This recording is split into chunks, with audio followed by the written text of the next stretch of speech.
Hello, welcome everybody to our first session of the Qatar Center for Global Banking and Finance conference. It's a session on COVID-19 and the macroeconomy. I am delighted to have as our first speaker, Florin Bilbiie from the University of Lausanne, who will talk to us about the aggregate demand amplification of supply disruptions, the entry and exit multiplier. So let me remind you to ask your questions through the Q&A box that you see in the session on the Whova platform. Florin, let me hand over the floor to you. You have 20 minutes, please. Great. Thank you very much. Thank you for taking the paper, and thank you everybody for watching this. This is joint work with Marc, Melitz, and it's sort of the latest installment in a whole research agenda we've been pursuing for about 2 decades on these topics. So let me go straight to what we do. So this is obviously motivated by COVID-19, and it's motivated by something that's like so obvious that we don't even need to motivate it too much, which is that this crisis is associated with big movements in entry and exit, or in exit especially. Many businesses shut down, be it temporarily or permanently, we don't know yet, this needs to pan out. But so there are 2 dimensions to that. One is supply, that firms close down, businesses close down, and one is demand, that we as consumers have access to a much restricted set of varieties. So we have some evidence here, but again, this is kind of so pervasive that we don't even need to go through it. But kind of some sidelight facts are that 40% of businesses of small businesses in the US have shut down, and 30 when the crisis started more than a year ago, and 33% are still shut down. And you get this from several sources. I should say a caveat is that entry and exit data is notoriously very difficult to come by. So because it's like, what do you talk about? Do you talk about firms, plants, establishments, goods, etc.? So in our previous work, we have like long discussions about all these things, and it's very hard to get business cycle data on entry and exit that's kind of connected to what the models do. But these are kind of some alternative data sources that people have been exploring over this recent year. Another dimension of this was that entry also fell by 40% early on in the crisis, although it actually recovered in the meantime, and we may have something to say about that too, but that's kind of a different issue. And the third thing is that there's been a big recession, and I guess most economists will agree that this recession is not just potential output going down, that there is a demand component to it, that is to say the output gap went down. So the fall in output has been larger than the fall in potential output. Now we want to connect these 2 things with using the tools that we've developed for the past decades, notably in joint work with Fabio Gironi. So where we argued that entry and exit and product variety are important in short-term business cycle macro. So what we're going to do here is to build a simple theory for trying to understand the COVID-19 recession in this respect. So we have like 3 contributions. The first one is something that we had under our noses for these 20 years, which is called the entry-exit multiplier. We call it now the entry-exit multiplier, and we have an analytical formalization of it. And this is that the response of entry and exit to an aggregate supply shock, and we're going to think of the prototypical aggregate supply shock as a TFP, negative TFP shock. So the response of entry under sticky prices is much larger than under flexible prices. And there is a multiplier which is equal to the elasticity of substitution between goods in a CES framework, which we're going to denote by theta. So this theta will play a very important role here. So, and this is, with monopolistic competition, needs to be larger than 1. And it will turn out that 1 is the flexible price response of entry to a TFP shock. And this is where the multiplier comes in. So this theta, that's usually 4 to 8, is much larger than the 1. So this is a multiplier. Now, this multiplier on entry doesn't necessarily imply that there will be a multiplier on output. So that's what we do next. The question is, when is there aggregate demand amplification? That is to say, when is it that the sticky price output goes down by more than the flexible price output in response to a negative TFP shock. And to do that is useful to distinguish 4 models, 4 cases. So we're going to work with this. The first line is completely standard textbook stuff, the models with no entry and exit. And then we distinguish on the column with flexible prices. Think of this as the RBC model with fixed investment, and think of this as a sticky price, a New Keynesian model. We're going to take a benchmark where the response of output to a TFP shock is a 1-to-1 under flexible prices. Think, linear production function in labor.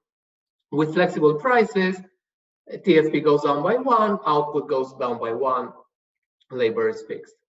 Now, with sticky prices, it turns out, and this is a well-known issue of the standard New Keynesian model, it turns out that output actually goes down by less under sticky prices and under flexible prices.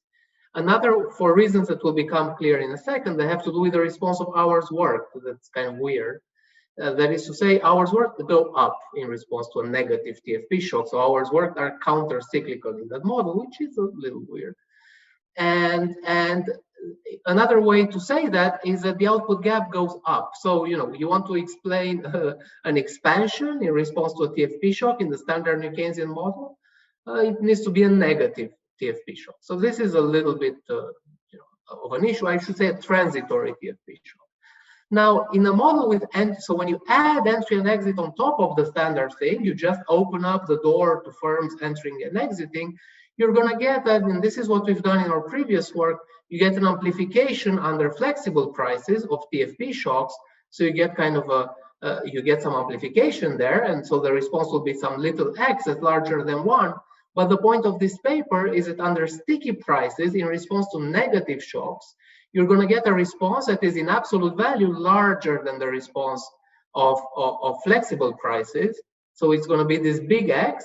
Another way to say that is that the output gap will actually be negative. So you're going to get a negative output gap in response to a negative TFP shock. So you get an aggregate demand amplification. And in fact, the larger the negative shock will be, the larger the output gap will be. So there's going to be a concavity driving in. As a bonus to this, the way that we kind of get this, so the entry flipping completely around the response of the output gap, is by flipping the response of hours worked. So it's actually by solving an issue of the New Keynesian model, which is the subject of a big controversy between the New Keynesian and the RBC camp over are hours pro-cyclical or counter-cyclical. We're going to show that with entry, the response of hours is actually exactly the same. So in building our framework, we are relying on this whole literature on entry and exit and business cycle with and without nominal rigidities that we've been working on and others have been working on for a long time. But it's also related to some recent papers that looked at the COVID-19 recession in related ways, but very different if you look more closely, because it has to do with sectoral reallocations and kind of exogenous exit. So the key distinguishing feature of our framework will be that there's going to be an aggregate supply shock, global pandemic. So the shock, the exogenous thing is something completely aggregate, but then endogenously something will happen that the set of goods and firms will kind of change in equilibrium, and that will shape how aggregate activity responds. And we see this as being a complementary mechanism to the ones that have been forced by others, and in particular by this paper, very nice influential paper by Guerrieri et al.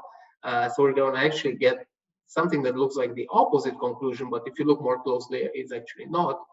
And then, of course, this relates also to the whole business of, what's the response of ours to TFP shocks that has been a big controversy for this whole research agenda.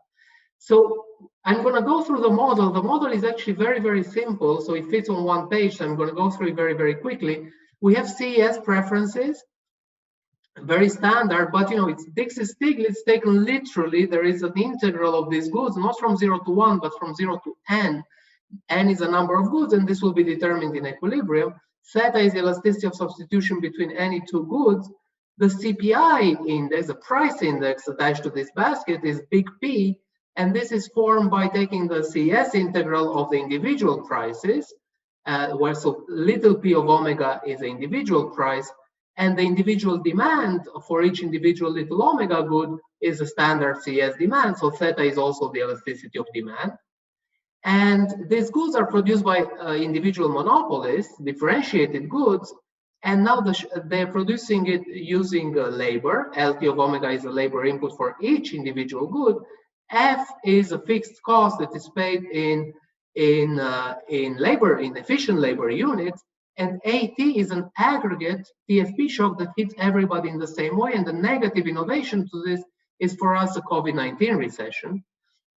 Now, a key object in these models is a benefit of variety, which is this, we're going to denote it by rho, which you get by taking the relative prices here. So the benefit of variety in models with entry and variety is captured by the relative price, which under CES is n to the power of 1 over theta minus 1. Okay, so the benefit of variety is when you get more goods, it's easier to satisfy a level of demand by just having more goods, keeping constant everything else. Okay, so this says that this is a standard. It acts a little bit like endogenous productivity. So it's more, and we're going to see that actually in a second.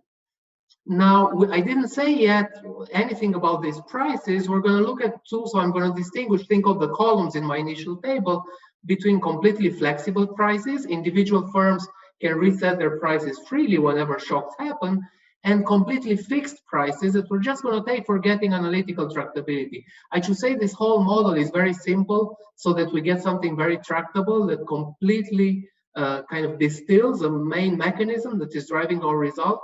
Of course, it's not like we wrote some equations down. It's like we got to this model starting from a more complicated model and kind of doing the triple distillation of it.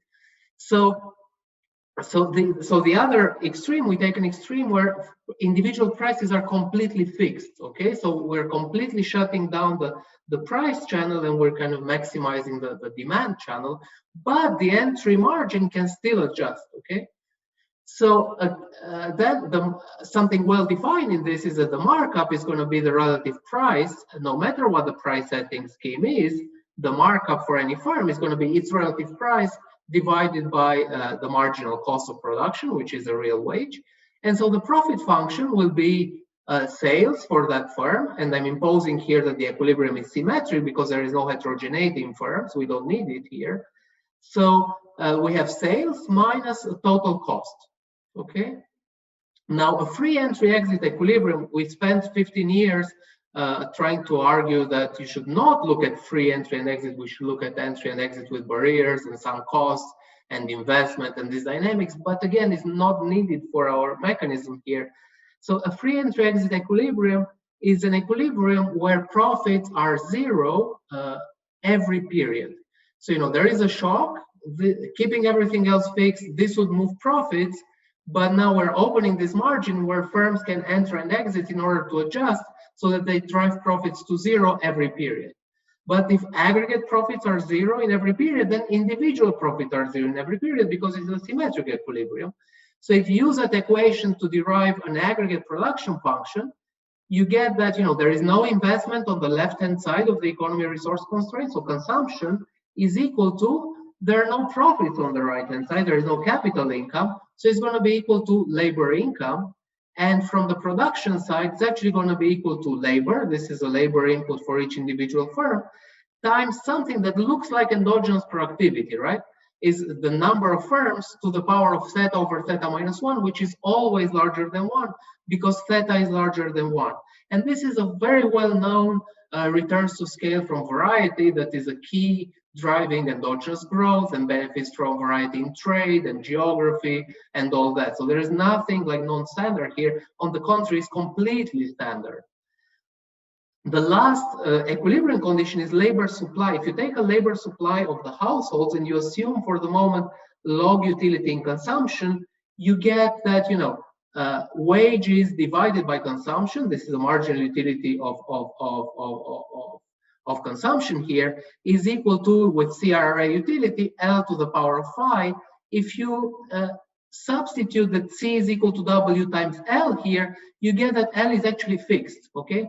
And this is going to help us a lot for the intuition. So think of income substitution effects cancel out. Labor is fixed. We don't need to worry about it, except in one case, and I'm going to come back to that later. And the last step, we need to say what the central bank is doing, and we're just going to take the simplest possible static aggregate demand equation, which is a quantity equation, that money is equal to aggregate expenditure. So to big P times big C. Cash in advance, money in the utility, whatever you want. So this is a big P, is a price index. And in the paper, we show that this generalizes actually to a Taylor rule, Euler equation, all that. We don't need this, but this is kind of the simplest way, because it then boils down to a static model, a model that we can actually solve in closed form. So here we have the closed form equilibrium of our economy, but let me just emphasize, rather than go through the algebra, tell you what our results are. So our first result is that if you look at the response of entry under sticky prices, it is theta times the response of entry under flexible prices, and this theta is larger than 1, and this is what we call the entry-exit multiplier. And the intuition for this is very simple.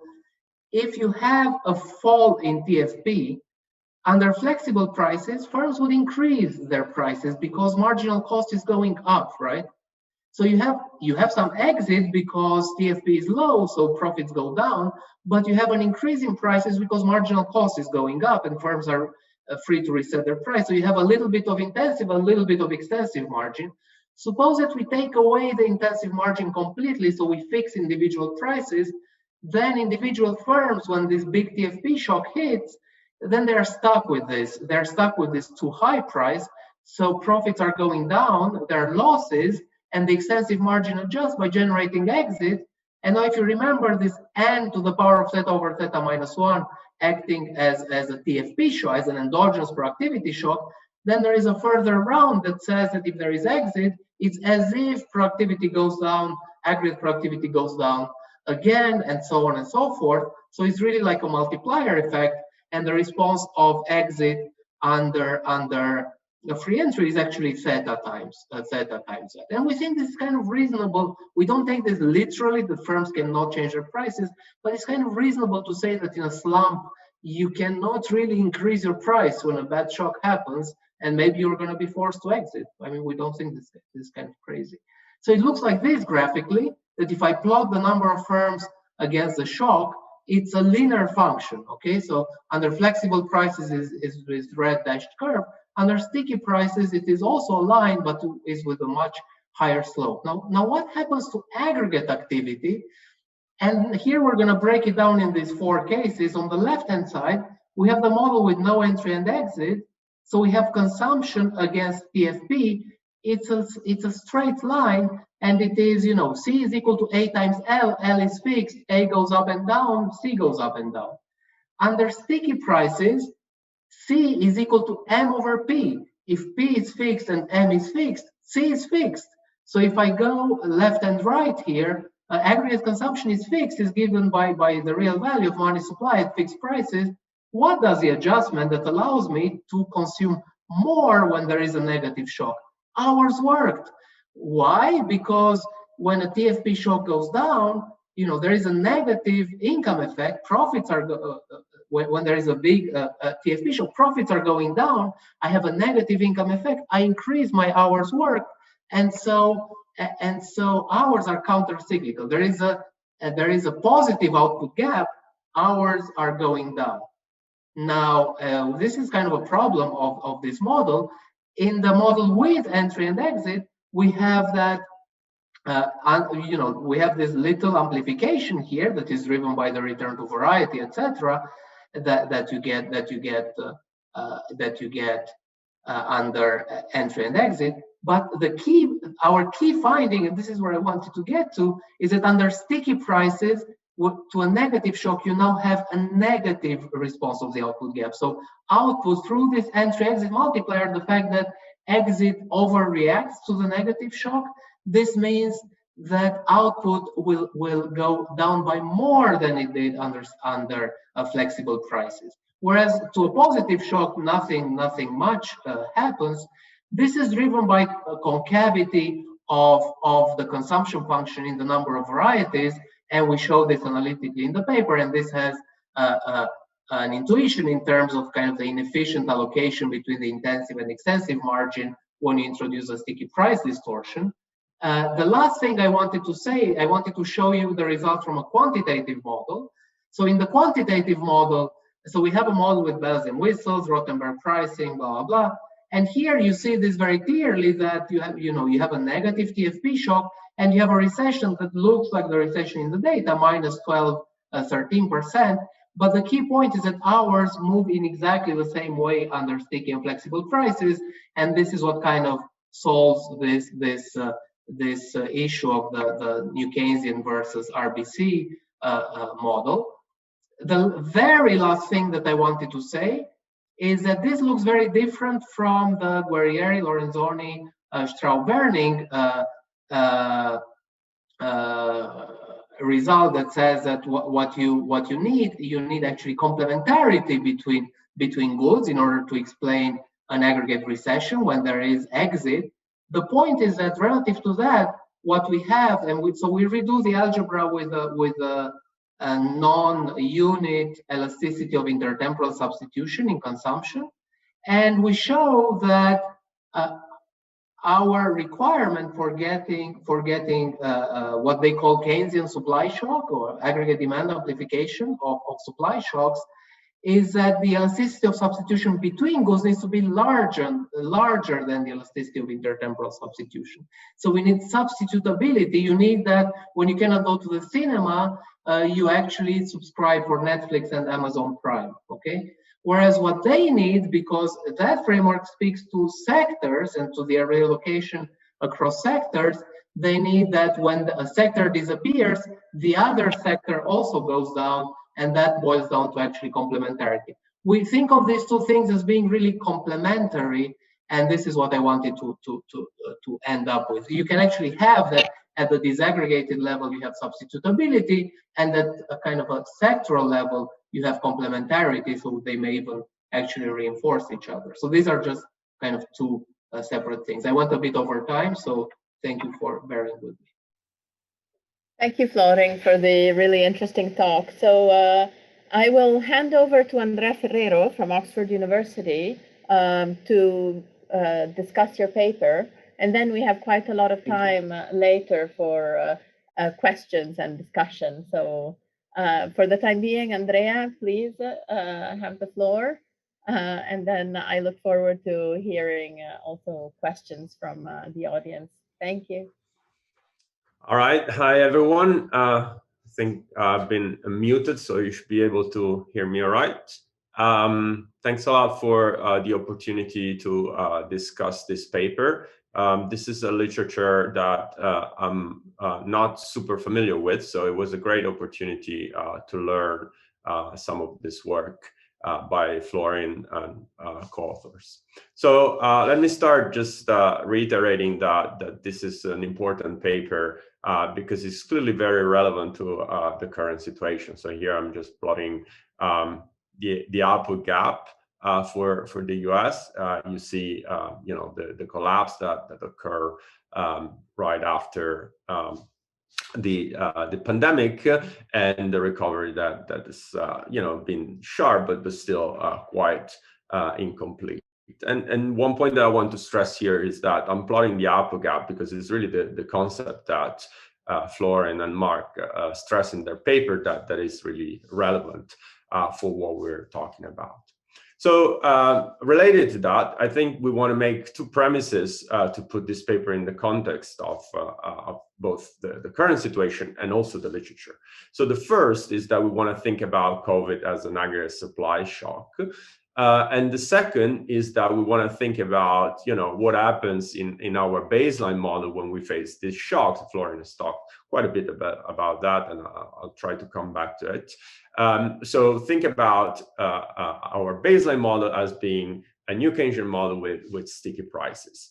And so, in the paper, Florin and Marc talk about can an aggregate supply shock generate a demand-like recession, whereby they mean can it generate a negative output gap? And he has already mentioned that based on the new Keynesian model fails on that dimension.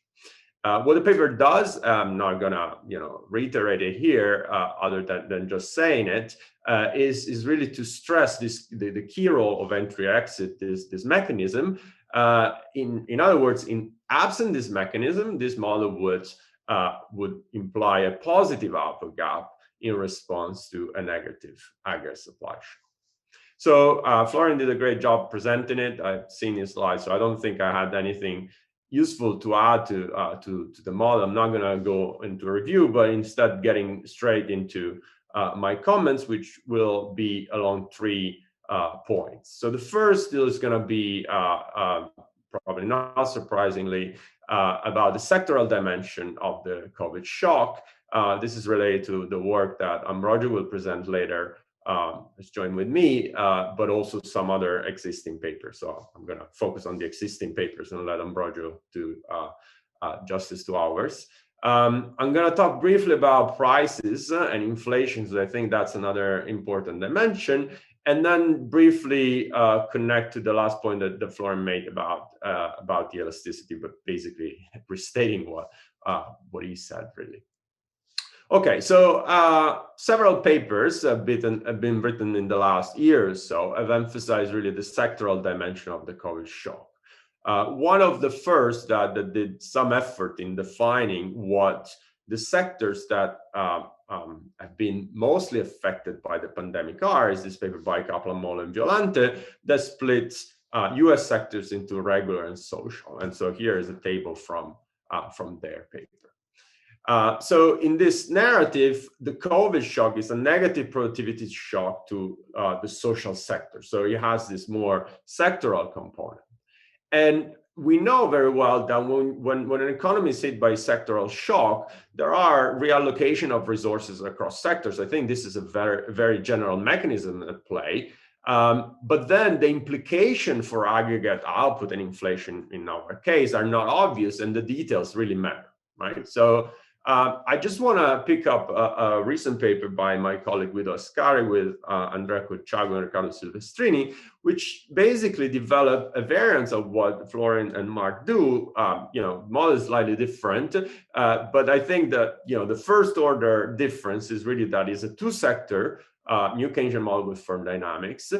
Another difference is that the COVID shock is not just a pure negative productivity shock, but is driven by an epi model, which is kind of put together with the macro model. One tiny implication is that this epidemiological models actually induce some non-stationarity, but I don't think that's really crucial for what I want to say. The rigidity is different, it's a nominal wage as opposed to a price rigidity, and the details of entry and exit is slightly different. But let's say that these 2 models are fairly close to each other, other than the sectoral dimension. What happens in their model when you have this epidemiological shock is that the social sector gets really hammered, and you get a significant drop in entry and a significant fall in the number of firms, but you get this significant reallocation effect whereby in the regular sector, or if you like, non-social sector, you get an increase. And the nice thing about what Guido, Andrea, and Riccardo do is that they look at some data. Now, with all the caveats that Florin has mentioned about measuring exactly the right concepts that match model and data, you do see some effects. So here, the red line is the COVID date, and you see a significant drop in business application with intended wages. So concept that probably is close to the idea of potential entry. You see a significant drop in all the sectors that Kaplan, Moll, and Violante define as social. And conversely, for not all, but a good number of regular sector, you see a spike. So there is some evidence that this sectoral reallocation is at play also along the entry and exit margin. Okay, so this is the first point. The second point is about productivity shocks and demand-like recession. So as Florian emphasized, the first order of challenges in a number of models is to get a negative output gap in response to a negative productivity shock. Here I have a simulation of Galli's textbook. Here, potential output or efficient output is equal to productivity given the calibration. It falls by 1%. Actual output falls a little bit less than 1%. You get a positive output. Now, one margin where I kind of disagree with Florin is whether you think this is right or wrong. I think it depends a lot on your prior, in the sense that it depends really, do we think that productivity shocks are super important or not? Is it a property that is desirable for a model to get a negative output gap in response to a productivity shock? I'm not 100% sure. I mean, if I have a flat prior, I would say, well, I don't know, right? So I wouldn't put it as oh, this is undesirable for a model. I don't know, but that's my take. But I think it's also important. So this is getting to Florin's paper, to think a little bit about what happened to inflation, right, in response to this type of shock. So they get a very large negative output gap. They get, here it's hard to say this is a response from the quantitative version of the paper. My impression is that inflation moves little, but if anything goes a little bit up. I think if we want to think about COVID, we need to face the fact that inflation actually fell. And so, obviously the data here is unconditional. Probably there are other forces other than just supply factors. And maybe those are, the pure determinants of why inflation has fallen. But I think, I think I understand what Florian and Marc are doing. They're kind of taking up this challenging or generating a negative output gap. I think a fair comparison would also think about what happens to inflation in this type of framework, because the response here is still a standard response to an aggregate supply. Quantities fall, but inflation or prices go up. And then lastly, in the last minute, just want to briefly talk about the elasticity of substitution. As Florin mentioned and stressed, the condition for entry and exit to provide amplification, to get this multiplier, is that the elasticity of substitution among varieties is bigger than 1. They calibrate at the very low end of the range that the literature, in particular the trade literature, suggests. And I think, this is absolutely fine, but kind of as Florin mentioned, here, if you think about the work by Guerrieri and others, we're really talking about slightly different margins, right? So, in Florin and Marc's work, these are varieties. I think, as Florin said, it makes absolutely sense to think that these are, there is substitutability among varieties. Guerrieri, Lorenzoni, Straub, and Werning talk about sectors. So, in our paper with Ambrogio, we have cinema and popcorns. And we want to think about complementarities of that sort, whereas Florin is talking about substitutability, as he said, between cinemas and Netflix. In addition, I would add, and this is just a little bit again of an assist to what Ambrogio will talk about, we can also think about complementarities on the supply side, where I think the evidence is actually fairly strong, or at least maybe stronger than on the good side.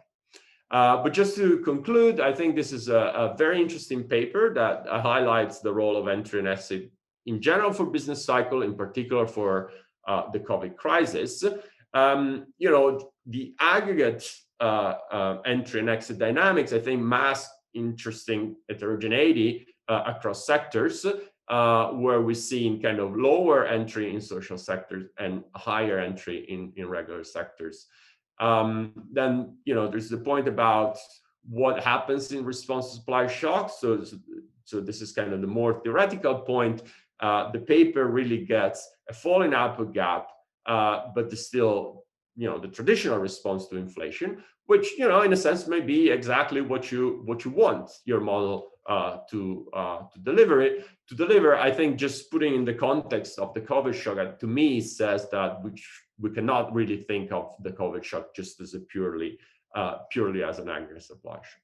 And then lastly, just talk about briefly about elasticities, which could easily coexist, substitutability among varieties, and complementarities across sectors. Thank you very much. I'm gonna stop here, and please let me know if I have to do anything with my slides. Or... Thank you, Andrea. So maybe before we start taking the questions, we could give a couple of minutes to Florin to kind of respond to your comments, and then we'll start taking the questions from the public. Thank you. Florin. Yes. So let me just say thank you, Andrea, for a very insightful and very generous discussion. All these points are well taken. I think they're all relevant. I did not know, I mean, I always thought, and we thought that maybe, you know, the next thing to do is to put together a kind of two-sector economy with entry and exit, and the margins maybe co-moving in different ways. And I'm glad, I mean, Andrea Colciago told me that he was doing something like this, so I didn't know that there was a version already, so I'm kind of, I look forward to seeing it. I think very highly of this author's work, so I'm sure it's very nice work. So that, you know, that point is well taken. But again, what we tried here to do is just to isolate this extensive margin business, which we thought had not been emphasized yet. I see what you mean with the output gap, because at the end of the day, we actually don't know what the output gap is and what should we compare it to in the data. So it's the usual problem.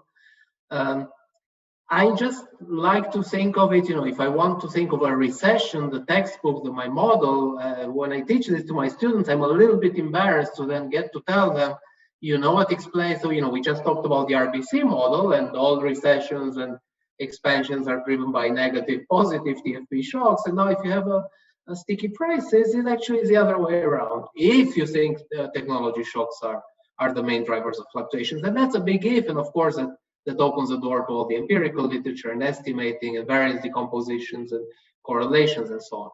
But so one thing that I wanted to go back is that I think, so yes, we don't know about the output gap, but I would say that we can go even like further and say, you know, what about hours worked? So what about the response of hours worked to TFP shocks? And then I think that in the meantime, so ever since Galli's first paper, which was a very nice paper, I think we know a little bit more about the response of hours work. I think if you do manage to identify transitory shocks to TFP, you get the standard response of hours work. There are these papers by Persman and Straub. There is a paper by Forlanetto, Le Petit, and others. So, you know, I think if you do long-run restrictions or some notion of there is a permanent effect, then you do get the New Keynesian response. But in the New Keynesian model, if you have permanent TFP shocks, you get the RBC response because you get the wealth effect. So, you know, so that's why we went even like more basic and said, you know what, we would like to ask our model to produce a response of hours work that is invariant to whether firms can reset their prices or not. Why should the response of hours work depend on whether prices are sticky or not? You know, the sign and not the magnitude. It should like completely flip sign. So, you know, we thought that the fact that entry delivers you a mechanism by which these two responses are brought in line is actually a good thing. And, you know, we can go and have a beer between New Keynesians and RBC and with all the Minnesota people and talk about more interesting things. Inflation. Yes, we don't emphasize this because it's super hard to build a model version of inflation that's comparable to the data version of inflation. So we go at some length about this in the paper. You know, the problem is in the data you do not see the variety effect because a CPI is not a CES CPI and doesn't adjust for the variety effect for changes in the number of goods and business. It's a well-known issue.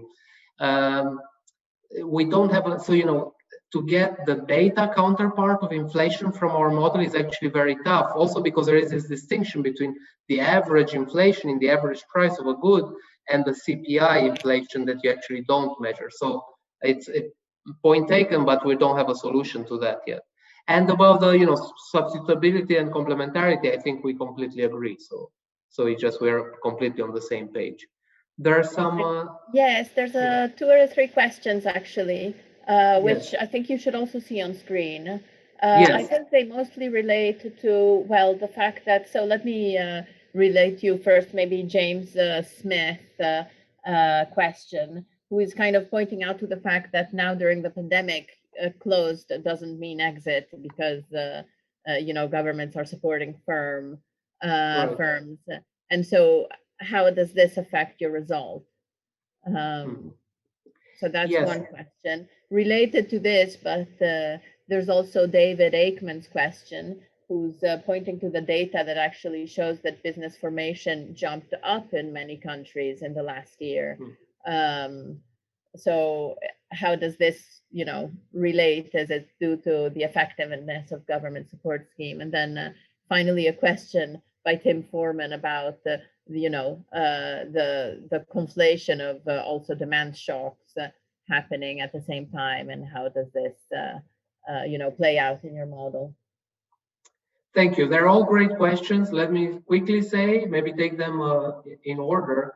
So we used to focus on, in previous presentations, on the fact that yes, entry actually went up during the summer and it stayed up and is much higher than it has been kind of ever since we measure it. There is this business formation statistics in the US, and there is something similar in the UK.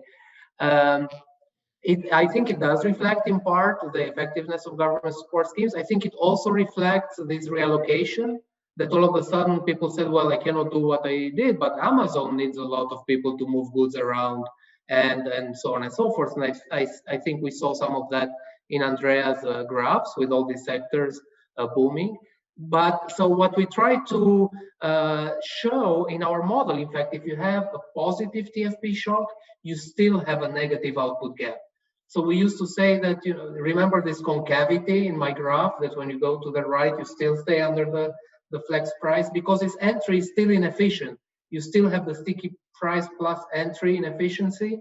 So we used to say that this is kind of a distinguishing feature of our framework, that we can reproduce that. You have a good TFP shock, like vaccines and reopening and so on, and you get entry through the entry-exit multiplier. You have a much larger response of entry, but the output gap is still not recovered. You get this protracted recession.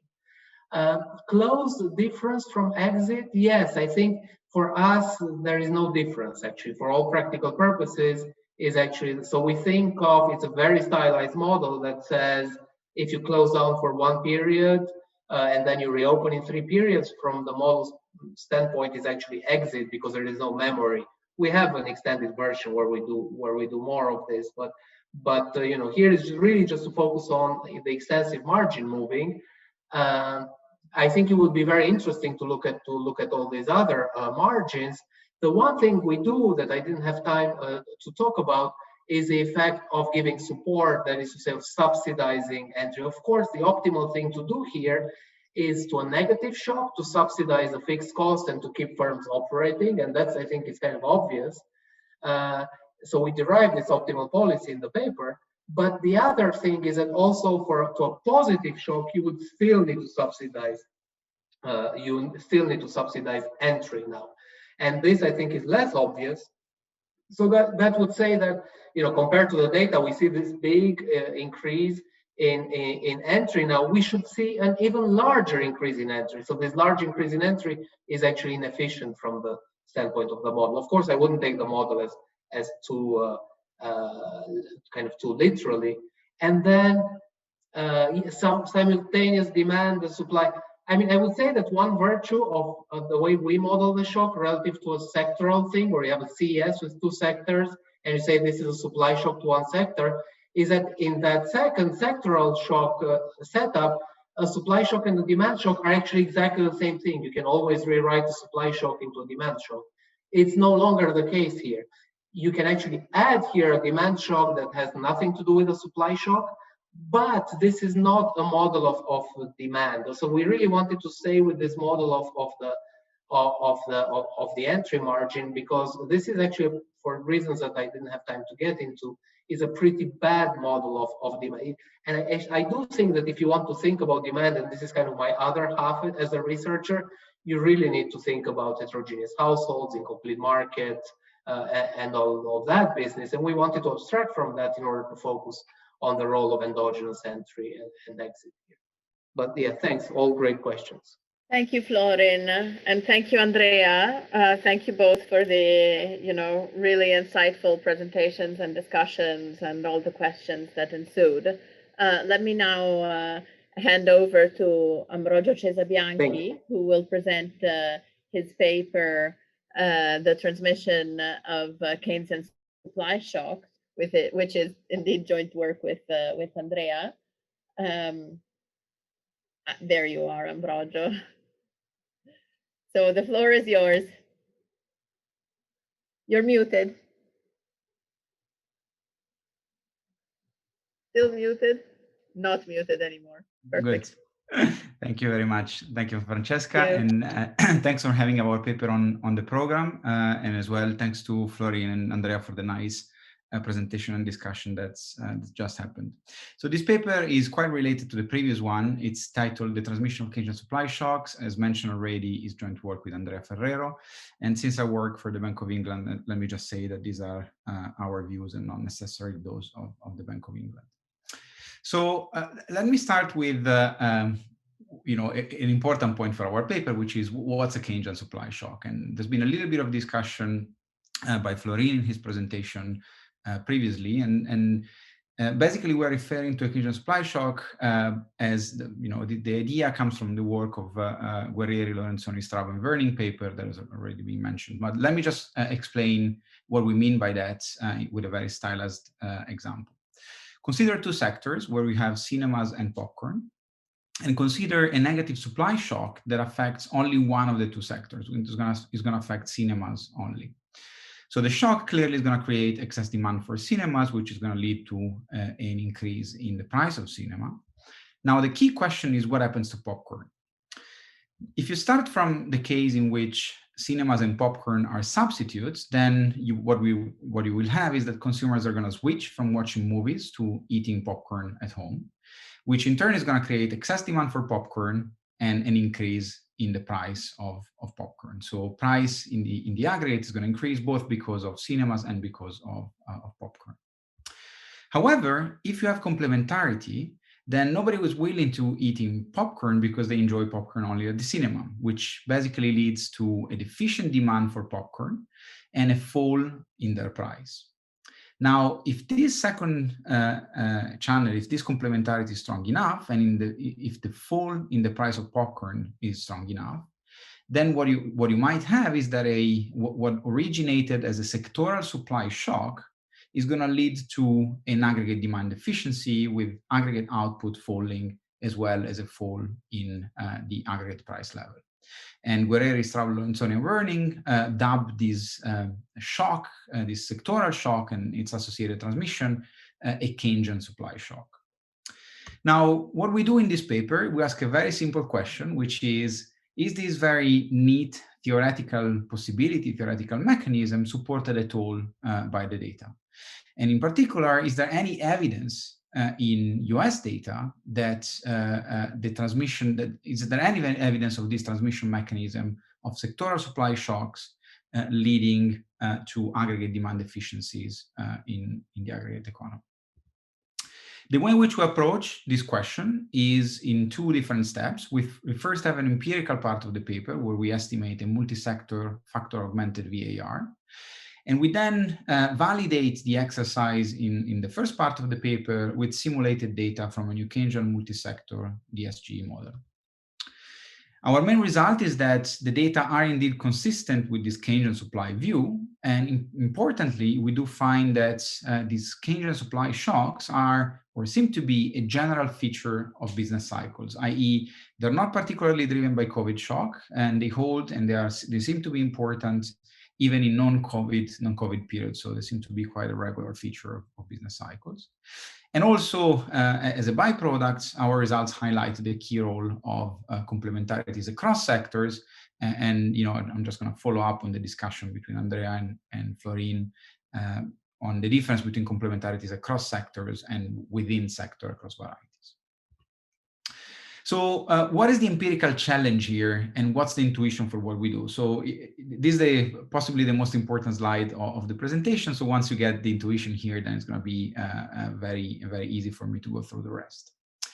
Now, the challenge is that Keynesian supply shocks and aggregate demand shocks, such as, for example, an increase in the desire of savings by agents, imply the same restrictions on aggregate data. What do I mean by that? What I mean is that both aggregate output and aggregate prices, in response of both shocks, are going to move in the same direction. There's going to be positive movement between output and prices.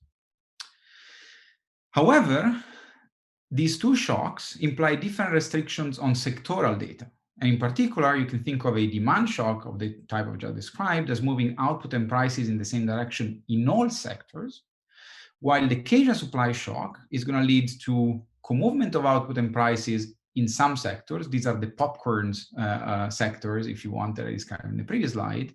However, it's going to lead to opposite movement in output and prices in the sectors that have been shocked by these sectoral supply shocks. So you should have a combination of co-movement between output and prices that is either positive or negative, even though in the aggregate, the co-movement is positive for output and prices. So in practice, what we're going to do, we're going to exploit, this second intuition here, which is that these two shocks imply different restrictions on sectoral data. And in practice, what we're going to do, we're going to identify a shock in aggregate data that moves aggregate output and prices in the same direction. And once we have this shock, we're going to check how each sector is going to respond to this shock. And the response of sectoral output and prices are going to be able to help us disentangling whether it's a war dominated by demand only, or maybe it's a combination of the two, or a combination of demand and Keynesian supply. Okay, so this is exactly the type of intuition we're going to exploit in our empirical analysis. And what I'm going to be doing next is to kind of formalize this intuition.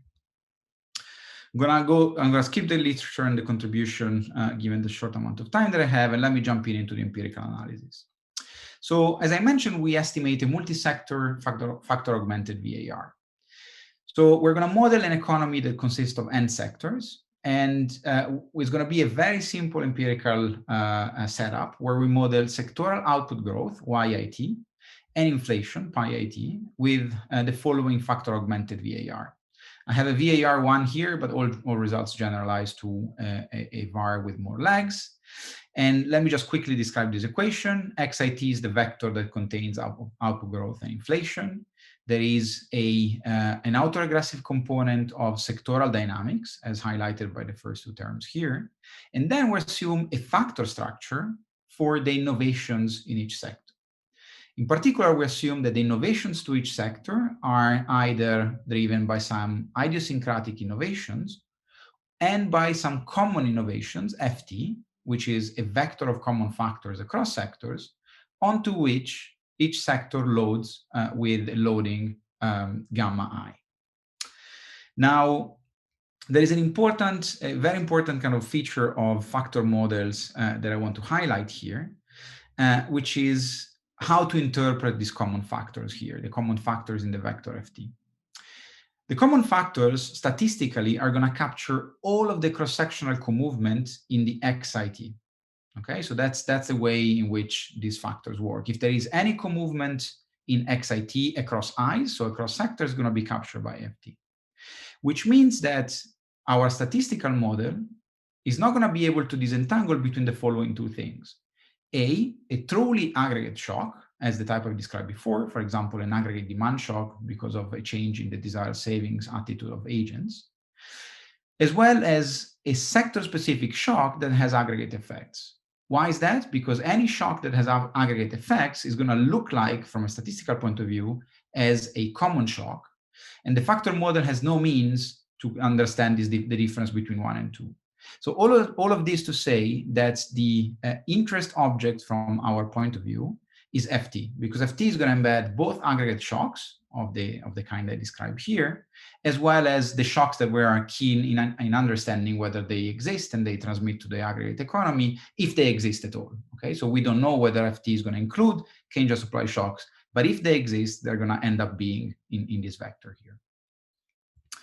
Now, the way in which we're going to estimate and identify these unobserved common factors is with the methodology that we developed in a previous paper, which I'm not going to cover because of the time that we have available, but let me just give the intuition for what we do in that paper.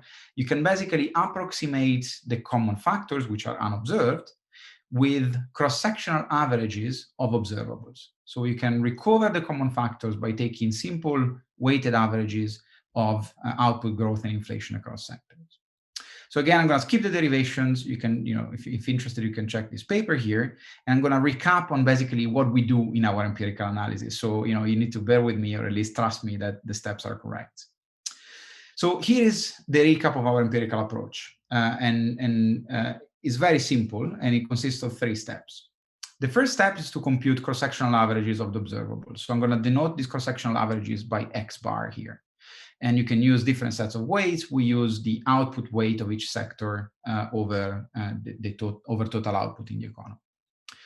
Once you have these cross-sectional averages, then you can estimate an aggregate VAR in X bar T. So this is a very simple VAR with aggregate output growth and aggregate inflation. And what we're going to do with this VAR is to identify orthogonal innovations ET that you can think of as shocks to the common factors. Now, I already explained and mentioned that this ET is going to be a convolution of 2 things. It can be an aggregate shock, such as an aggregate demand shock or a discount factor shock if you want in a DSGE model, but it could also capture any sectoral shock that has aggregate effects. So the Keynesian supply shock is going to be embedded in this ET if it exists. Once we identify these vector of shocks, in the last step of the empirical analysis, we then estimate a sectoral VAR that takes this form. It's quite similar with the one that I started with, and I don't have time to explain why there are additional legs of the observable of the X bars here. But this is what this is how the factor model can be approximated. And in particular, what we're going to be looking at is the loadings lambda I to the common shocks ET. So what this loading is going to tell you is, once identified the common shocks ET, how does output growth and inflation in sector I respond to these aggregate shocks? And as I mentioned before in my intuition slide, this is going to be the key piece of evidence that is going to allow us to disentangle the existence of Keynesian supply shocks. Okay, I'm going to jump into the results now. Let me just briefly describe the data. We use quarterly real gross output and the inflation of its deflator at sectoral level. The source is the BEA. We cover 64 sectors from 2005 to 2019. And as I mentioned already, we exclude the COVID period on purpose because we want to check whether this mechanism goes beyond the COVID period. And we exclude oil and petroleum sector from our list of sectors. This is how sectoral output growth behaves. You can see that there is a lot of heterogeneity, the same for inflation, but let me just go quickly through these and go into the results. So as I mentioned, the first step is the estimation of an aggregate VAR in output growth and inflation at the aggregate level. So these are the X bars here. We estimated Bayesian VAR with only one leg, and importantly, we're going to identify 2 shocks. We only have 2 observables, so we're going to identify 2 shocks that we define as demand-like and supply shocks. Demand-like shocks are going to imply positive co-movement between aggregate output growth and aggregate inflation, and negative co-movement instead is going to be warranted for supply shocks. Why do we call them demand-like shocks? Again, because these demand-like shocks potentially embed both aggregate demand, true aggregate demand, and Keynesian supply. Once we identify these shocks, then for each draw and associated sign restriction of this aggregate VAR that we identify with sign restrictions, we're going to estimate the following equation, which is a sectoral VAR for sector I, and we do this for n sectors and for 5,000 rotations for the aggregate VAR. So we're basically repeating this estimation for sectors and rotations. And again, the key object of interest is going to be lambda I here. Lambda I, which is going to help us answering the following question, which is how do sectoral output growth and inflation co-move in response to demand-like shocks? The way in which we're going to graphically answer this question is by plotting the distribution of the loadings, so the loading of output growth and inflation to the shock. We're going to pool all the loadings across all sectors and rows.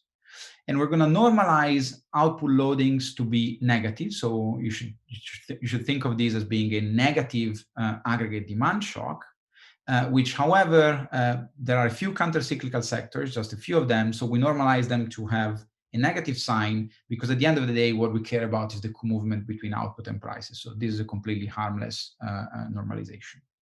And then we're going to plot the distribution of the inflation loadings and the associated output loadings in an histogram, which is what I'm going to be doing next.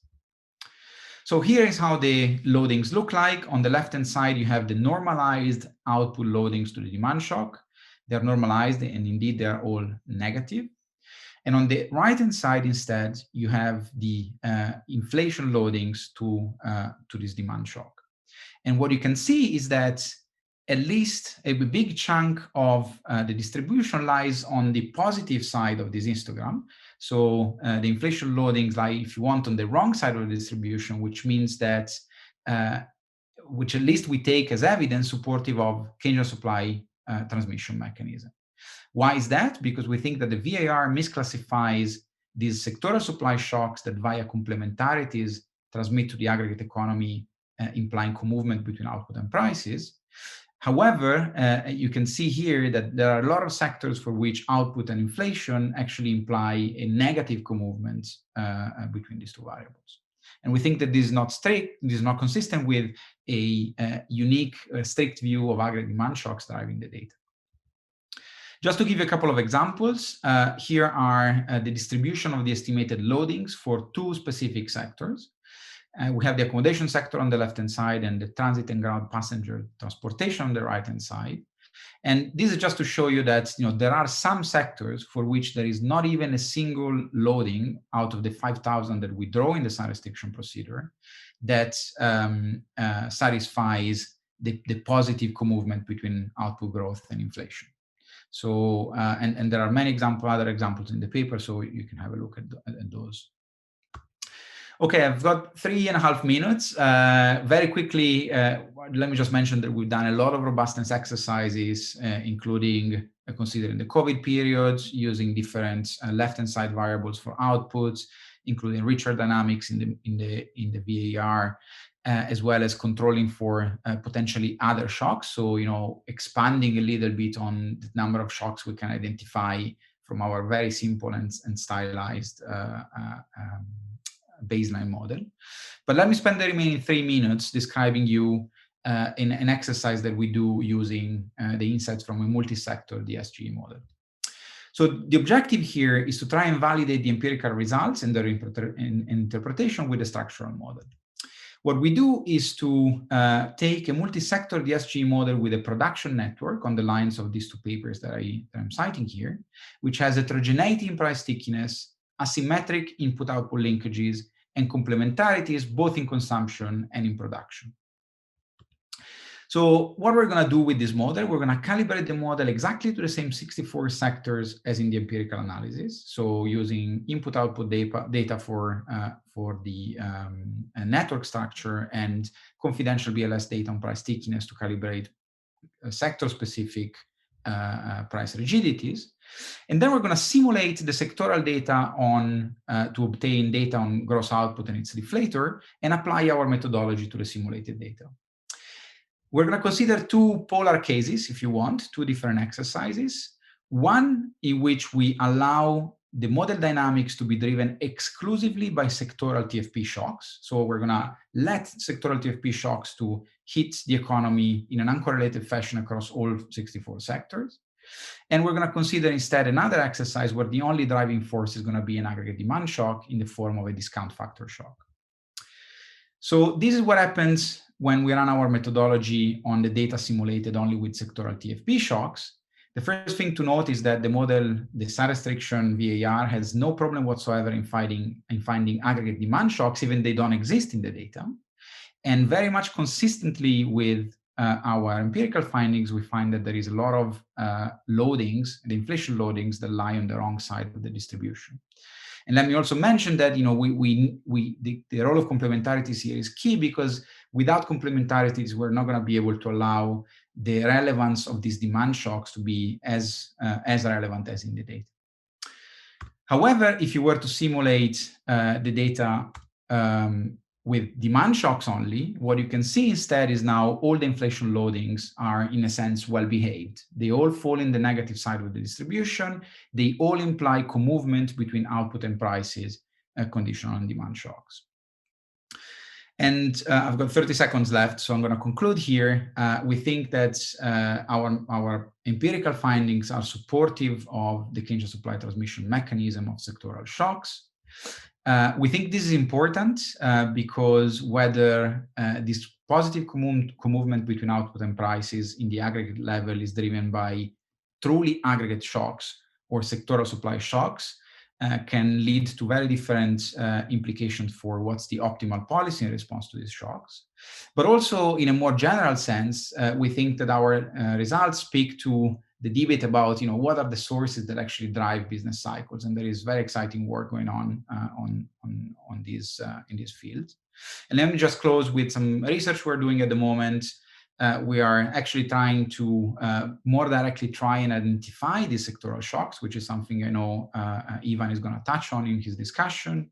We're going to think about estimating a multi-sector DSG model with our empirical analysis, with our empirical evidence, and we're going to extend our results to a cross-country setup.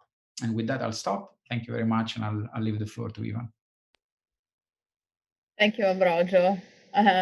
So yes, as you were rightly saying, Ivan Petrella from Warwick Business School will be discussing your paper. I'm going to leave the floor to him, and then we will have some time for a discussion, for your response and discussion with the audience later. Thank you, Ambrogio. Ivan, the floor is yours. So thanks a lot. I'm going quickly through my presentation. All right. So thanks a lot, Francesca, for inviting me and the opportunity to read this paper. This is a very interesting paper. It builds on the work on Guerrieri et al. That has been mentioned already a few times, that put forward the idea of Keynesian supply shocks. What I have in mind in that paper is that sectoral supply shocks have essentially are transmitted like a demand shock and have an aggregate effect that is larger than the shocks itself. Now, key to the theoretical results of that paper is the presence of strong complementarities across sectors. And obviously, if these additional channels, these complementarity channels are important, it's something that is quite relevant and has important policy implication, as Ambrogio's mentioned already. So what this paper does is to take on the empirical challenge of providing empirical support for the presence of the Keynesian supply shocks. The idea is actually quite neat and simple. So the Keynesian supply shocks, they will appear like aggregate demand shocks in the sense that you'll see them associated with positive co-movement of aggregate output and prices.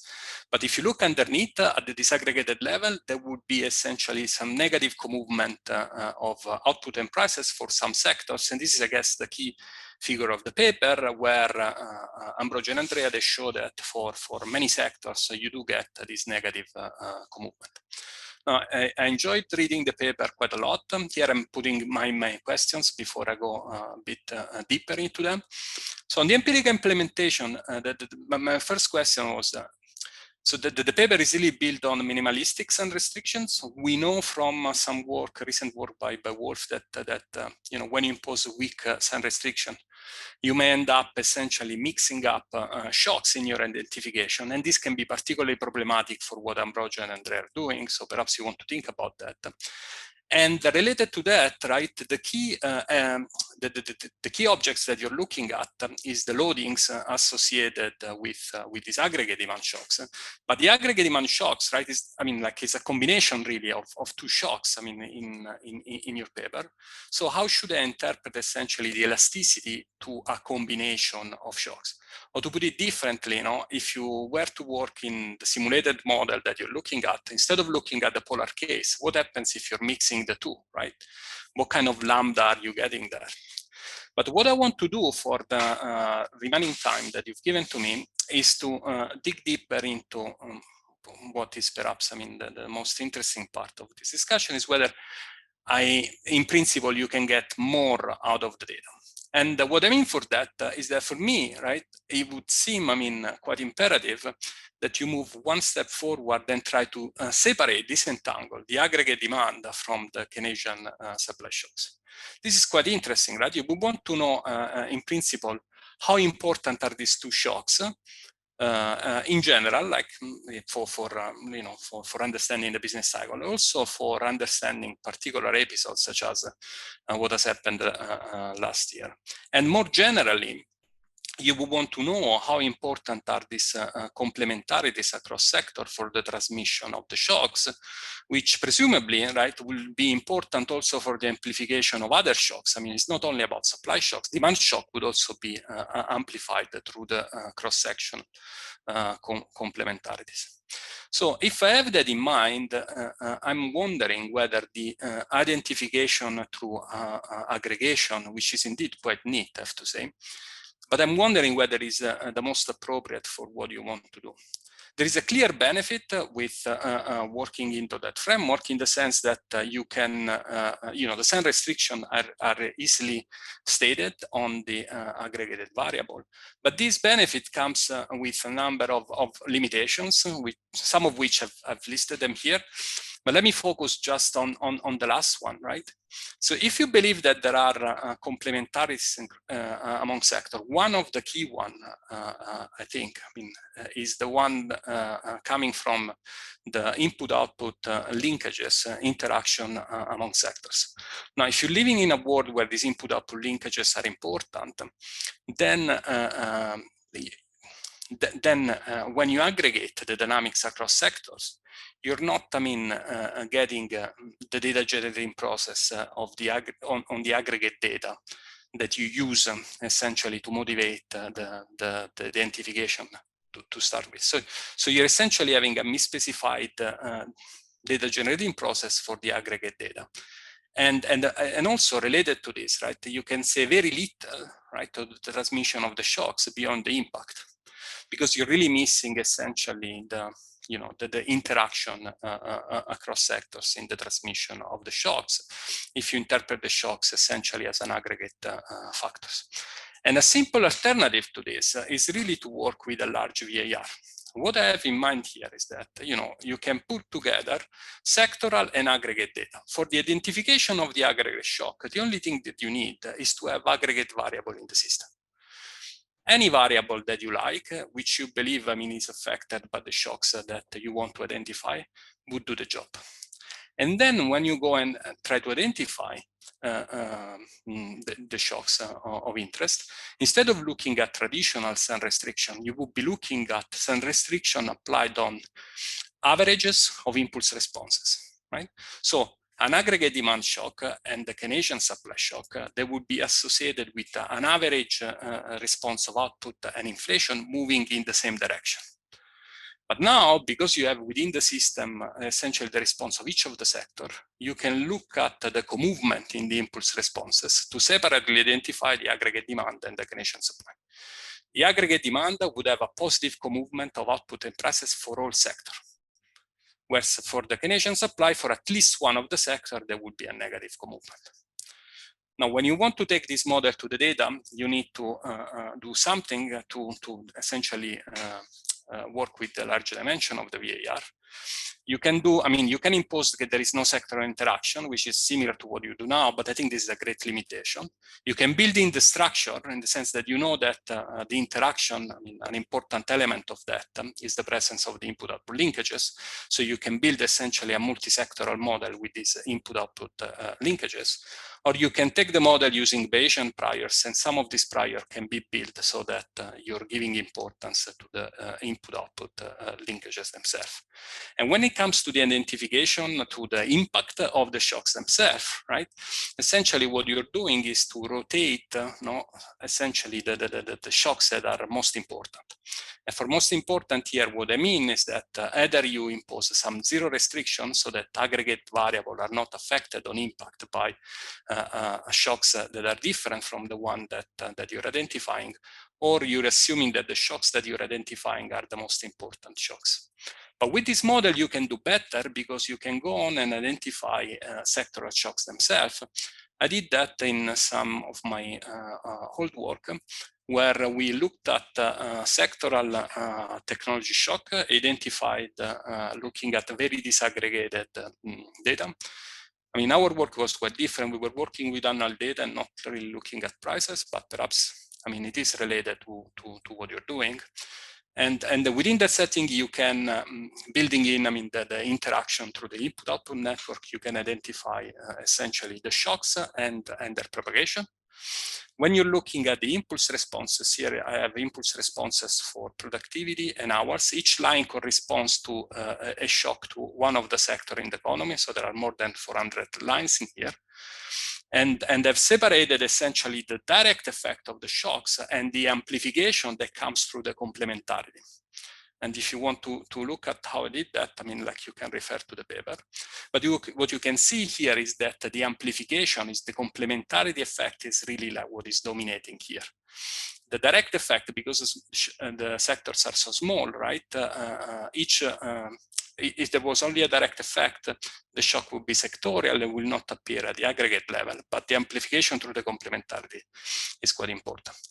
There is a lot of heterogeneity in the impact of each of the shocks, but if you look underneath of what is happening here is that it is the input-output linkages that is really doing the trick. So shocks that are the most connected in the economy, they are the ones that have the largest impact on the aggregate. And so that this essentially this Keynesian transmission of sectoral supply shocks is larger for the sector that are more central within the input-output network. And this amplification will be there also for other shocks, demand shocks. In my work, what we did also is to essentially look at another way of looking at this importance of the amplification through the input-output linkages. We did essentially a counterfactual where we shut down the propagation through the input-output linkages, and we simulated the data conditional on sectoral and aggregate shocks without this additional propagation.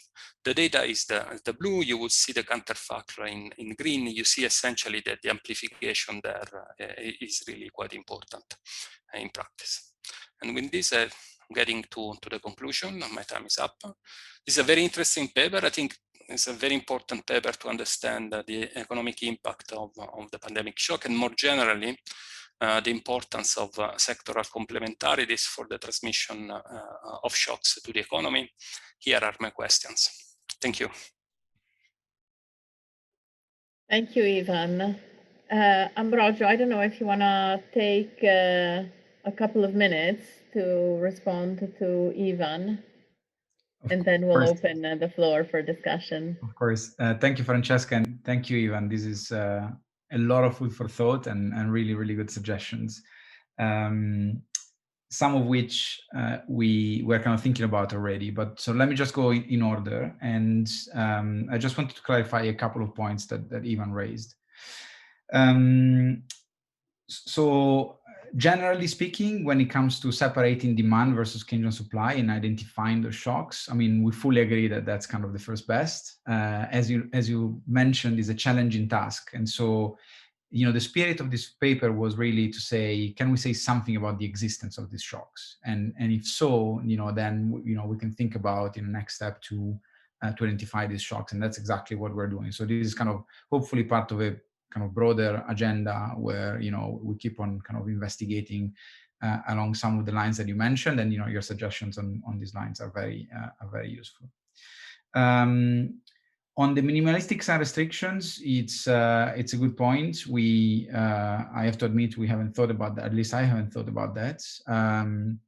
So the thing that makes me not be too worried about it is that you know, the co-movement really is what matters. And so I'm not particularly concerned whether I'm mixing up a monetary policy shock versus a you know, discount factor shock, which would equally show up in the aggregate demand.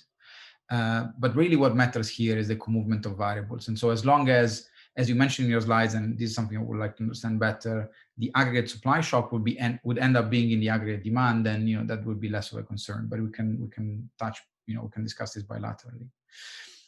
You also raise an important point about how shall I interpret the loadings when the loadings is actually a combination of shocks. In a sense, is a reduced form object, right? Because it captures in a reduced form way the average response, which depends on how important are these Keynesian supply shocks relative to demand and so on.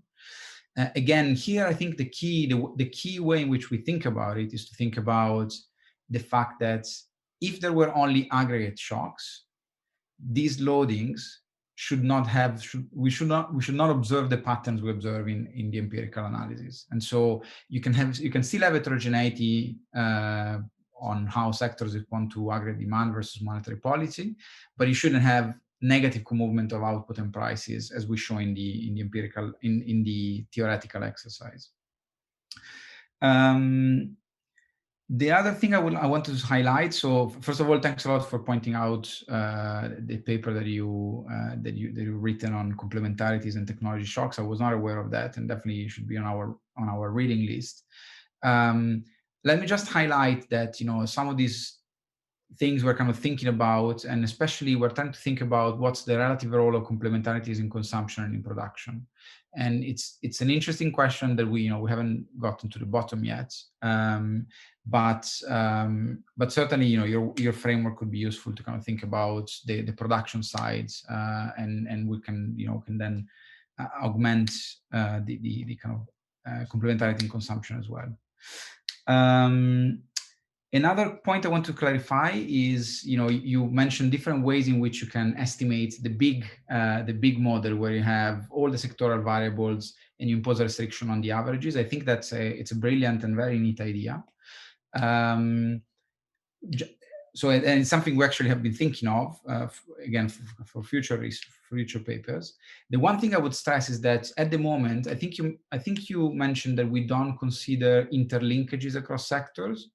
While that's not, at least in my understanding, that's not true in the sense that the lagged cross-sectional averages do the work as in a GVAR framework to capture all the interlinkages across sectors via, again, these cross-sectional weighted averages lagged, as it would be, exactly as it would be in the GVAR. The only difference with the GVAR framework is that you would have you don't have contemporaneous cross-sectional averages, but you have common shocks. So you can't really disentangle between sectoral shocks and common shocks. But again, that's something we can probably take offline. And I think that's, you know, my first immediate reaction.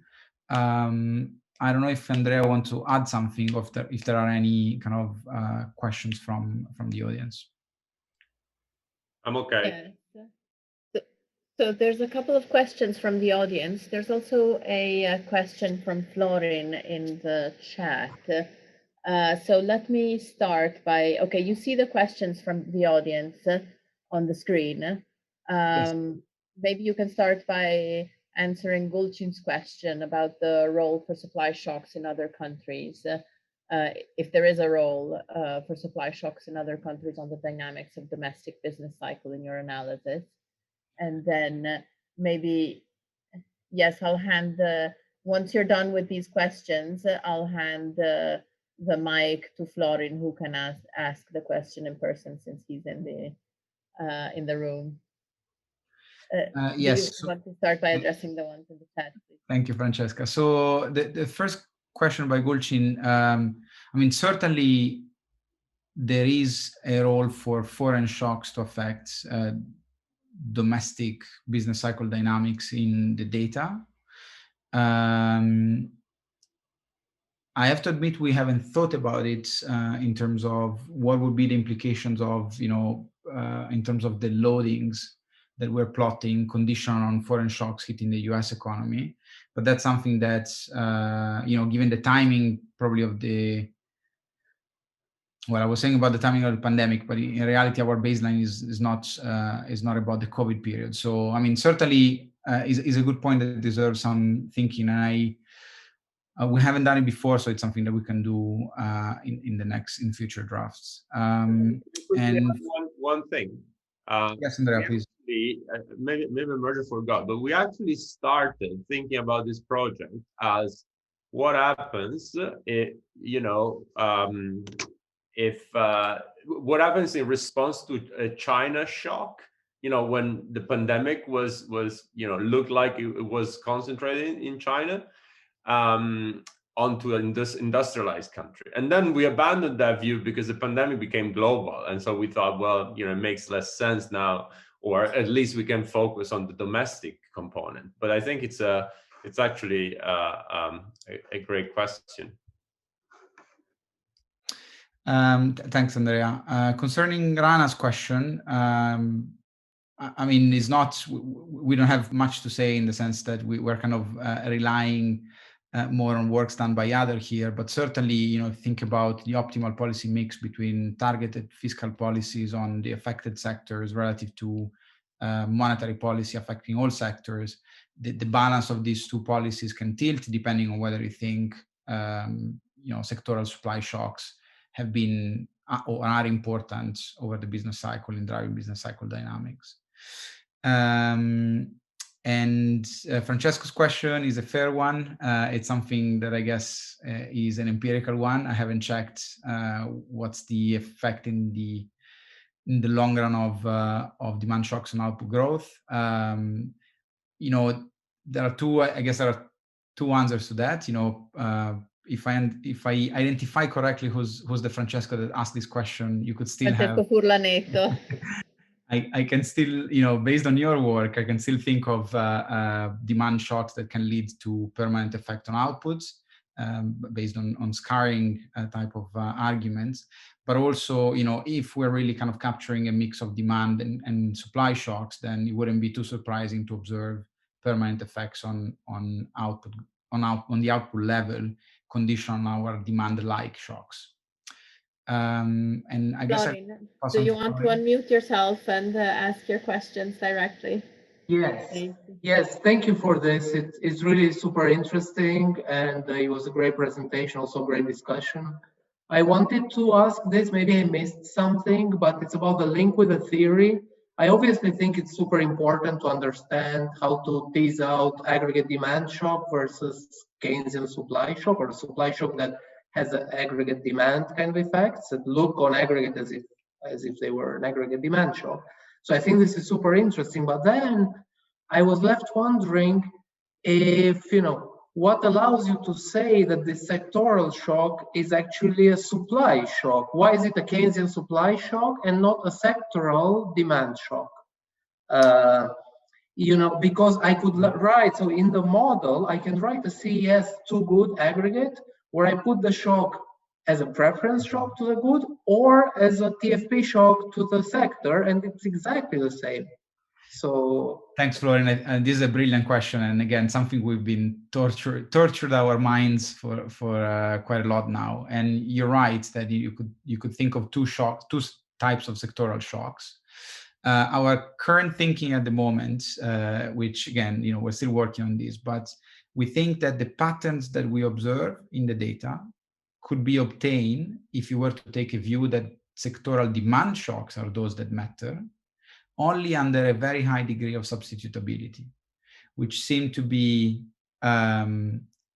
quite, let's say, not as reasonable as complementarity given the level of granularity of our sectors, right? Here we don't have, camembert and cheddar cheese, we have transportation and legal services.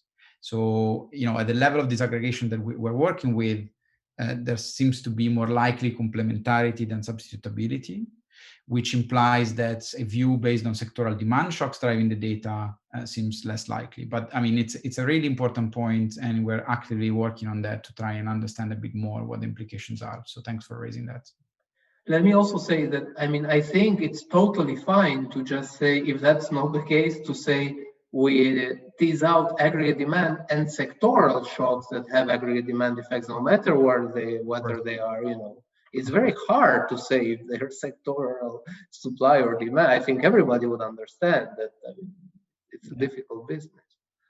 Hopefully, I mean, what we hope is that, you know, the evidence on complementarities can help us actually teasing out the difference between these two. But, you know, if not, then definitely is still evidence around sectoral shocks being important. Thanks. Thank you, everybody. Let me thank Florin, Andrea, Ambrogio, and Ivan for their really insightful presentations and discussions. Before we close, let me remind you a couple of things. We will be back on at 1 p.m. with our second session on negative interest rates.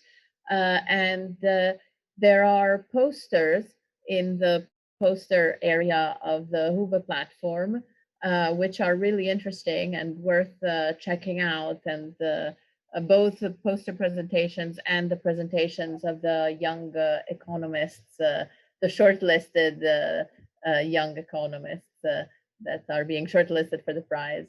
And with that, you know, let me thank everybody, the presenters, the discussants, the people that have attended and participated in our first session. And I look forward to seeing everybody in half an hour, I would say, a little bit less, 26 minutes. Thank you all. Bye. Hello, everyone, and welcome to session 2 of our conference. This session is going to be dedicated to discussing 2 papers looking at negative interest rates policy. We have 2 really excellent sets of speakers and presentations. Let me welcome our first presenter, who will be Matthias Rottner from the European University Institute. Matthias, the floor is, oh, actually, I've got the wrong affiliation. It's Deutsche Bundesbank. Apologies. The floor is yours, Matthias. Okay, yeah, thank you very much. I changed affiliation, so I started at the Bundesbank this month, so that explains the confusion. And yeah, thank you very much for including this paper in the into the conference. I'm very happy to be here today. And this paper is joint work with Matthieu and Christoffer, and these are the views of only of the authors and do not necessarily reflect those of the Deutsche Bundesbank or the European Central Bank. And the title of this paper is Reversal Interest Rate and Macroprudential Policy. And this paper is motivated by the current low interest rate environment, in which actually several central banks have used negative interest rates as a policy tool. And one particular worry is that in such an environment with very low interest rates or negative rates, that actually a monetary policy loosening could entail unintended recessionary effects. And this is the so-called reversal interest rate, a term coined by Grunemeyer and Kobe. And here the idea is that a monetary policy cut, instead of having its intended expansionary effect, it has actually like a recessionary effect. And the idea is that the monetary transmission mechanism through the banking sector actually breaks down. And to understand the threat of the reverse interest rate, what is very important is the transmission of the policy rate, so the rate that is set by the central bank, to other interest rates. And in particular, the pass-through of the policy rate in negative territory seems to be hindered by the zero lower bound, so this pass-through to deposit rates in particular. And this paper here is about the connection between the reversal interest rate and macroprudential policy. And in particular, what we are asking here is, could the reversal rate be a novel motive for macroprudential policy? And here the idea is that actually macroprudential policy can help to restore the transmission of monetary policy in such a low interest rate environment. And we approach this question by developing a new nonlinear macroeconomic model that features a banking sector and is designed for this low interest rate environment. And this model that we develop here, we fit to the euro area economy. And importantly, we incorporate the transmission of the policy rate to other interest rates. In particular, we have that there's an imperfect deposit rate pass-through of policy rates. So here that if the central bank sets a negative rate, that here how it affects the deposit rate, this is really like much less strongly than in a normal territory. And what comes out of this framework is that you have a trade-off between stimulating demand and eroding bank profitability in a negative interest rate environment. And so this model features a nonlinear monetary policy transmission, and also very importantly, it features or it captures the possibility of this reversal interest rate. So like that, if like a monetary policy rate cut at a particular level can actually become contractionary. And using this new framework, we actually assess macroprudential policy. And we look at the policy rule that is similar to a countercyclical capital buffer. And we also look how this rule is actually, or how macroprudential policy can be seen as a strategic complement to monetary policy. And our paper has 3 key takeaways. So the first one is that we really have a nonlinear monetary policy transmission in this low interest rate environment. And importantly, monetary policy reduces its effectiveness the more it becomes into negative territory. So here, like a rate cut in a territory, let's say, of around 0.5% is more effective than in minus 0.5. So, and here, importantly, it loses more and more firepower the lower you go. And actually, the model suggests that there is a reversal rate located in the area of minus 1%. And importantly is that this threat of the reversal interest rate, or like the probability of encountering this reversal interest rate, this depends on the capitalization of the banking sector. And so depending on this capitalization of the banking sector, you have this trade-off for monetary policy between stimulating the economy, between stimulating demand and eroding bank profitability. And this really creates this new motive for macroprudential policy here. Because if you use macroprudential policy to create more space for the banks, you can actually help to restore the effectiveness of it. And what we show using like a rule that resembles the countercyclical capital buffer, really that if you preemptively create macroprudential policy space, this can safeguard against encountering the reversal interest rate. And so our paper is related to, especially to the paper of Prunemeyer and Kobe and Eggertson and co-authors. And let me highlight what are the kind of like the 3 main contributions of this paper. So the first one is that we developed this quantitative nonlinear model. And I think what is so interesting about this model is that it allows to evaluate these outlined asymmetries of monetary policy in this low interest rate environment. And actually, what we show here is that the reversal interest rate creates a new motive for macroprudential policy. And before coming to the model, I want to show you the stylized facts that we really want to capture in our model. And so this, what you can see here, is the ECB deposit facility rate, so the policy rate of the ECB. And what we can see after the financial crisis, there's a prolonged period of very low interest rates in the euro area. So the first time and policy rate was set to 0 was in 2012, and in 2014 it entered negative territory. And if we look at how does it transmit to other rates, we can here look at like government bonds. So here this is the dynamics of the German 1-year bond yield. And importantly, you can see there seems to be a strong co-movement between the policy rate and the bond yield of the German government bond. So even also it kind of becomes negative in 2014, and it seems to closely track it before the financial crisis, but also after. But this thing actually looks quite different if we look at the retail deposit rates. And the retail deposit rate, this is the red line. And prior to the financial crisis, you can see like a strong co-movement between the policy rate and the deposit rate. But this co-movement really breaks down or becomes less strongly, or in more technical jargon, this is like you have like imperfect deposit rate pass through in such a low territory or low interest rate territory. And this is something that we want to capture with this model, exactly like these different dynamics of interest rates. And here I will skip in the interest of time the slide, but we also look at individual bank data to show that really like the zero lower bound affects the pass-through of the policy rate to retail deposit rates. And so what we do in the paper is that we develop a new Keynesian DSG model, which features an endogenous reversal rate. And here we have in the model, so this is like we have households, and these households, they hold deposits at the banks for which they receive the nominal interest rate. And they're also affected by like a risk premium shock. So this risk premium shock is like a demand shock that has been proven to be very important in such models to explain like zero lower bound episodes or negative interest rate territory, that the economy arrives there. And then at the heart of the paper is that we develop a banking sector. And this banking sector consists of three key features. And the first one is that the banking sector is capital constrained. The second one is that we impose, like what I've shown you in the stylized facts, we impose this imperfect deposit rate pass-through in the model.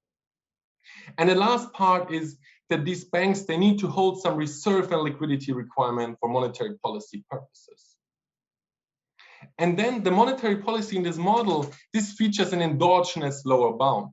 And here, so this is very different to the zero lower bound. So this endogenous lower bound can be located anywhere. And this is the choice of the central bank. And here, basically, what the central bank can set a lower bound to avoid going into too negative territory, to avoid that it actually hits the reversal interest rate. And to close the model, are there also non-financial firms? The model features nominal rigidities, and there are also some capital adjustment costs to just bring it closer to the data. And importantly, we solve this model in its nonlinear specification with global methods that we can capture this reversal interest rate. And let me be a bit more detailed about the banking sector. So this is really like the key in the model. So we have the banks, the intermediate funds between household and non-financial firms. And these banks, they hold their net worth and they collect deposits. And they use this net worth to buy securities and also to hold government assets. And then this, the deposits, they earn like a they earn the deposit interest rate RTD, and the government assets, they earn a different interest rate, or the return is different because this follows the policy rate in line with the stylized facts. And then the three key ingredients are, so being a bit more precise, so we have like this capital constrained banking sector, and here we use like a standard financial friction following the work of Gertler and Karadi. And here the bankers, they need to hold capital that they have more than a fraction so that they don't run away. So this is basically the phaser capital constraint because they can divert a fraction lambda of their funds. And the second key part is that they face a liquidity and reserve requirement for monetary policy purposes. So, and they need to hold a certain amount of government assets, and it can cover a fraction delta B of the deposits. That's very important. And importantly, like the return on these assets follows very strongly or closely, so 1-to-1 the policy rate. But they also hold deposits. And importantly, this deposit, there's actually some stickiness in the deposit rate, in line with what we have seen in the data. And so here the idea is that banks' market power for setting the deposit rates is really falling with the interest rates. And as a consequence, this gives you a micro foundation to think about this imperfect pass-through of the policy rate to the retail deposit rates. So here, importantly, you have that the deposit rate is not the same than the policy rate. And these three ingredients give us a setup that allow, on the one hand side, to capture the dynamics of the different interest rate, and also very importantly, it gives us a scenario where you can have an endogenous reversal interest rate. And the idea is that if we are in a low interest rate territory, or negative territory, if the central bank lowers its interest rate, on the one hand side, it stimulates demand.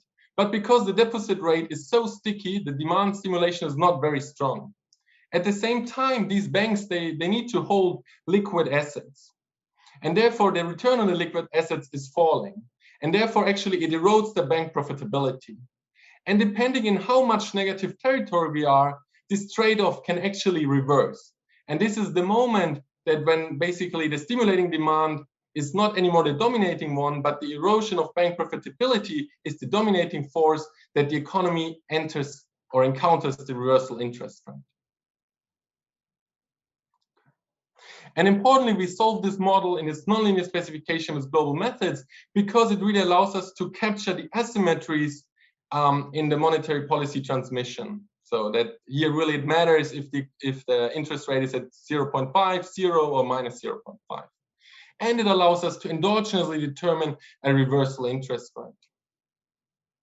And what we do with this model is we fit it to the euro area economy, and in particular for this low interest rate environment. So what we do is here we set the risk-free rate to 1%, and we also match the standard deviation of output in the euro area with the model. And what I want you to now show is actually the predictions of the model. And I think really one key result is that you have this asymmetric effects of shocks.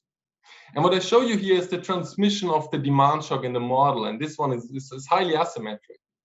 So what you can see, the blue line, this is a 1 standard deviation shock. And if you look at the left panel, you can see that output falls by close to 2%.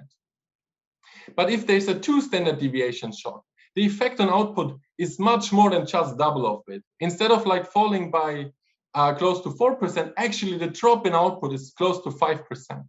And this is really because the economy approaches, after a large shock, it approaches this area with the imperfect deposit rate pass through.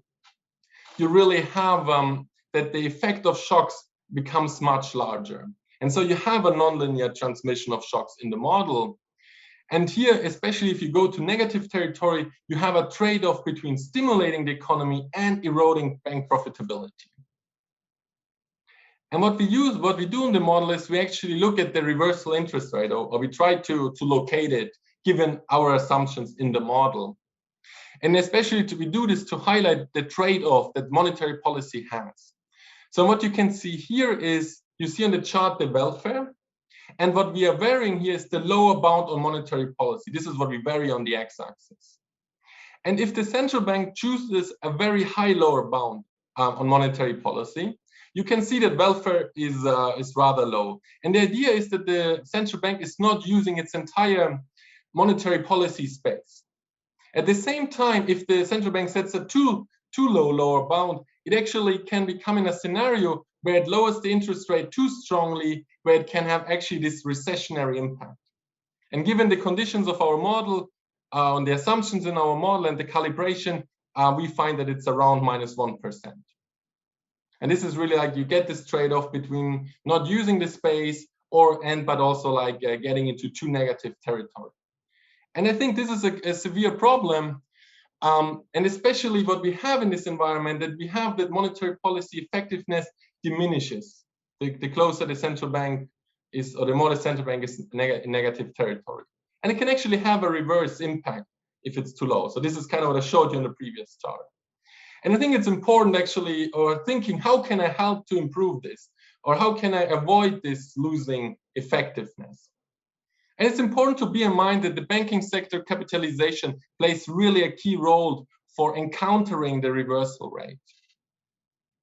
And this actually results in a new motive for macroprudential policy, because we could actually use macroprudential policy to help to restore the transmission of monetary policy. So if you use macroprudential policy to increase the banking sector capital position, you can also actually increase the resilience of the banking sector over the cycle, and you can make monetary policy more effective. And therefore, this is a new motive for it. And what we do in the paper is we actually look at the counter-cyclical macroprudential policy. And we look at the policy rule that is really based on the counter-cyclical capital buffer. And similar to the CCYB, our rule can impose additional capital requirements. And I think what is very important about thinking about the CCYB and how to implement in this model is that this buffer can be built up during a phase of credit expansion. So if there's credit expansion, you can build up this buffer. And everything of the buffer that has been built up previously, this is the amount that can be released. So you can release what you have built up beforehand, but you cannot set the buffer below 0 during a downturn. Exactly in line with the setup of the CCYB. And we implement such a rule in our framework. And what we actually show is, and I will show you the pictures in the next 2 slides, is this creating this macroprudential policy space in advance really helps to safeguard the economy from encountering the reversal interest rate. And it's actually welfare improving. So let me first show you how it affects the transmission of shocks. So this is what you can see here on the chart. You can see the transmission of the demand shock. And the blue line is our baseline economy. And the red line is the economy with a macroprudential policy. Actually, it's the optimal macroprudential policy, which we have maximized in the paper. And what you can see here is that this macroprudential policy rule, it really helps to dampen the impact of the shock. So if you look at the blue line, at the baseline scenario, output drops by close to 5%. But if I actually use macroprudential policy, so I have created this space beforehand, my drop in output is considerably smaller, and this goes like around 3%. So it can be really effective. And because I use this additional buffer from the policy rule, actually also the interest rate or the central bank does not need to set such a negative policy rate, as you can see in the middle chart. And this really avoids that you encounter this this area where you have this very weak link between deposit rate and policy rates. And what we also actually look here is that we want to look how does macroprudential policy and monetary policy interact, and what are the implications of macroprudential policy for welfare. And what you can see here, the blue line, this is the baseline scenario where we vary the lower bound of monetary policy and calculate welfare. And what you can see here, the red line, is that we choose the optimal macroprudential policy, and we also calculate the welfare different lower bounds. And what you can see is that really macroprudential policy increases welfare. But it not only increases welfare, as you can see here, that the red line is considerably above it, it also reduces economic fluctuations. And the idea is that you have built this additional space in good times, but this like using this buffer then in bad times helps to restore also the effectiveness of monetary policy. And let me conclude. So what we do here in this paper is we develop a nonlinear framework which can be used to assess the reversal interest rate and different policy rules to this. And what we do in the paper is we look at a particularly important policy. So we are looking at macroprudential policy. And we established that the reversal interest rate is a new motive for macroprudential policy.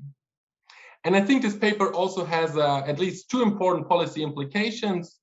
So the first one is that really like a proactive use of the countercyclical capital buffer can mitigate the risk of encountering the reversal interest rate. And it also really, the second one is that it really emphasizes the importance of financial stability considerations in monetary policy strategy discussions.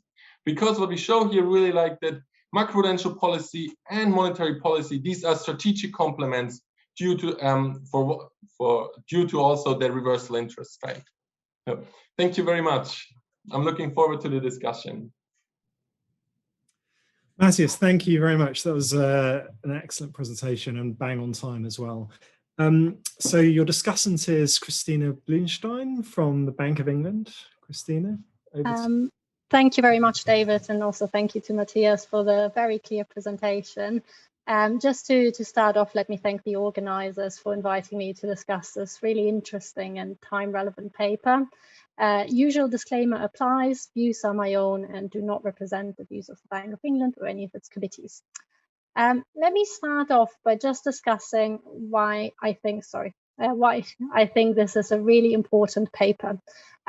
First of all, the concept of a reversal rate is probably a really important thing to discuss when you conduct monetary policy.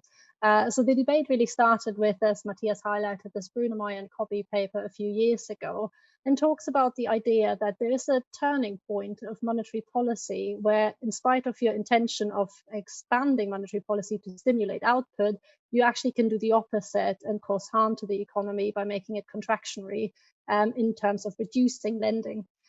So naturally, that is a really big issue for policymakers to know when they would hit this reversal rate. And it's particularly timely at the moment, since many central banks have been in a low rate environment for probably a decade now, likely to continue to be there, and some have already introduced negative rates. So it seems this is a really timely issue. It's of huge relevance for policymakers, but there's actually very little evidence on it and very little theoretical understanding how it works. So I think this paper fills a really neat gap.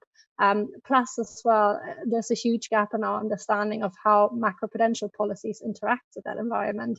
So overall, I can just say I am a big fan of the paper. I think it's very relevant and very well executed as well.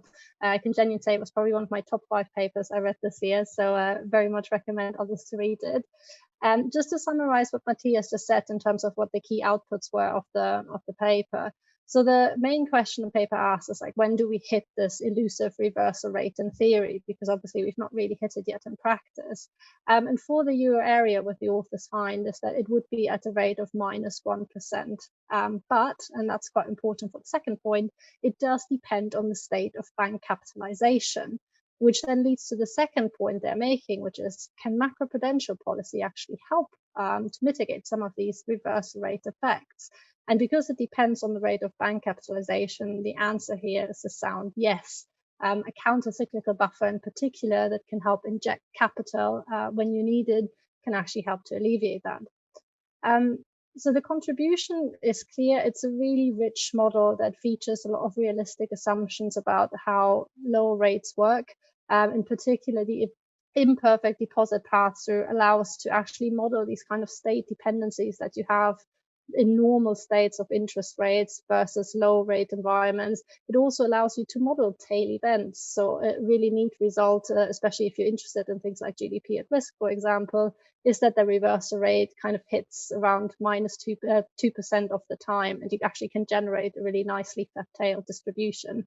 And obviously talks about the really important issue between monetary policy rate and macroprudential interaction, especially in regards to bank lending. And it has this really neat effect of not just having the reversal rate mechanism, which by itself is quite interesting, but also it allows you to model the fact that monetary policy effectiveness will diminish over time the closer you actually come to negative rates and a low environment, which a lot of models do. Final point on the modeling as well, which I thought was a really neat contribution, was the occasionally binding CCYB, because it is how it works in practice. It cannot be negative, so having that as a feature I think is quite important. And then my key takeaway, and I think the most important thing for also the people here in this conference to take away, is really that the key insight is that monetary policy has a reversal rate. It's possible to actually quantify what it is. But macroprudential policy can act as a mitigant to that. So there's a role for policy interaction. I thought before I'll delve into my comments, I'll just very quickly explain how I understood the main mechanism of the model and why macroprudential policy is so useful in this case. So I'm aware this is a gross simplification of this very rich model, so bear with me.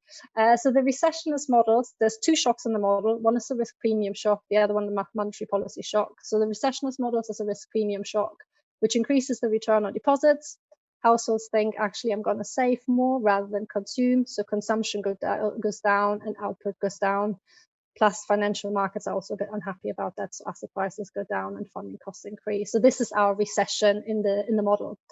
On the second line, you then see monetary policy reacts to this in a normal way. Output is down. So we're doing expansionary monetary policy. The reserve rate goes down. In normal times, the model assumes full pass-through. So the deposit rate responds 1-for-1. Which again does the opposite. So now households decide to consume more again, and we have output stabilization. So everything works beautifully here. Now, in low for long times, what you get is that this mechanism starts to break down with the deposit pass-through. So now deposit rates decrease by less because banks don't want to pass on the reduced policy rates, which means that banks' profitability is squeezed because they still have to pay the deposit rates, but they now get a lower return on their assets, which affects the balance sheet of banks, and that triggers the financial accelerator mechanism. So we get this reversal in the policy rate, which is not good, obviously. So this is then where Macropru comes in. It doesn't fix the deposit pass-through, but it does fix the channel around the bank profitability and bank balance sheet because it releases capital at the right time So bank balance sheets are not quite as affected, and then you don't have that reversal, and you can get a bit of output stabilization. So this is how I understood the main mechanism. Now let me go through my comments in particular. So I think this comment Matthias will recognize because we've had similar discussions in the past. But in particular, when we discuss the reversal rates and the bank lending channel as one of the key mechanisms, I do think it is a problem that leverage is currently modeled as a counter-cyclical response, as you can see in the figure to the right. So when output goes down, leverage actually goes up in the model. And there is nothing to say about Matthias' particular modeling choice. I think 90% of models do that. But in this particular instance, I wonder whether it can cause a problem. I should also say in the model, the calibration of leverage is particularly high, which gives it even more importance as well. So the way in reality we think the CCYB should work, right, is you have a recession which drops lending. So banks respond by cutting their lending, and then you release the CCYB, and that increases lending again. Now in the model, my understanding is because it's counter-cyclical, you have a recession, which actually means that lending should increase or leverage should increase, and then the CCYB releases. So my question was just, how does that fact that you have counter-cyclical leverage affect the strategic complementarities? And if you were to model it in a procyclical way, would you actually get a much stronger effect for macroprudential policy here as well? My second comment was on the choice of the risk premium shock, which I'm aware since Metz and Bauta is a very popular choice to model a recession. But the way it's currently entered in the model is as part of the Euler equation. So it's the eta t here. And when you model the reversal rate effect, you have both risk premium shock and the monetary policy shock that kind of both affect this equation. And I found it a bit hard to completely understand whether you are able to isolate the effect of what is the change in monetary policy going through the deposit rate, so the imperfect pass-through, to what is potentially just a really high effect of the risk premium, in particular because monetary policy is still responding endogenously in your model. And there might be a risk that maybe what you're capturing isn't as much as a reversal rate as some general equilibrium effects from that really high risk premium shock. So some suggestions that might just put my mind at ease here would be, for example, if you could just plot what the return on deposit rate, so that composite item here, is to see whether there is one effect dominating the other to make sure you're really identifying the right thing. Or maybe also potentially disable monetary policy completely in your baseline model. So also put the Taylor coefficients to 0 just to see what happens in the absence of complete monetary policy. And if you wanted to introduce a new shock as well, I mean, the risk premium shock is a good way to model a financial shock and a financial recession. But there might be a cleaner way as well if you just look at a plain recession that doesn't necessarily affect financial markets as such, so maybe a pure supply shock, and see how that changes some of the interpretation of the reversal rate. My final comment was on the welfare, which I think it's a really nice exercise that you are doing here on the different types of monetary policy interaction with Macropru. But I was quite struck by this figure where it doesn't seem like it's a nice hump-shaped curve, but it actually feels like a plateau. And I was wondering whether you could provide some intuition in particular. I mean, is there, if we had to put it into GDP space, which I know you kind of do at some points of the paper, is there actually a big difference between a 9% capital target and the 9.75%, which I think you say is the optimal one?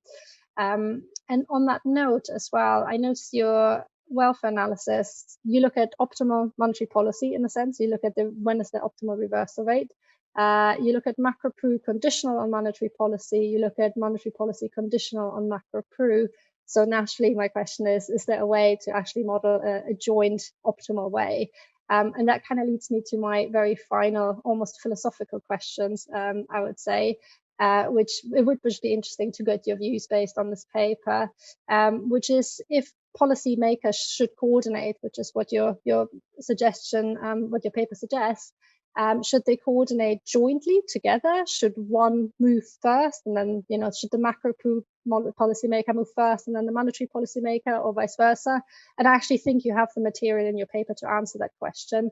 And just to throw it out there as well, obviously it's not just interest rates and macro-prudential, but we do also have QE in our arsenal of central bank tools.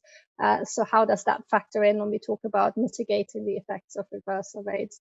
So I am over time, so let me just conclude by saying it was a really great paper. I really enjoyed reading it. I think the model is particularly useful to analyze this effect, and very insightful comments on policy interactions as well. So thank you, Matthias.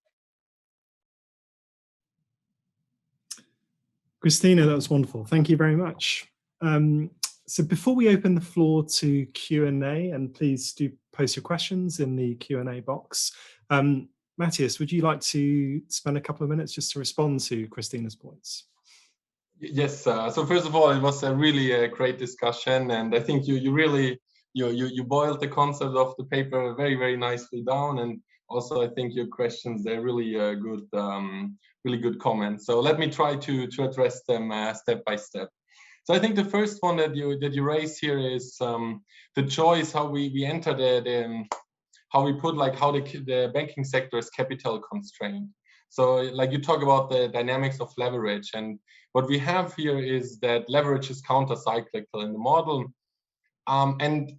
Because we kind of use the most standard financial friction. So I think that the reason why we chose it was really, we wanted to not deviate at this part from the literature, to put really more the focus on the new elements that we have.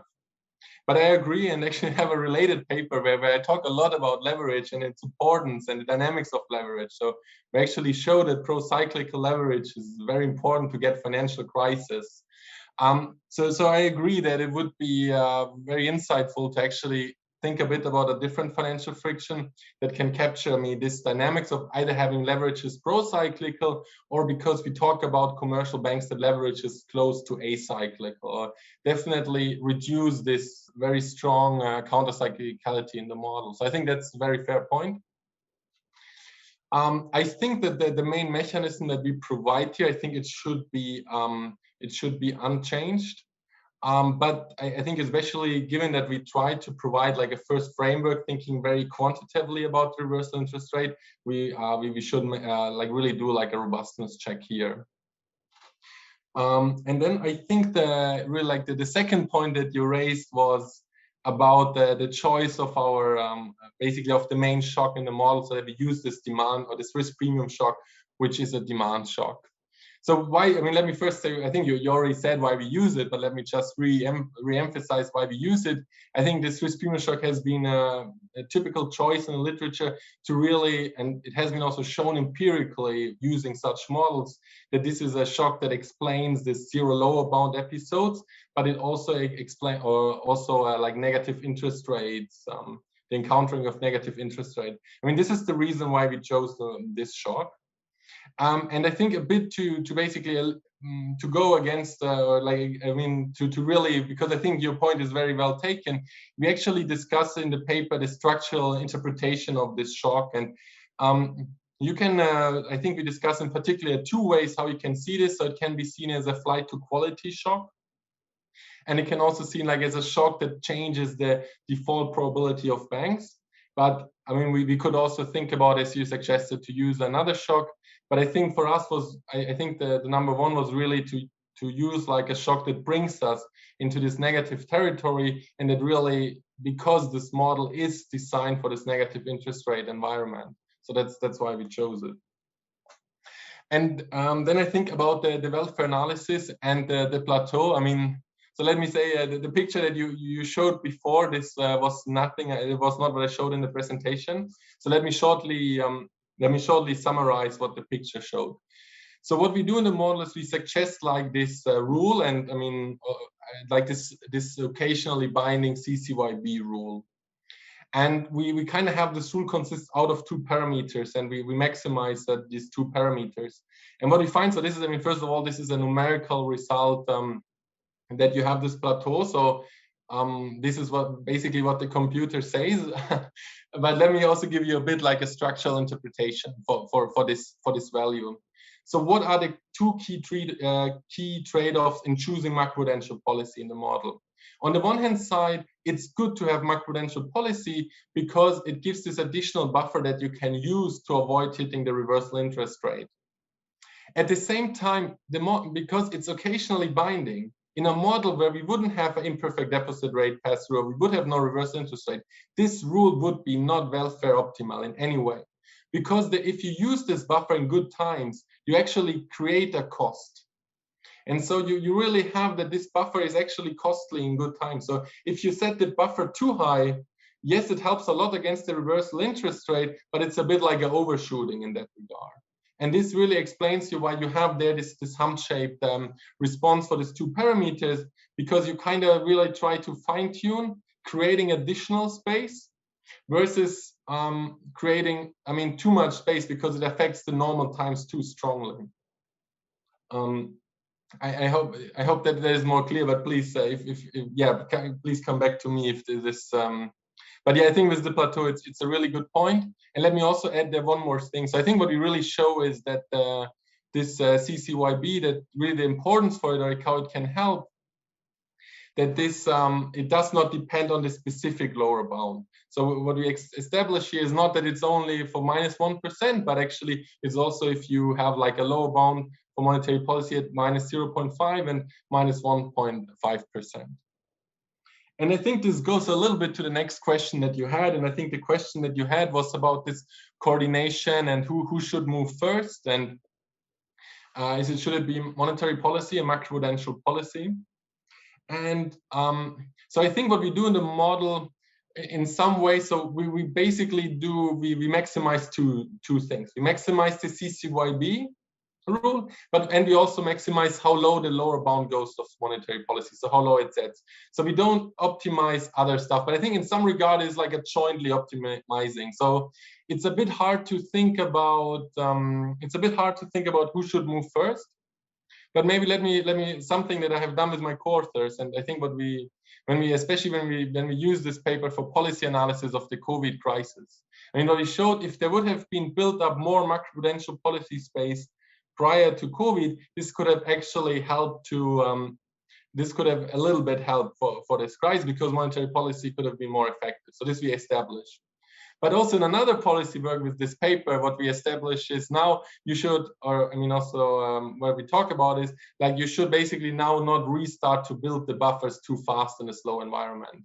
So I think that the point here really about that, I would say about the moving and the coordination is you need to build up macroprudential policy space when it's possible. So in good times or in normal times. And then this policy space you can then use during a downturn, and then during a downturn it can help monetary policy. So therefore, I think the coordination is very important. But yeah, in that regard, it can really only help, or you can only use what you have built up before. So I think this is very important to bear in mind. Thinking about this.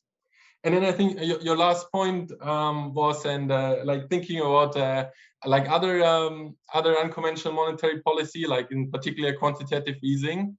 It's something also we have a little bit. We haven't started working on it, but I've also discussed with my co-authors, and yeah, we think it would be a super interesting extension to do incorporating QE in the model, and also seeing how would QE affect the reversal interest rate and the probability of encountering it. So I think this is something that is quite high on my future research agenda. But yeah, I think because QE would also affect a lot the asset prices, and therefore basically the net worth or the bank profitability. So therefore, I think using QE actively would also help against encountering the reversal interest rate. But it's something that would be very nice, and I think it's that you're also really mentioning it. That's a good. It really gives motivation to work, keep on working on this project. Yeah, so I hope so thanks again for this great discussion. I really enjoyed it. Brilliant. Thank you. So we've got a couple of minutes, maybe just for some questions from the general audience. There's one that I'll convey to you first that hasn't popped up on the screen because it was sent through a different format. This is from Gulchen Ozcan, she asked the interesting question about whether I think more generally now, whether the reversal interest rates should differ in economies that are very bank-based versus economies that rely more on market-based finance. So any thoughts you have on that? And then perhaps you can read the other questions, or you can see the other questions yourself. There's a question from Matthieu about whether a risk premium shock is the right way to think about this particular episode. We're trying to apply the lessons from your model to what's happening right now. And then a nice question from Tim Foreman as well, pointing to the uncertainty in what we know about the transmission mechanism at very, very low interest rates, and how you can think about factoring that into your framework. Yeah, no, let me start with the first question about the reversal interest rate and how it depends. Also, I would say basically on the banking sector or the financial sector and the economy. And I think there's empirically, I think there's a very nice paper from the speaker afterwards by Florian Heider, where he really emphasizes that for banks, how they are affected by negative interest rate policies depends on their deposit funding, so how much they hold deposits. And I think this is exactly, this paper, what we do here is, we highlight some mechanism and we calibrate the economy, but definitely if you have a different economy, the reversal interest rate would move for sure.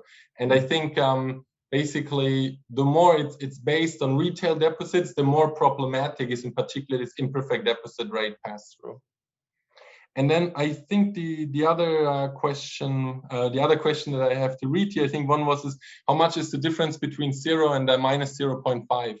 So you can look at the model. The model gives you some quantitative prediction, but I think what is really important is to think here is that the effect of monetary policy is diminishing. And to basically have the same effect at 0 and the same effect at minus 0.5, and then at minus 0.5, I need a much larger policy rate cut, conditional on having enough space available. So I think here really is the problem that to get the same effect, you need a larger cut. I think that's important to bear in mind. And then I think the next question was basically about the amount of uncertainty in the pass-through. Yeah. So about the amount of uncertainty, I think it's a great question. And so I think that this model, we tried the best to provide a good model for this. But yeah, I think the more experience we have, the more better we can pin down this imperfect deposit rate pass-through and other key elements, the better you can also think about these models, how you can try to quantify such numbers. But I think that the interesting thing is also really, if you use such a model-based approach, how you can use it for these policy exercises. Exactly what we did, that you look at macroprudential policy, how does it affect it? So I think sometimes it really provides a very nice framework to see how it changes things. Yeah, Matthias, we better leave it there and move on to the next paper. So you can see you have some, several other questions in the Q&A which you can take away and reflect on when you're revising your work. But thanks for a wonderful presentation. Thank you. We're going to take a 60-second break just before we move on to the next paper, just to load up the slides. So we'll see you in a minute's time. Hello and welcome back. So we'll now have the second paper in our session on negative interest rates. And I'm really delighted to welcome Florian Heider from the European Central Bank to give this next paper. The ECB's obviously been a huge player in the space of negative rates, so this will be a really valuable contribution to our discussion. Florian, the floor is yours. Okay. Thanks a lot for the invitation to present at this first conference of the Qatar Center, which is a great initiative. So yes, the ECB has been a big player, but this is research, so these are my only views and not the views of the ECB. Please bear that in mind. And this is joint work with my co-authors Christian Bittner at the Bundesbank, Farzad Saidi, now at Bonn University, Glenn Schepens with me at the ECB, and then Diana Bonfim and Carla Soares at the Bank of Portugal. And the title is Why So Negative and the Effect of Monetary Policy on Bank Credit Supply Across the Euro Area. So what are we going after here? It's a very simple and very old question in many ways, is how do monetary policy rate changes affect bank credit supply? We're focusing on banks because that's sort of where still a lot of the attention is, and Europe continental Europe is a very bank-based financial system. So this is a question that has received a lot of attention, but the world of central banking has changed somewhat over the last 12 years, 13 years. Before we were always in a relatively high rate environment. That's what I'm going to call the sort of normal environment. And now we are faced with a low rate environment post the financial crisis, close to the ZLB. And this is evidenced in a lot of central banks actually reviewing their strategy and seeing whether they can still do the things as they used to. And in particular, what we're after here is we want to ask whether that transmission of policy rates to bank credit supply, which has been relatively well examined in the past, to what extent does it explain the behavior in a low rate or even negative policy rate environment? I'm going to use these two things interchangeably, and you see in a second why. And so the question is: do the insights that we have from the lending channel, from the capital channel, from the deposit channel? I mean, these are all different literatures that speak to this theme. Also, the risk-taking channel. Do they still apply? What can we still take with us? Do we have to abandon everything? And so what we're after really is we will give you a framework to think about both environments at the same time. We're really examining the low and the high rate environment simultaneously. And so we don't want to have two different stories. We want to have one comprehensive story. And specifically, we're going to take some way of thinking about the transmission in the past, and we're going to modify it in some way. I'm going to make that clear. Why are we examining these two environments at the same time? Because we are lucky enough to have heterogeneity in the euro area. So the 2014 cut, which was this prominent going negative, breaking through the zero lower bound in terms of policy rates. We have in the euro area, we have core and the periphery, and I'll tell you in a second why they differ. And we're going to look at two credit registers, one from the periphery, Portugal, and one from the core in Germany. So we get sort of two for the price of one, which is very, very nice, I think, in the euro area. I mean, usually we don't like heterogeneity, but for academic purposes, it's actually quite nice. And it turns out that in coming out of the sovereign debt crisis, in the periphery, in particular Portugal, all the rates are very high. The government bond yields are high, interest rates are high, and also deposit rates are high. And in Germany, also coming out from the sovereign debt crisis as a result from a search for safety, we actually have very low rates in Germany. We have very low interest rates and also deposit rates. And this difference, that's what we're gonna exploit. Today I won't have time for this a lot because in 20 minutes going through a model is probably shooting yourself in both knees at the same time. But what we're trying to do is we're really sort of trying to reverse engineer. What kind of model would you need to write to make sense out of our empirical tests so that you can really see that how it all hangs together and the model makes the assumptions very clear? And what we take an external financing constraint. That's what we want to have because that's what in a lot of the macrofinance papers you have, if you think of papers by Gertler-Keradi or Krishnamurti or Brunner-Meyer-Sannikov, there's always some financing constraint that constrains leverage. And that's going to be based on an agency problem. And we're using a particular agency problem to make some of the elements there a little bit more explicit. And we're going to add to this relatively standard way of thinking about banks. We're going to allow some ex-ante screening because we want to think about risk-taking, that the banks, they react by maybe going into riskier projects, riskier loans. We're going to think about the pass-through of the policy rate to loan rates and investors outside opportunity. That's how we're going to generate the effect of monetary policy. So how exactly, which rates are linked to monetary policy. And we're going to allow for a zero lower bound for deposit rates and not for wholesale investors. And I'm going to show you a little bit more about this. Okay, what do we find? We find that in the periphery, sort of in a high rate environment, it's business as usual. The ECB goes negative, so what? That's like any other rate cut. The banks change their bank credit supply according to the bank capital channel, which means that banks which have less equity to assets react more. It's expansionary and there's no risk taking. So that's kind of what we would have expected from the central bank lowering the policy rate in normal territory. In the low rate environment in Germany, it changes somewhat.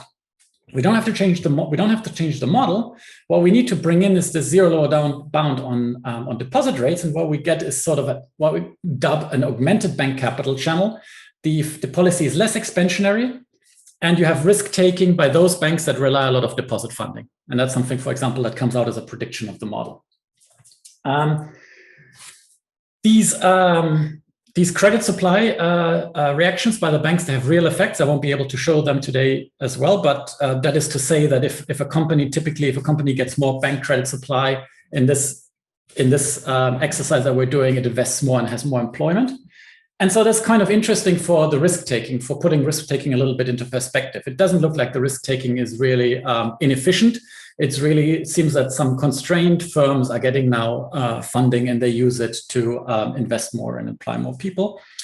And we also, because we have a country from the periphery and one from the core, we're going to use the following argument. We're going to say every other country is a convex combination of those according to some characteristic, and we're going to extrapolate our estimates for other countries in the euro area to document the heterogeneity in the policy transmission. Okay, so outline. So I'm gonna spend a bit of time on the motivating fact. You're gonna get only a glimpse at the model. Spend tiny bit of time on the data and empirical specification because it is really an empirical paper mostly. The baseline results in the credit supply, and then we'll see you have to jump over all the other things. And there's a paper for you to read up on that if I have made you interested in that. Okay, motivating facts. So that's something that we exploited in previous work. So you have time on the x-axis and you have several interest rates on the y-axis. There is a 0 in red, and the light gray is the ECB's policy rate. So we see that as a result of the great financial crisis, the rates came down. Then we had the sovereign debt crisis, rates came down. And here, that's what we're exploiting in mid-2014, going into negative territory where the rates have been forever. Well, we're going to focus around this event shortly before and after. And we see two more rates. One is a interbank market rate, so a typical rate on short-term debt that banks use for their financing. That's a 3-month Euribor, and that follows the policy rate. That's the dark black one. And importantly, it follows the policy rate into negative territory. There's also a euro area deposit rate. So that's a euro area average. That is more sluggish than the policy rate, but it usually it tracks the policy rate as well. If the policy rate goes up, the deposit rate goes up. If the policy rate comes down, the deposit rate comes down, and so on, except here. The rates fall, but they never cross the 0. So that's sort of the difference that we're going to exploit in part of our exercise, is that if you go into negative territory in a low rate environment, there's going to be a wedge in a bank's cost of funding, depending whether that funding comes in the form of retail deposits or wholesale debt. But then the insight in this paper is that this euro area deposit rate that was leveling off is actually quite heterogeneous if you look at individual countries' deposit rates. And so here we're zooming in again at this event in mid-2014, and what we see is that in Germany, that looks a little bit like the line from before. The level is low, and hence it does not come down much because for some reason banks do not charge negative rates on deposits, on retail deposits. But in Portugal, the deposit rates were very, very high, or a lot higher than in Germany, and they actually could come down quite a bit.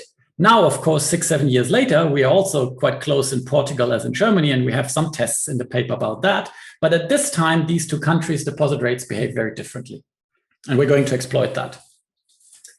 Now, this means that this differential pass-through to the cost of funding in the core and the periphery means that the net interest margin behaves very, very differently. Usually we think that if the central bank lowers the cost, its policy rate, short-term rates follow, so the cost of funding for a bank goes down. Loan rates come down as well, but more sluggishly so. So usually we think that the net interest margin increases, and that's why banks can expand. They're more profitable. And we see that this is what's happening in Portugal. So here we have the loan minus deposit spread just in the aggregate.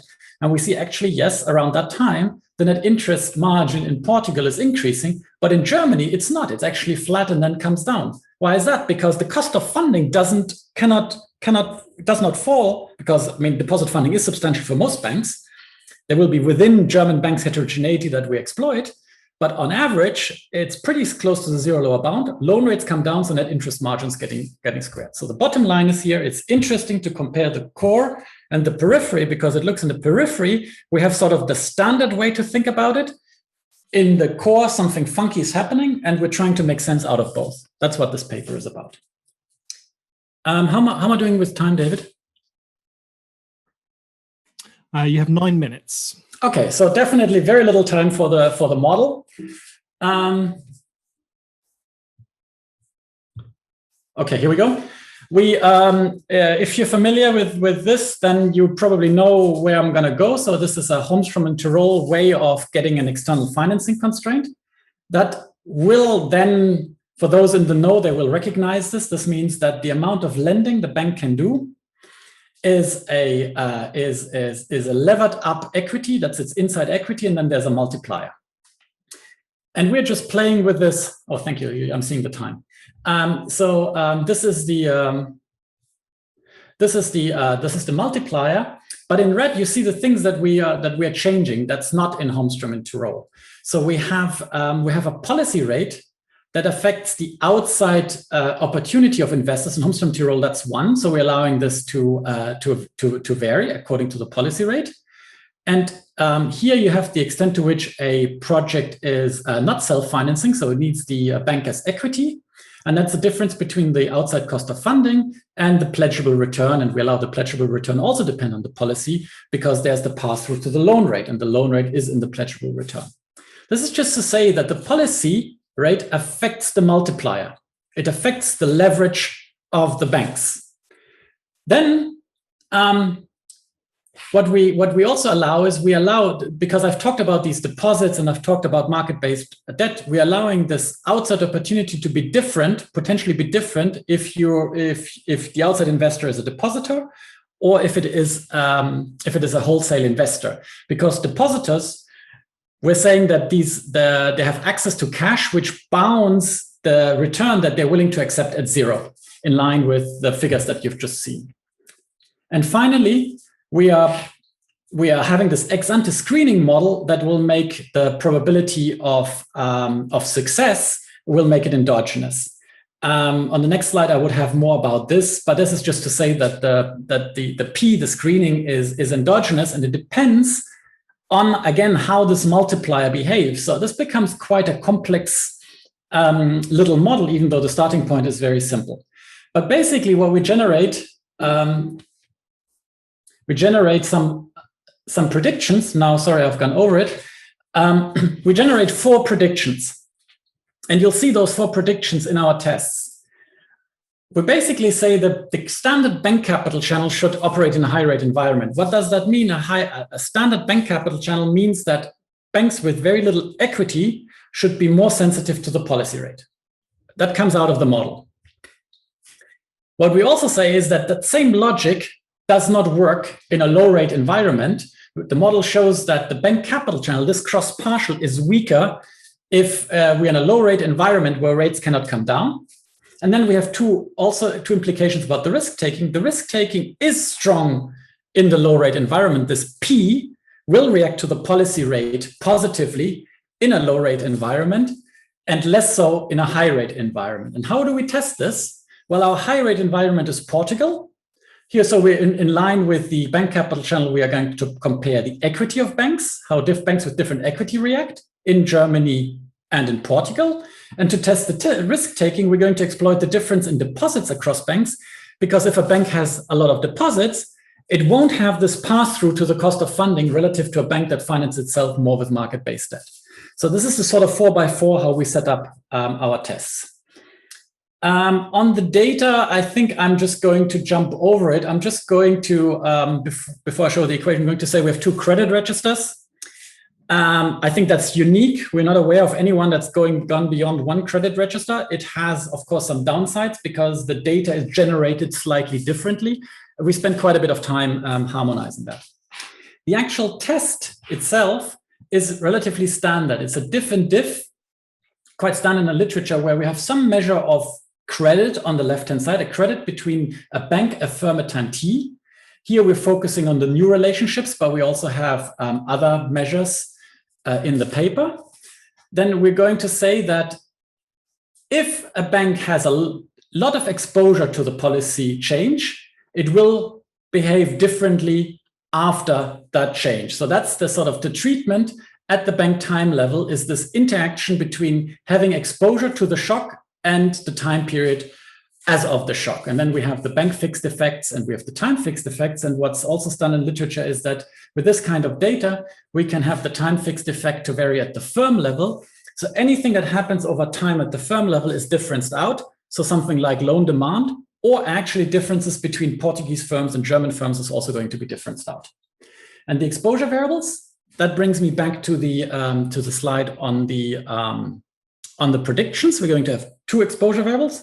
One that's a bit more standard, which is the equity to asset ratio for the normal bank capital channel. And then we're going to look at deposits to assets, which is more something we found in the recent literature on negative rates.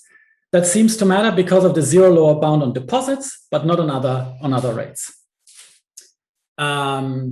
So the baseline is this kind of test. So think of this as a 2x2 matrix. So we have 4 entries that replicate our 4 hypotheses. We have our high rate environment in Portugal. So that's that column on the left. And on the right, we have our low rate environment, it's Germany. On the top row, we have the bank capital channel with the equity ratio as the exposure variable. And on the bottom row, we have this augmented bank capital ratio that's occurring in a low rate, that's potentially occurring in a low rate environment where the deposit ratio should matter. Then on the left-hand side, we have our credit variable, which here is just new relationships. But then within each of these 4 cells, we have 3 more. We have all borrowers, risky borrowers, and safe borrowers. That is because we want to see whether there is this risk-taking. Is there potentially a credit expansion only to risky borrowers? So our hypothesis was that the normal bank capital channel should operate in the top left. The risk-taking should operate in the bottom right. Here in Portugal, the deposit ratio shouldn't matter because rates are high, so they could all come down. And the equity channel should be muted in Germany because we are in a low rate environment where the model shows that actually because of the limited pass-through, this effect of a policy rate on the low equity banks relative to the high equity banks should be muted. So let's see whether that's coming out. And yes, it is. So what we see is that in Portugal, lower equity banks expand more. That's why we have a negative coefficient here. And it happens both for safe and risky borrowers. This doesn't work in Germany in line with the model. There's a lot of noise, and the safe and the risky banks borrowers are getting different credit supply. The risk taking shows up in Germany because they expand the credit supply only to the risky borrowers. And in Portugal, with the high rates, there shouldn't be any effect of the deposit ratio, and there isn't none. And so the rest of the paper is to make this potentially go away with more controls. And we have here 2 numbers that I want you to take away. So there's a 31 and a 29, because that's the last thing I'm going to talk about, how we're going to use this to have an idea about what's going on in the euro area. So I'm skipping over the robustness. I'm skipping over Portugal now 7 years later. I'm skipping over the real effects. So let me finish with this. So there was a 0.031 that was the bank capital channel in Portugal. And we don't have credit register for all these other countries. There's Germany again, but these other countries, we don't have the credit register.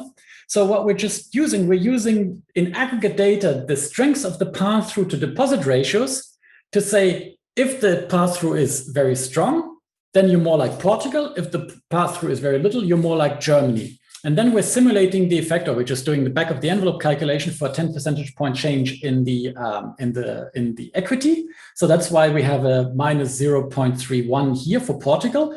And then we see that actually across the euro area, the bank capital channel becomes weaker the more countries are in closer to the ZLB.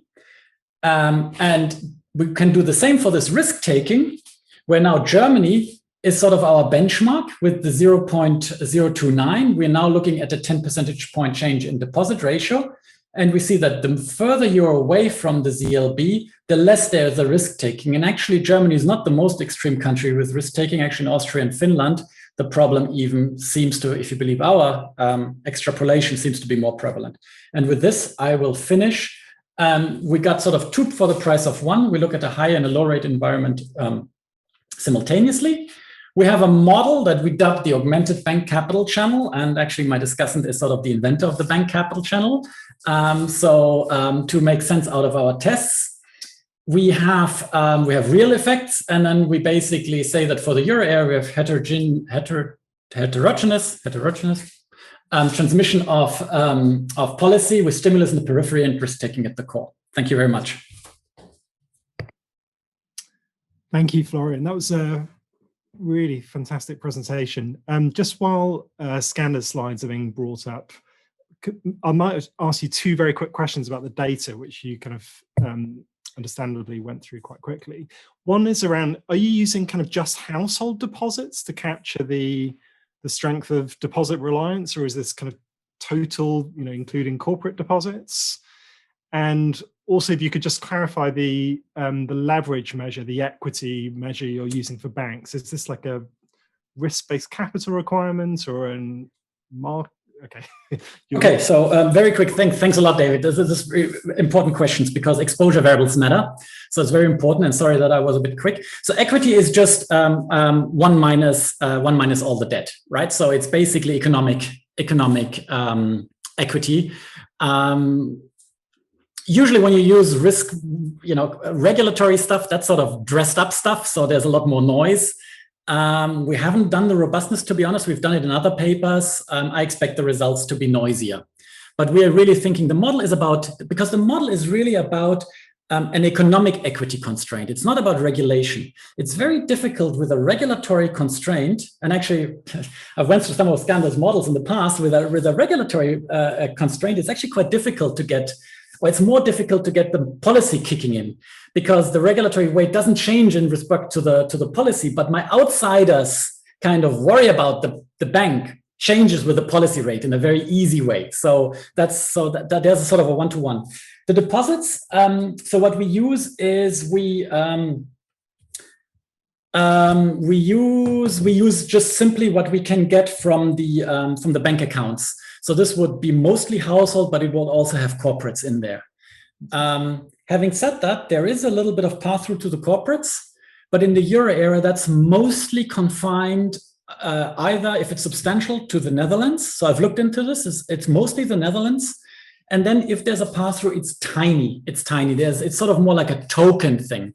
There's really no substantial pass-through. I mean, I have something I actually have some slides in the additional. We can come back to in the discussion maybe. There's really no substantial pass-through to speak of in terms of the strength for corporate deposits, at least in the euro area.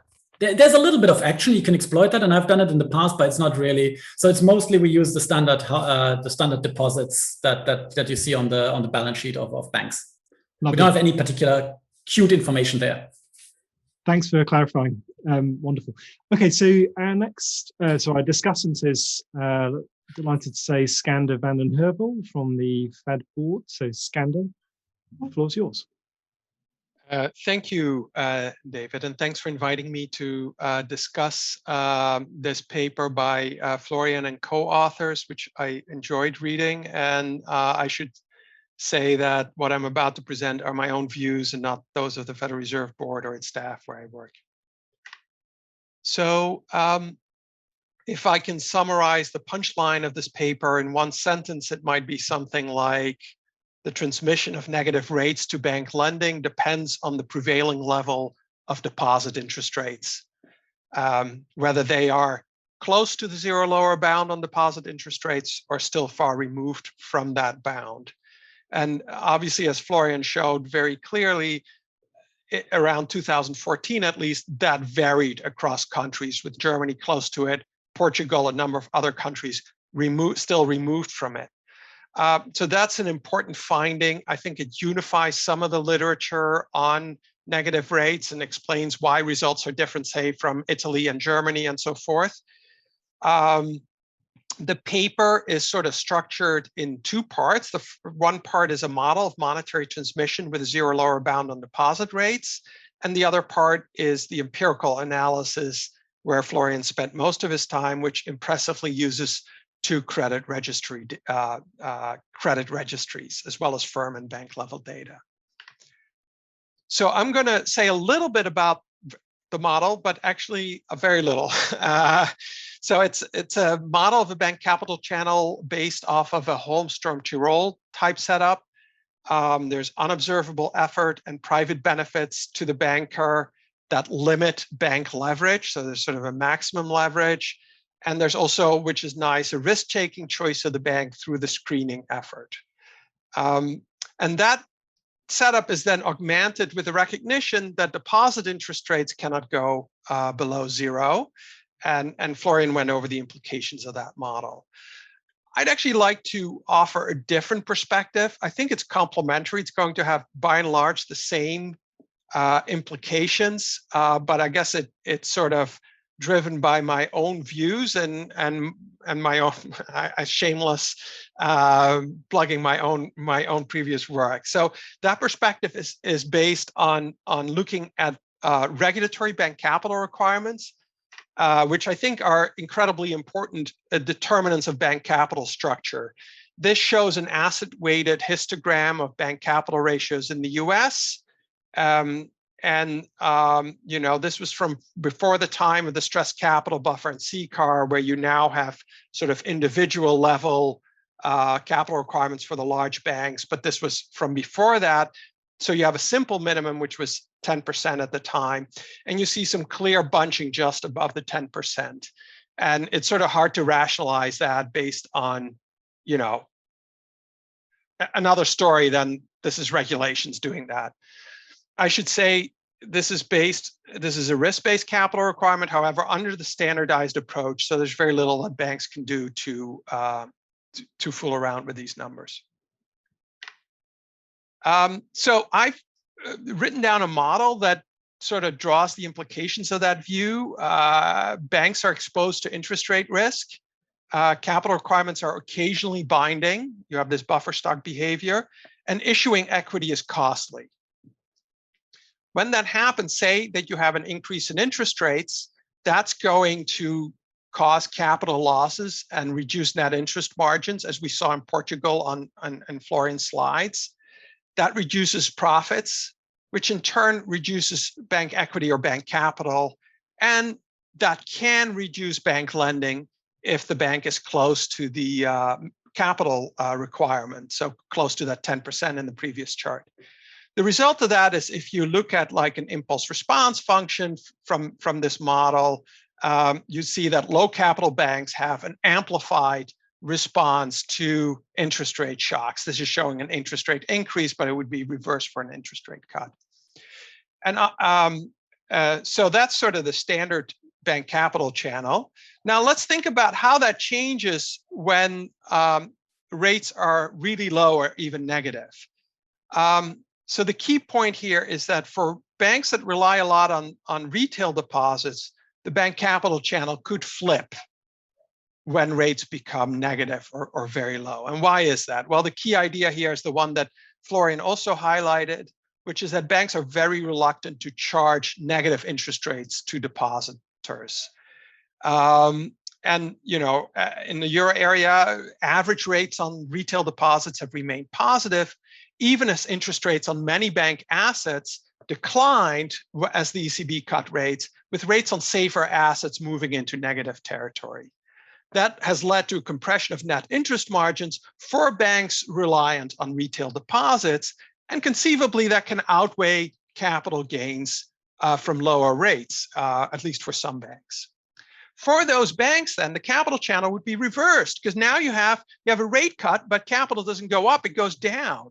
So now you're going to have a reduction in bank lending from a rate cut that is amplified for low capital banks relative to high capital banks, and it works through the deposit franchise. Obviously, this is closely related to the reversal rate that Matthias also presented his paper on earlier today. Okay, so let me now turn to the empirical analysis. Again, what I just said, I think, you know, none of the conclusions are really different from what Florian presented. Just a different perspective. So going to the empirical analysis, there's they use data from 2 credit registries, which is very impressive, and they do, you know, a range of difference in difference analysis. some cases triple difference, looking at before and after the introduction of negative rates, looking at a bank variable, basically the deposit ratio or the equity ratio. And they look at different borrowers as well, safe versus risky borrowers. And then turns out that focusing on new lending relationships is important. I mean, they also look at the intensive margins, but some of the most interesting results are on the extensive margins. Throughout, they have firm time fixed effects, which is really just a great thing with credit registries. You have fantastic controls for loan demand and other unobserved firm level heterogeneity that varies over time.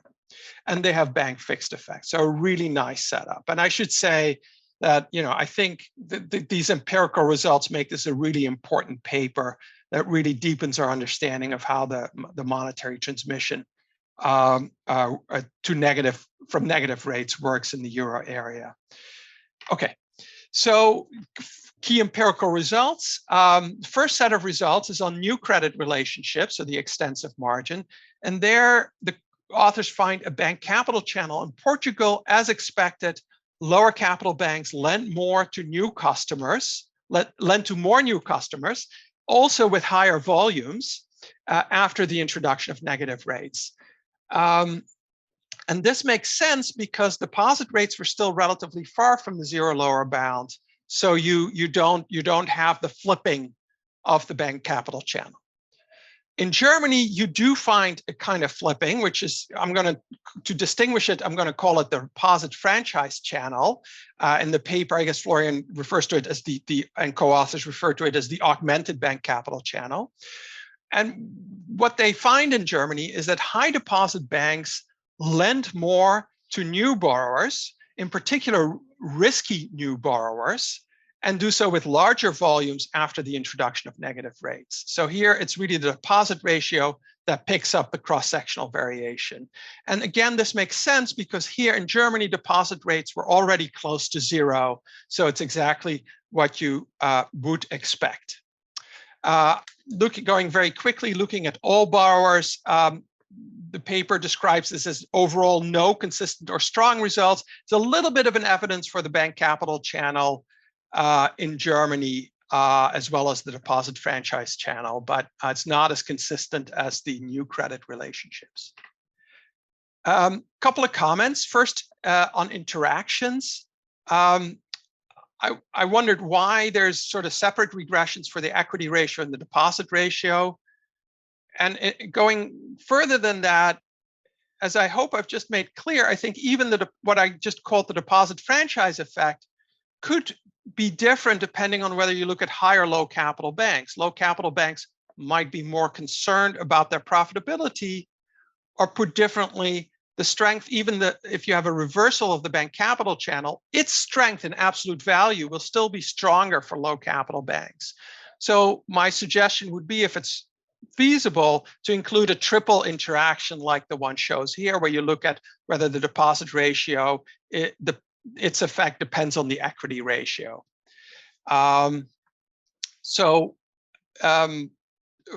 Florian skipped the robustness analysis. They do have some nice robustness analysis. I think there's more that could be done there, but in the interest of time, I'm going to skip that and just note one more empirical result that Florian presented, which I really quite like, which is sort of looking at another rate cut in September 2019, where, as you can see, I've reproduced their picture on the right.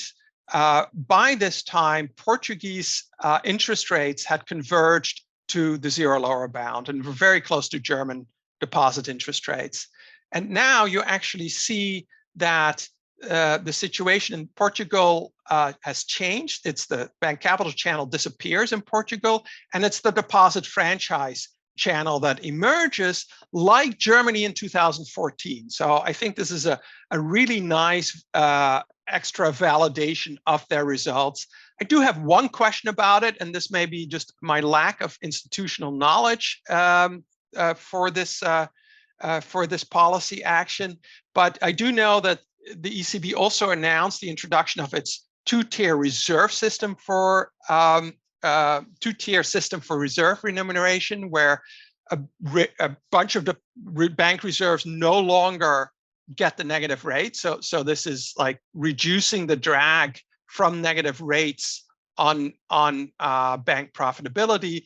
And I'm sort of wondering why that didn't play a bigger role for Portuguese banks in that episode, leaving that more as a question because my institutional knowledge may not be big enough there. And I'm out of time, so I turn it over back to David. Skander, thank you very much. Great comments. Florian, would you like to take a minute to kind of respond and reflect on those? I could also, if we have time, if the person that handles the slides puts up my slides, because I don't have the additional slide with pass through to the corporates, I could go over that in there as well. But first of all, thanks, Skander. We couldn't have asked for a better discussion. So a great job by the organizers, because Skander is really the person who invented this bank capital channel. By now, it seems so obvious. But it wasn't at the time. At the time, everything was going through the reserve requirement. The bank lending channel, the Schepens, that's really about binding reserve requirements. And at the same time, we know that from other work that capital matters, and Skander has very, very early on pointed that out and developed this model that I'm very well aware of. I've read it. That generates essentially the same implication. So why didn't we use that? Well, first, there's two reasons why we chose the other one. And by the way, I'm very sympathetic to that. Some old paper of mine looks at bank capital and the importance of regulation and this bunching at the regulatory constraint. But the bunching isn't perfect, right? So there are some banks that are very far away from the regulatory capital. So there's a way to have both. That there's some banks for which the regulation matters, and for other market forces maybe matter. But why did I opt for a different model? There's two things. Well, first of all, is that I have limited brain capacity and I cannot do dynamic models. And for Skander's, I think you need this retention of equity through time. So you need an inherently dynamic model, and that makes it complicated, at least for me. So we thought, okay, let's see whether we can do something with static. And the other argument is that by now, a little bit, as I was trying to say, there's the industry standard in the macrofinance literature has been sort of this agency-based leverage constraint, for better or for worse. And we show in our paper there's a one-to-one relationship between these two. I mean, ours is just that, and that just allows you to extrapolate to those papers. But as Skander said, you could equally generate those predictions in another paper as well, and maybe someone just has to write that model. We didn't. Let me just quickly say on the extensive margin, yes, I think in line with the model, or at least how I think about banks, is that in a lending relationship, in an intensive margin, loads of other things could happen, right? I mean, this is basically a long-standing relationship with your customer. You're doing all kinds of things in reaction. You might not cut credit when you have a higher rate, or you might not expand. It depends a little bit on that relationship. So I think it makes a lot of sense that the results may be a little bit more clean-cut on the extensive margin when a bank really thinks about, am I going to lend to this new person or not, whom I've maybe not seen before. And finally, the tiering, yes, great. I mean, we should look at this. The tiering exempted banks which had reserves more than 6 times the reserve requirement. Those banks were mostly in Germany. So a lot of the tiering trades that you saw afterwards were between Germany and Italy. I would have to check. Portuguese banks doesn't seem to be that they didn't have that much excess liquidity that they could benefit from the tiering, but I should look at this again. So thanks a lot for pointing out this. So one point on this additional slide, and then I'm done. Let me just do I have the control again over the slides? If you go down one slide, whoever has control here. Yeah, so this is household deposits. Basically, I've colored them red if they carry an epsilon rate negative. Okay, so this is just epsilon. And you see there isn't any red. There's a little bit of red here, but there isn't any red. So is that in your area, the household overnight deposits there is a few where people have more than 100,000, the uninsured amount, but in the aggregate, that doesn't seem to play a role. For next slide, please, whoever has control. Now that's for corporates, and there you see some action. So you see, for example, now I've plotted them if there's less than 5 basis points, but it's not dramatic actually. And if you do the average rates, there isn't a following through of the policy rate. Yes, there is something on the corporates and some paper exploited. I've exploited as well my previous work. There's some other team out of the ECB that exploited that. And I'm sure other people have looked at this. But in the grand scale of things, we cannot control for this. And so hopefully, given that this is a small effect, it won't upset our results too much. Thanks. Thanks for clarifying that. That's very, very interesting last slide.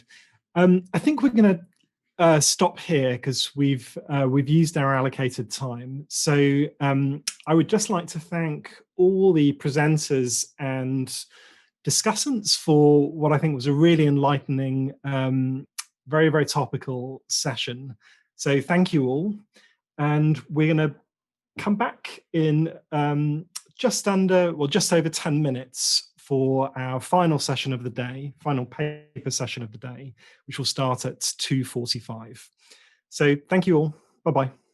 Welcome everybody to the third session of our annual conference. The third session will talk about monetary policy frameworks. Before I hand the floor to Leonardo, let me remind you, if possible, to view the streaming directly from session 3 rather than from some of the previous sessions, because this will allow you to put the questions in the Q&A box of this session rather than the previous one.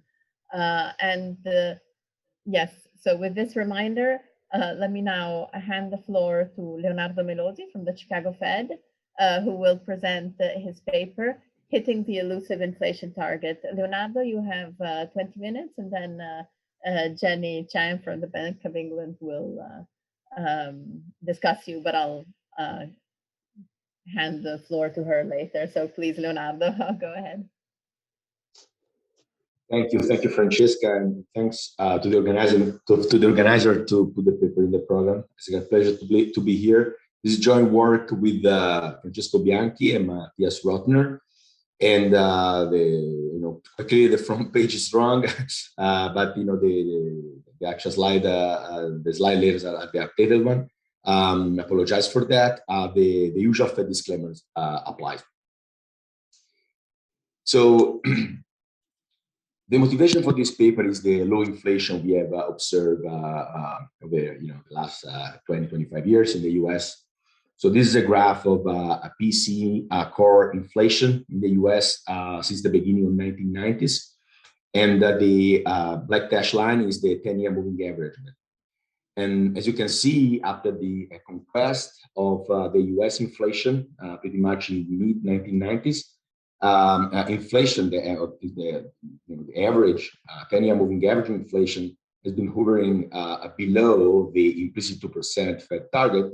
Has been quite remarkably low, and compared to the past. And also, you can see that after the Great Recession, these bias, these low inflation is actually these low inflation is becoming actually more severe. And the paper try to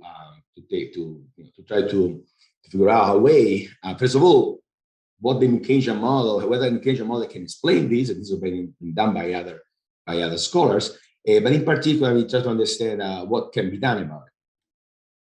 So if I'm able to turn the slide, yes, there's a bit of lag, sorry. So the deflationary bias. So the Keynesian model in present on a ZLB constraint, they create a risk of additional deflation during large recessions. Can generate deflationary bias, meaning that inflation tends to be low, even away from the ZLB. So we're going to see that in the presentation. So basically, the risk of hitting the ZLB creates some deflationary pressure away from the zero lower bound. So we can call this deflationary bias. So this is a prediction that we already had in the model. And so in a low interest rate environment, when the real interest rate is so low and the probability of hitting the ZLB is substantially large, the Keynesian model, the standard Keynesian model, can give you an explanation for why we observed such a low inflation in the past. Why deflationary bias is a problem? Well, I mean, there are many reasons. I mean, I mentioned in particular one reason.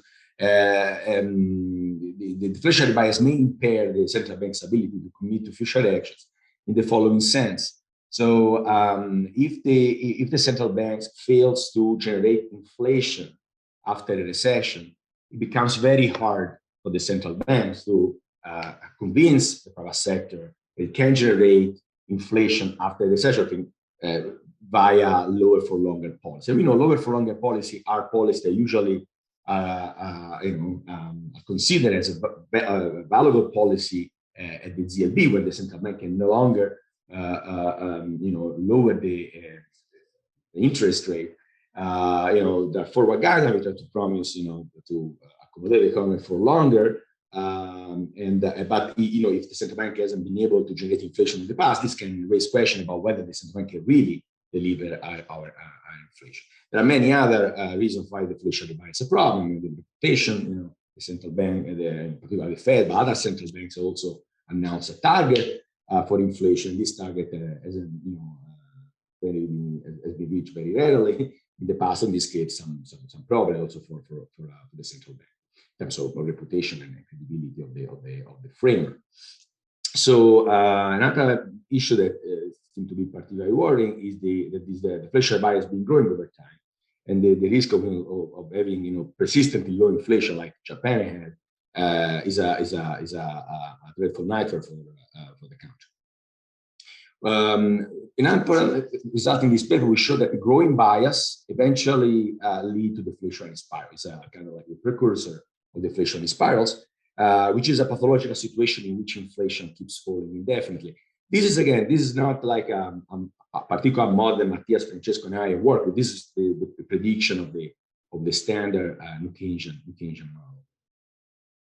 So the deflationary bias that emerge in in Keynesian models have two main reasons. One is very well known, as I said, the low long-term real interest rate keep the interest rate closer to the ZLB. So even a mild recession can cause the ZLB, and this risk basically the model which is forward-looking.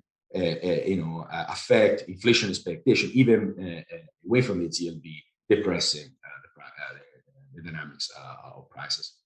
Another element that contributed to the deflationary bias, that's the point of this paper, the main point of this paper, is the symmetry of central bank strategy. And we formalize this argument using off-the-shelf as a set completely standard Keynesian model. Only we solve the model nonlinear. So you need to have. So the model has the non-linearity coming from the ZLB, but here another methodological contribution here would say in this literature that we consider the property of the model in its non-linear specification. So an example of symmetric target is provided by the former statement of long-run goals and monetary policy strategy by the Federal Reserve. So in that statement, it was stated that the committee will be concerned if inflation were running persistently above or below this objective, and communicating this symmetric inflation goal clearly to the public helps keep long-term inflation expectation firmly anchored. Okay? The point of the paper is instead that in a low interest rate environment, it's more advantageous to be concerned about inflation running below target than above target, and we introduce an asymmetric strategy requiring the central bank to adjust the policy rate less aggressively when inflation is above target than when it's below. And the asymmetric strategy is shown to remove the deflationary bias because it raises the probability of inflation on the upside. As it might respond less strongly to inflation, less aggressively to inflation when inflation goes above the target. So inflation, the probability of having a rising inflation on the upside goes up. And this offsets the downside risk due to the ZLB. Okay, so you sort of like you have with the symmetric monetary policy strategy, you basically have a distribution of future inflation outcome that is squared to the left, and then by introducing a symmetric strategy, an asymmetric monetary strategy, you basically make the distribution of future inflation outcomes symmetric again, as it was when you are far away from the ZLB and the risk of the ZLB is negligible. So in a sense, if you want to summarize this paper in a sentence, the symmetric target, if you have a symmetric target, you need to follow. One way to achieve a symmetric target is to adopt an asymmetric strategy. Okay, that it does exactly what I said in the last bullet. So it creates some probability of inflation on the upside, so as to offset the downside risk to the zero. And in the revision of the framework, some comments. I think one of the best way to summarize all that what we've done in the paper has been done, last August by Vice Chairman Clarida, that basically said that the aim to achieve asymmetric outcomes for inflation requires an asymmetric monetary policy reaction function in a low R star world with binding ELB constraint economic downturns. That's exactly what we have in mind in this paper, and this reflect this thought seems to summarize very well what we're doing in the paper. So that's really the spirit of the paper. So we also consider target ranges. So if you look at, for example, the FOMC, it debated in September 2019 if its long-run framework can be improved by adopting a symmetric strategy, and then they discuss whether a target range could have been like an effective way to communicate the symmetric strategy. So that part of the paper was preliminary at that stage, already have a draft, and so we said, we thought this was a very good idea actually, and we didn't think about it. And so we tried to implement this idea and introduce a target range at the end of the paper, and we studied the target range at the end of the paper, and we showed the interaction of a range can close the deflationary bias indeed.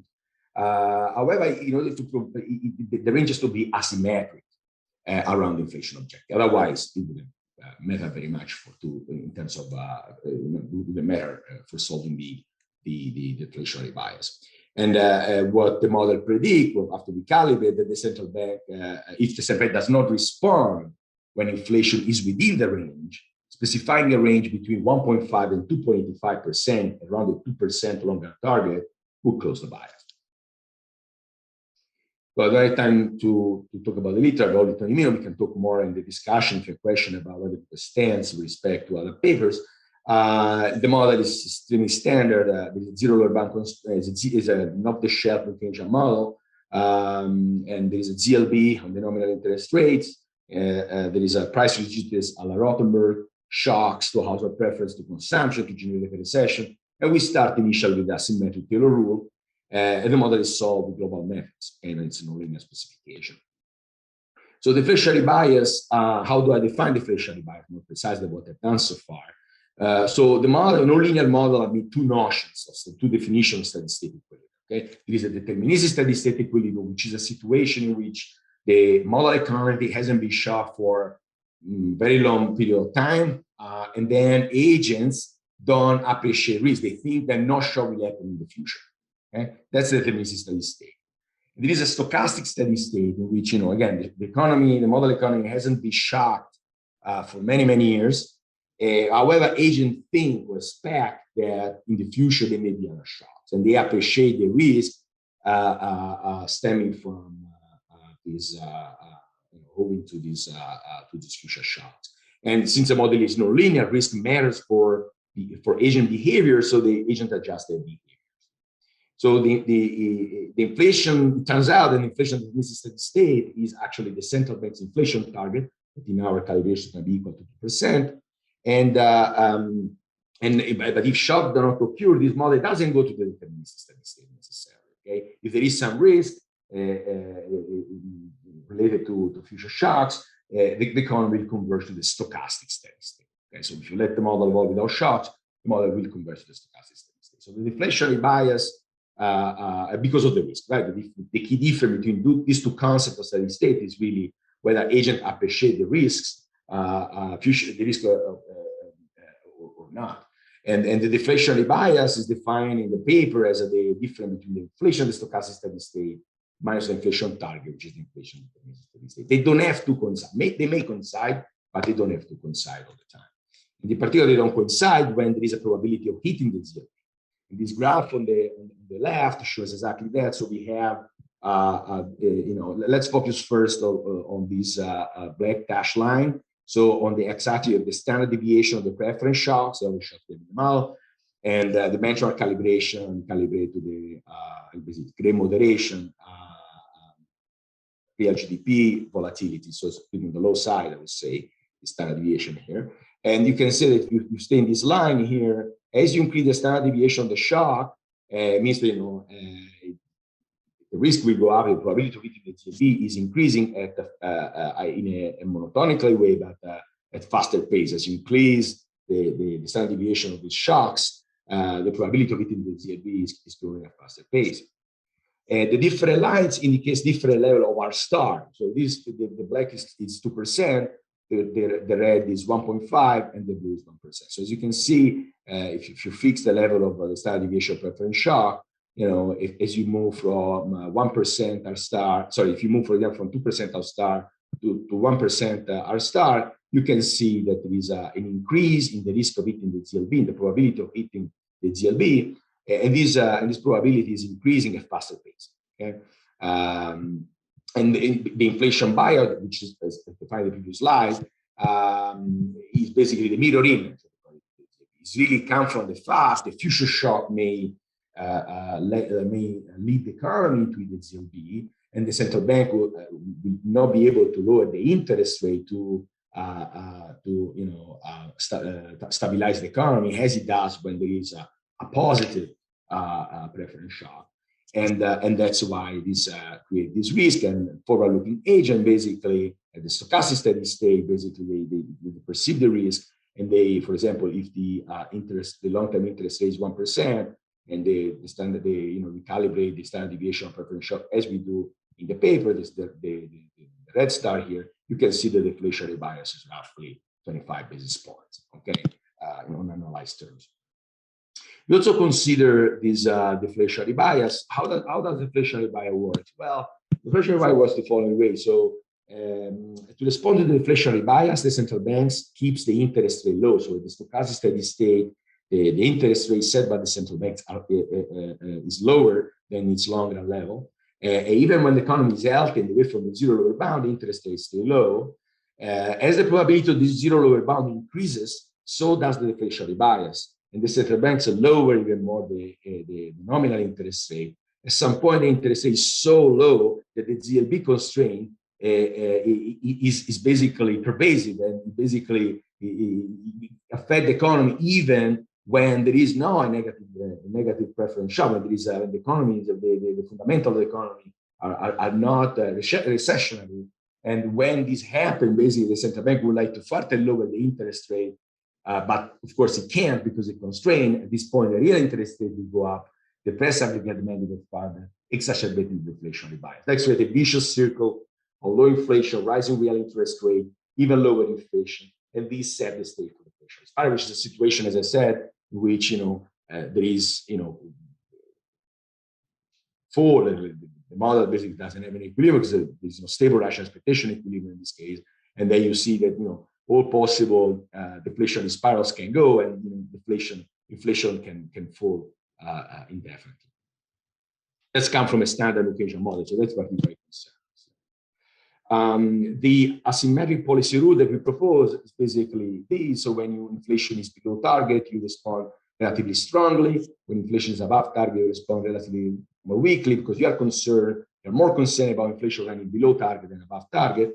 So what happens when you do that? Well, the calibration of the model is such that in the symmetric case, the response to inflation is equal to 2.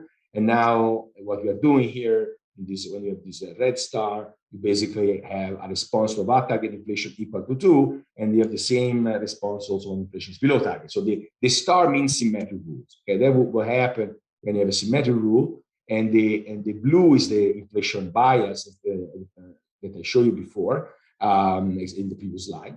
I'll talk in a second about the red one. But you can see that if you keep the response to below target inflation at 2, and you start lowering on the x-axis, you moving left, moving toward the left, you're moving to the left side of this x-axis, and by reducing the response to our target inflation, you can see the inflation bias disappear. Okay? And what's the red line? Well, the red line I think is more important for policymakers, because the blue line is you need a DSG model. You need to sort of like isolate the stochastic steady state and take the difference of inflation in the stochastic steady state from the deterministic steady state. You need a DSG model, whereas the red line basically is the inflationary bias defined in terms of long-term inflation expectation. That's you are like in the stochastic steady state and ask your agent, what do you think inflation will be in 20 years? And that's the answer we'll give you.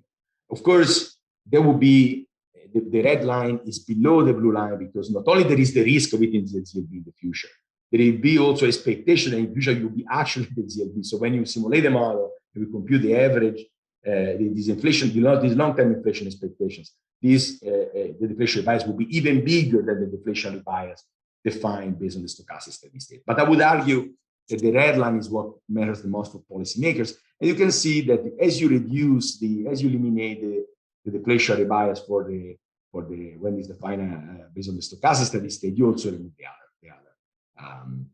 the other deflationary bias, because most of these bias is driven by the risk of it in the future. But you can see that if you want to make inflation expectation to converge back, long-term inflation to converge back to the target that the central bank is aiming at, one way to achieve that is to reduce a response to above target inflation to roughly 1.43, something like that. So important, what's different, there are many, of course, there have been lots of studies that find solution to this deflationary bias. One key difference here is that this the asymmetric strategy is not history dependent. It does not require the central bank to engineer an overshooting in inflation after the ZLB episode. This can happen if along the way after the recession you get an inflationary shocks. But it's not like the central bank is promising or is trying to achieve an inflation higher than the target for a while. Okay, so the asymmetric strategy requires the central bank to respond asymmetrically to inflation with no account for past dynamics of inflation. So, of course, both the make-up strategy and the asymmetric strategy entail some form of commitment in the future, but the nature of the commitment is very different. Okay, so here his commitment is to acting asymmetrically to inflation fluctuating around the target. Here's a simulation which we basically simulate a recession, and then we show the dynamics of the nominal interest rate and the dynamics of inflation. You can see this just a bunch of shock from period say 4 to period 8, and then the economy converge back to the steady state, to the stochastic steady state. As you can see, as the economy converges to the stochastic steady state, the central bank is not trying to carry out any overshooting. Okay, so inflation converge back to the 2% inflation target from here. The completely removing the bias is not entirely optimal. We compute the welfare in this economy. We've got the welfare household basically utility function, and the rest are again mark the symmetric case. The red line is the inflation bias on the right axis, and the blue line denotes the welfare. You can see that if you keep the response to low target inflation, you keep it 2, and you lower the response to inflation when inflation is above target, you can see the welfare increases. Okay, but at some point you are lowering this too much, so you allow too much inflation coming from inflationary shocks, and therefore these welfare lines start decreasing. Okay, so you want to sort of stop around the 1.6 if you really look to maximize welfare. This welfare is conditional, of course, on using the asymmetric strategy. Leonardo, sorry, let me jump in just to say that you're out of time. You have a minute left. Thank you. I'll conclude with a target range. Target range, we made the following experiment. So we have a target range in which we assume that within the target, the central bank does not respond to inflation, and away from the target, the central bank. When the inflation is above is away from the target, is not in the target, and the target range, the central bank responds with a coefficient equal to 2. So we want to know, if I play around with the lower bound, what is the upper bound needed to remove the deflationary bias. The red line, strangely, this is the symmetry. So if the blue line will hit anywhere, the red dashed line will be that you have a symmetric inflation target. As you can see, that doesn't happen. If you have, for example, a 1.5 lower bound, you need to have something like a 2.85 upper bound to close the deflationary bias.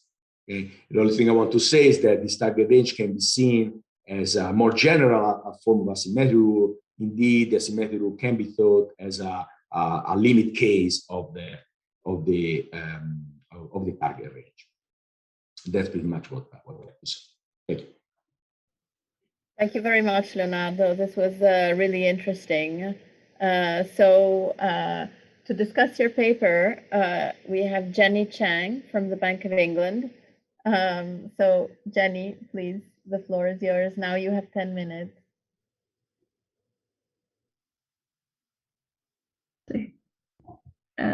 Yes, I hope you can hear me and that you can see my slides changing.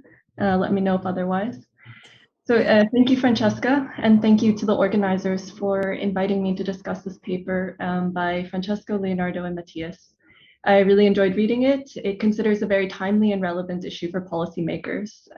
Let me just preface this discussion with the usual disclaimer. This presentation does not reflect the views of the Bank of England or any of its policy committees. Okay. Just to summarize, in some advanced economies, deflationary bias poses a challenge for policymakers. And this is a concern because our ability to influence outcomes is impaired if we can't credibly commit to future actions. And this is an issue that's particularly relevant at the zero lower bound.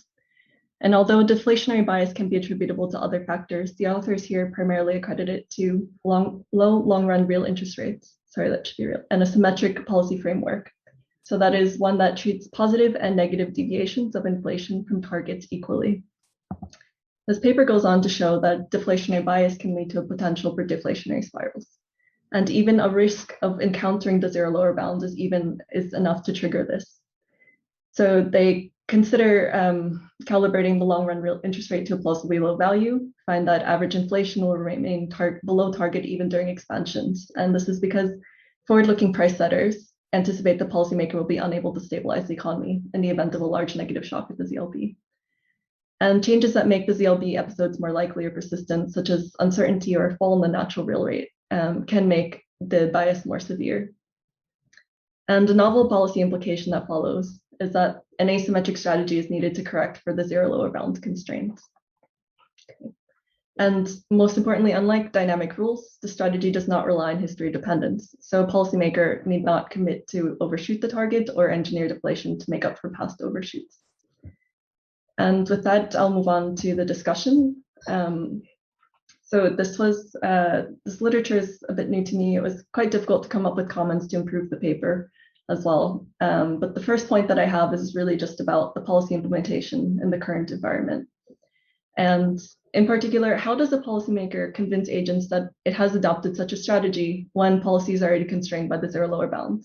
And to give some context, beliefs are important for the dynamics of this paper. In particular, the zero lower bound is a concern even in the good state due to the fact that in such a state, forward-looking price setters internalize deflationary dynamics in the bad state.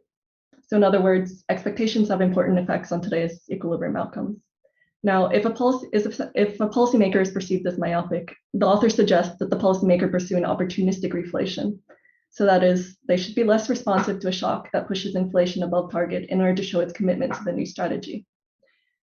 Now, since the effectiveness of the strategy depends on expectations, it's natural to consider how it would perform when taking into account the public's uncertainty about the new strategy. And this is particularly time relevant given the debate about how committed the Fed will be to overlook inflation on the horizon. And given uncertainty about the new strategy, will agents misattribute differences in the reaction function to discretionary policy shocks and therefore fail to anticipate the more accommodative effects, the more accommodative stance associated with the new framework? And given limited headroom at the ZLB, will it take longer to learn about the new framework from changes in the policy rate? Will the changes be fully salient? And these issues, that is implementing a new monetary policy strategy at the ZLB, are considered in a paper by Bodenstein, Hebden, and Winkler, albeit for history-dependent rules. Okay, so the next the next point I had, a second question I had when reading this paper was, to what extent is our symmetric framework to blame? Now, how symmetric is monetary policy really in practice? And how symmetric do price setters believe it to be? So in recent history, monetary policy contractions have been more gradual while expansions have been quite sudden. Do policymakers consider the impact of policy on the balance sheets of governments, firms, and households? And if policy is already somewhat asymmetric, does this mean that we need an even more asymmetric target in order to escape this deflationary bias? And a related point here is whether the transmission of shocks is asymmetric. In particular, there's a literature indicating that monetary policy shocks, as well as fiscal policy shocks, transmit differently during recessions and expansions. Now, if the effects of monetary policy shocks are not symmetric, what does this mean for the degree of asymmetry that your paper describes? I just had some minor comments.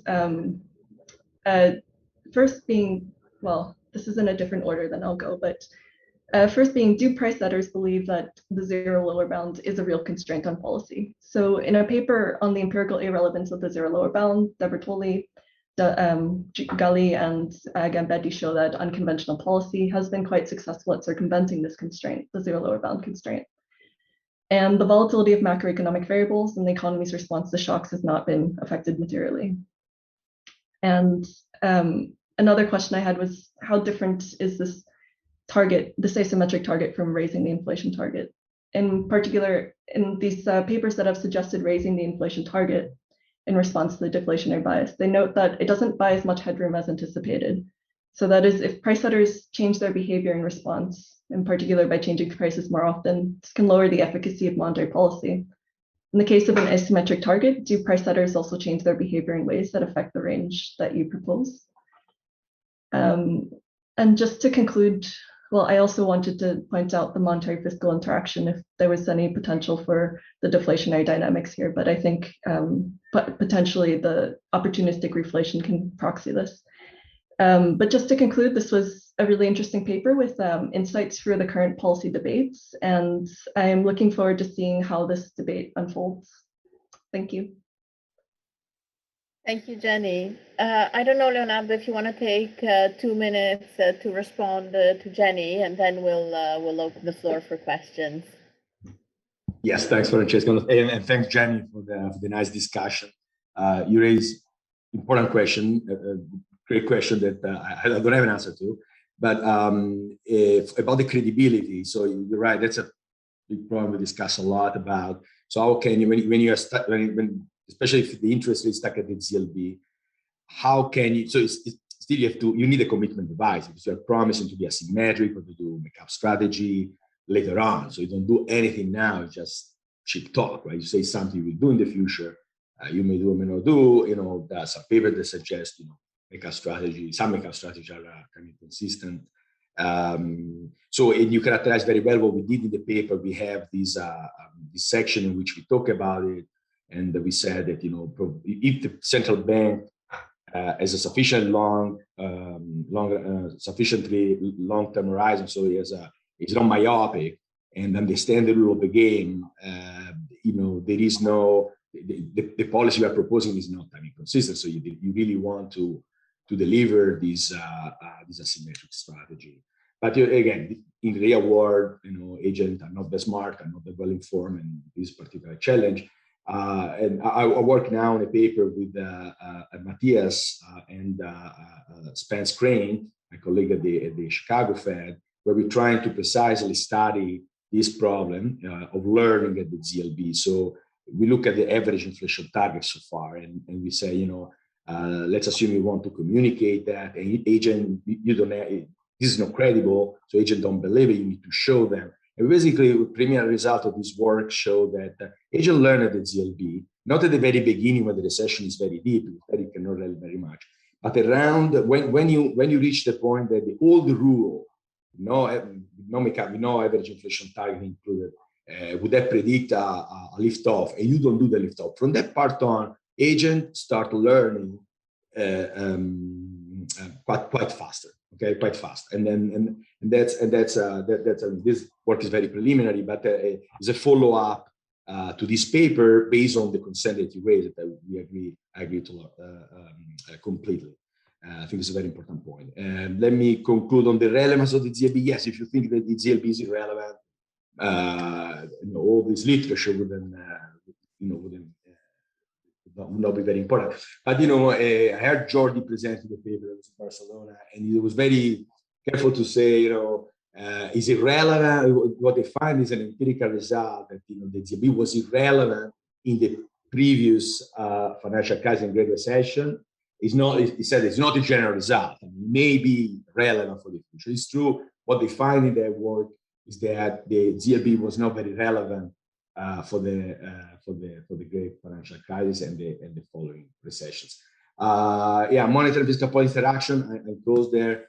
I have a new paper with Francesco and Renato Faccini, basically where we show basically this idea of emergency budget, which basically is a model in which you can get inflation from unfunded debt, and there you can have a situation which we studied one scenario in which policymakers use distortion taxation to repay the large stock of post-pandemic debt, and another scenario in which policymakers decide to inflate away the large stock of debt. Both scenarios are pretty bad.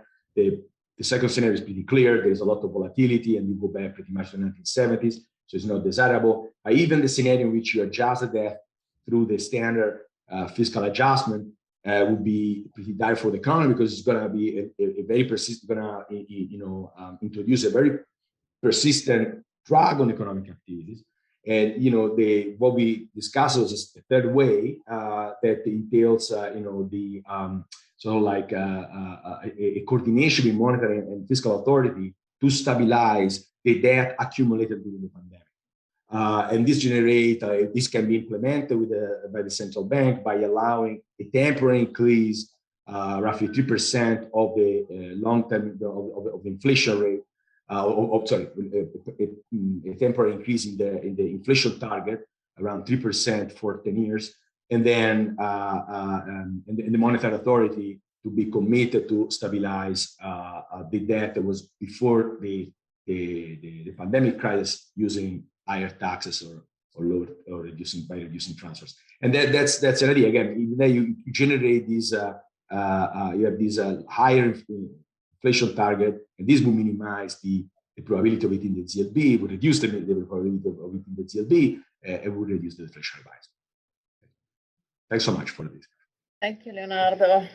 And thank you, Jenny, also for the discussion. Thank you both. So while the audience puts their questions in the Q&A box, let me ask a question of my own. I have a couple, actually, but let me start with one. So the issue of kind of credibility is kind of crucial, and I wanted to get a sense of what you thought about the idea that if agents are kind of really focusing on what is salient, the recent period with this kind of huge stimulus and inflation going up would kind of really make them shift their views away from being worried about low inflation into starting to worry about high inflation. And this seems like if you start reading the news and so on, and I just wanted to take your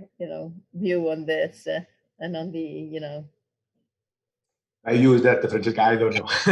That's a true view in the sense that it seems like there are arguments in favor of this inflation be temporary. The Fed said it's going to look through this inflation because it's temporary. There are other arguments that can say, this inflation may change the way in which inflation expectation has been formed. I had a short paper with my colleague at the Chicago Fed. Is out the Chicago Fed letters. And there we do a very simple experiment by looking at how this fiscal stimulus. We don't look at supply constraint, unfortunately. We look just at the fiscal stimulus and the Phillips curve. And what we find is, back on the envelope calculations, that it's very hard to make a case that this fiscal stimulus will generate persistent inflationary pressures. However, if there are going to be some threats for inflation stability going forward, this comes from disanchoring of inflation expectations. And that's a very hard topic because you need a theory, you need a model, and we don't have, in my opinion, good model. We have several models. I contribute myself on this literature of inflation, of my model with learning, imperfect information, inflation. But it's still too early. I can't point to a particular theory. This is the leading theory to understand when inflation expectation they become disanchored. There are different theories out there, all valid or very reasonable. But in terms of the empirical bite of the theory, it's very hard to say anything. And that's what made me nervous. But based on this simple exercise we made among my colleagues of the Chicago Fed, it seems that the threats for inflation stability may come only from the inflation expectation. But again, there is an additional plan for expanding infrastructure and over the next 10 years. So we didn't include that in the paper. So there are other things that can help. Fiscal policy is going to be very interesting to see how it's going to affect inflation. And the interaction exactly of the two, monetary and fiscal interaction. Exactly. So the other question I had in mind for you, and then, I also see that there's a question in the chat, so then I'll relate that one to you, had to do with the new mandate of the Fed, right? And if you interpret that to be a step in the direction of asymmetry, even though you could read it as just looking more at history dependence and kind of responding, but there, I was wondering whether you could read it also as in some sense looking at this asymmetry. Well, there is some element of it if you read the new statement of longer run framework, but I think the Fed was very clear that adopted, the FOMC has been very clear that it adopted this flexible average inflation target. So it seems to take a different direction, than what we are studying in this paper. They have these, on the employment side, they have the asymmetry. Then they talk explicitly about asymmetry. I mean, if you have in a world in which you have, like in the world of the paper, in which you have only demand shock that don't create actually trade-offs, yes, at the end you can be asymmetric with respect to inflation or asymmetric with respect to output gas stabilization, and pretty much the results are the same. I could read the paper, by making the central bank asymmetric with respect to output gas. In that sense, yes, they are. What has been noted by the Fed seems to be in the same direction as we studied in this paper. But I think the reason why they do this asymmetric they have adopted this asymmetric target with respect to employment is because they want to sort of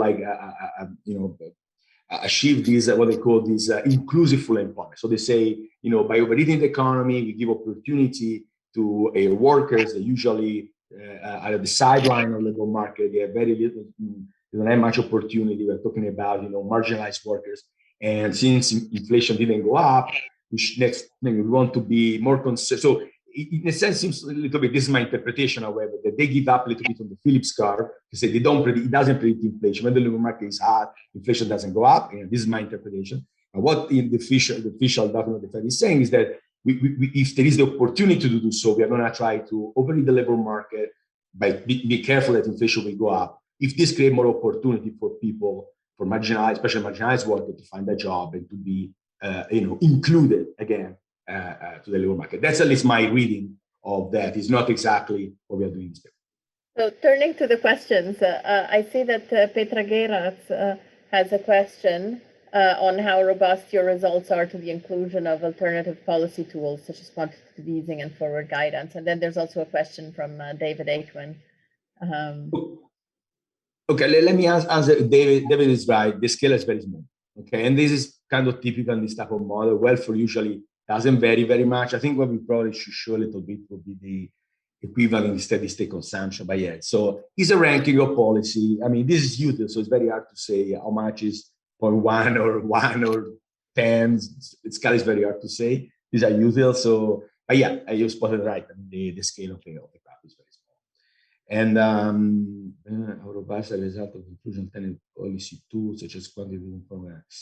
Well, I mean, suppose you introduce quantitative forward guidance, then it means somehow these tools basically make. So if agent, suppose you have these tools. So the policymakers, central banks use this tool a lot, and suppose that the agent read the Galli Gambetti paper about the relevance of the ZLB, and they really believe it, then what we observe in my model is that the differential bias will disappear. If everybody is confident, everybody is sure that the central bank will manage this forward guidance and quantitative easing in a way to make the ZLB relevant, away from the ZLB, you will remove the bias. That would be a way to remove the bias. However, the point is that even also the central banks operate in a highly uncertain world, especially when you are in a recession and the ZLB.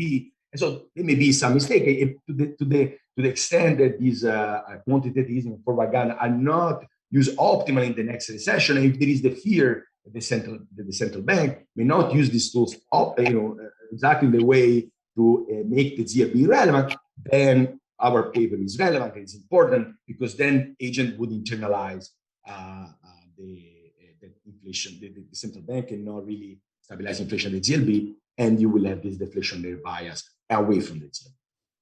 But yeah, that's a very good point. Quantitatively will make, so we will change the prediction of the model. That's it. So the more agents think that these unconventional tools are effective to make the ZLB relevant, the smaller is the predicted, the smaller is the magnitude of the predicted deflationary bias.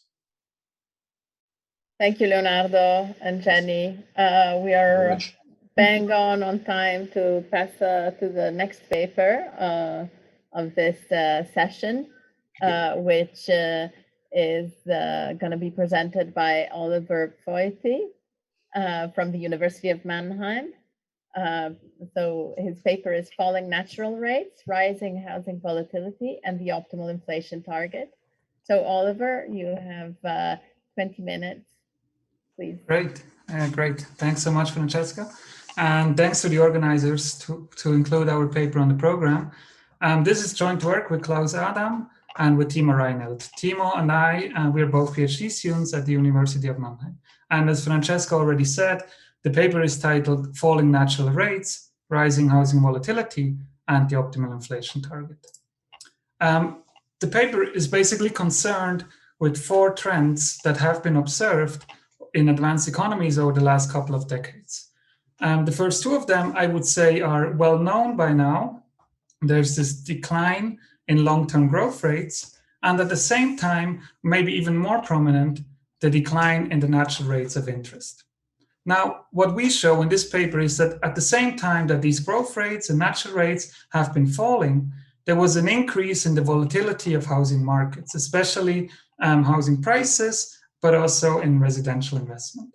And while the level of the natural rate came down, we show that there is some evidence that the volatility of the natural rate, in fact, increased. So what we do is we build a model where we can feed in this decline in long-term growth rates, which we take as given. So this could be coming from whatever you want. This could be driven by globalization or demographics. You can pick your favorite one.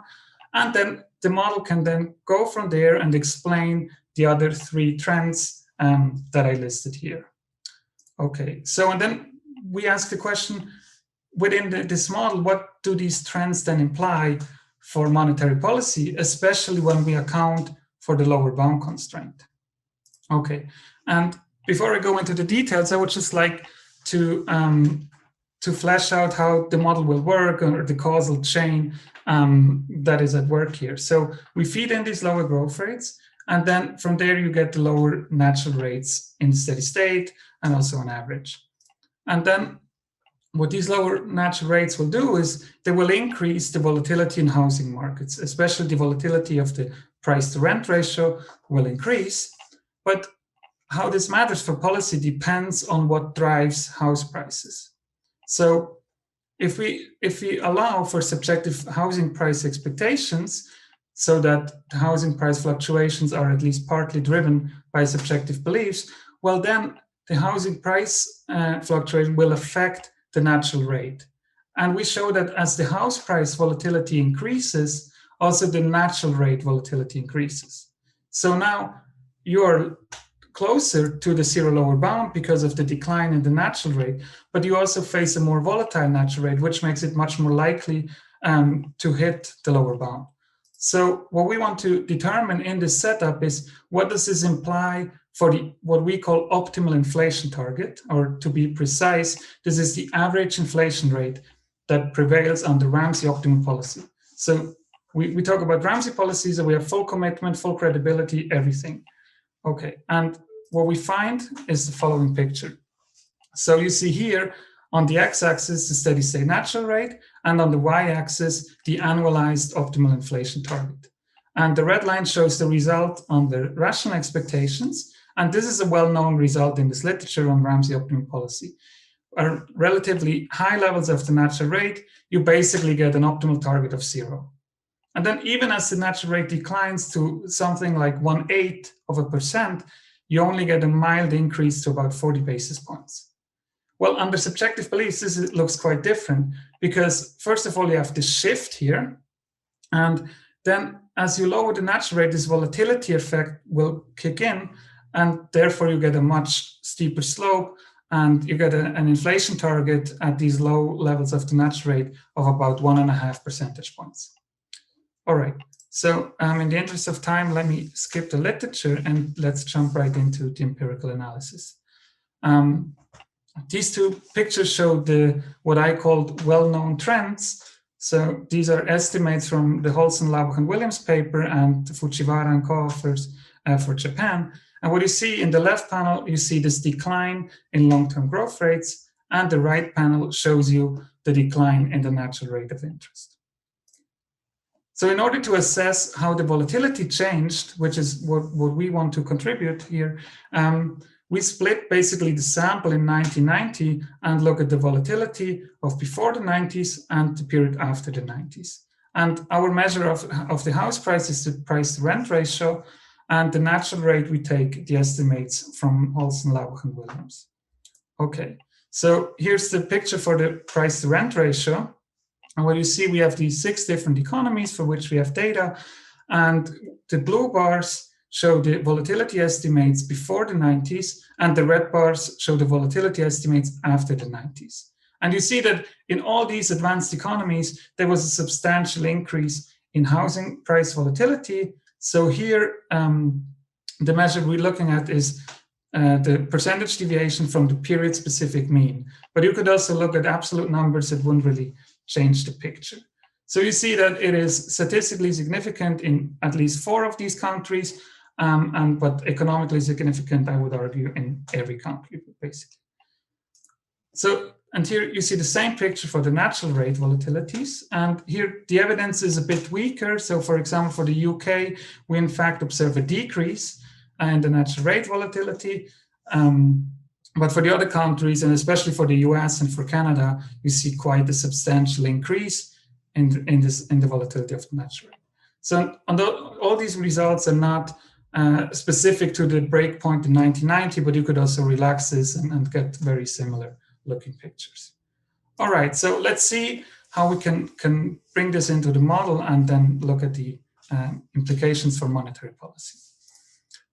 So I would like to go over the model relatively quickly, because we basically take the standard New Keynesian model and add here in the household side, we add 2 main features.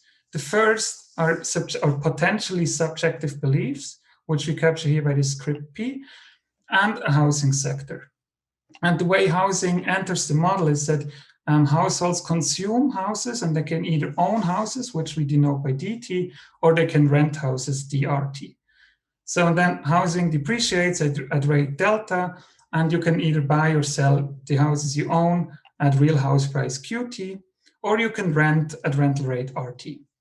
And then we also consolidate basically the household sector with the housing production sector. So the household invests into new houses, and he invests KT units, which are then transformed by this decreasing returns to scale production function into detailed and new units, which the household sells at price Q.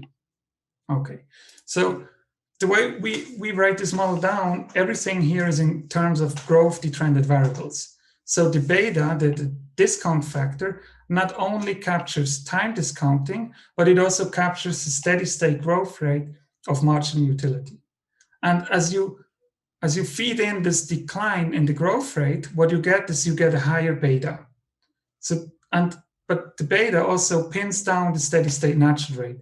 So you see how we get from the first trend, this decline in the growth rate, to the second one, which is the decline in the natural rate. And we capture this very easily simply by increasing beta. Okay. Then at the core of what follows is this housing demand equation, or a basic asset pricing equation for the housing stock. And now we introduce a new variable, and instead of working with the real house price, we multiply it by the marginal utility and get this new variable QU. We basically only do this so that this allows for some analytic tractability and makes the analysis somewhat simple. Okay, so this house price is driven by these fundamental preference shocks. So Saidi are utility shifters in a housing utility, and also the discounted expected future house price. And now you already see where subjective beliefs will probably matter, because they will determine what you believe about future house prices. But the equation itself is very standard, nothing special here. Okay, and then the supply side of the model is standard. We have Calvo pricing and monopolistic competition. And the only new feature that comes out of this model is that the marginal costs will depend on the house prices. And in fact, higher house prices will have a disinflationary kind of cost push effect in our model. Okay, so the question now, the main question that remains is, well, what drives house prices? Because this will be very crucial for what house price fluctuations imply for monetary policy. So under rational expectations, what you can do is you can iterate forward on this asset pricing equation, and you get that house prices are only driven by these preference shocks. So everything is efficient, and what you also see is that if you want to generate volatile and persistent house prices, which is something that we observe in the data, then you need to impose this on the exogenous process Saidi. Otherwise, you don't get, I mean, there is no amplification or any like internal propagation happening here. So you might take an alternative view and say, well, maybe house price expectations are not completely rational. So this is what we do. And in order to kind of support this view, we go to the survey of consumers from the University of Michigan, and we look at house price expectations, or households' house price expectations. And what we find is that these expectations are not consistent with the rational expectations hypothesis. And in fact, we find that households tend to revise their expectations sluggishly. So this is the Goyvona-Gorinichenko regression, basically, where we find that if households become, let's say, more optimistic and increase their house price expectations, they still underpredict on average the actual outcome. But what we also see is some form of extrapolation. So households, whenever they see high current house prices, they become very optimistic about future capital gains, whereas actual capital gains are negatively correlated with current house prices. All right, so the way we model this is we rely on the setup from Adam, Marcia, and Nicolini, which looked at stock prices. And so what we do is we assume that households perceive the house price growth to consist of a persistent component, BT, which we in fact assume follows a random walk, and some transitory component. Then if you assume that households have conjugate normal prior, what you get is that the subjective capital gain expectations, this part here, is given by beta t, and beta t follows this law of motion.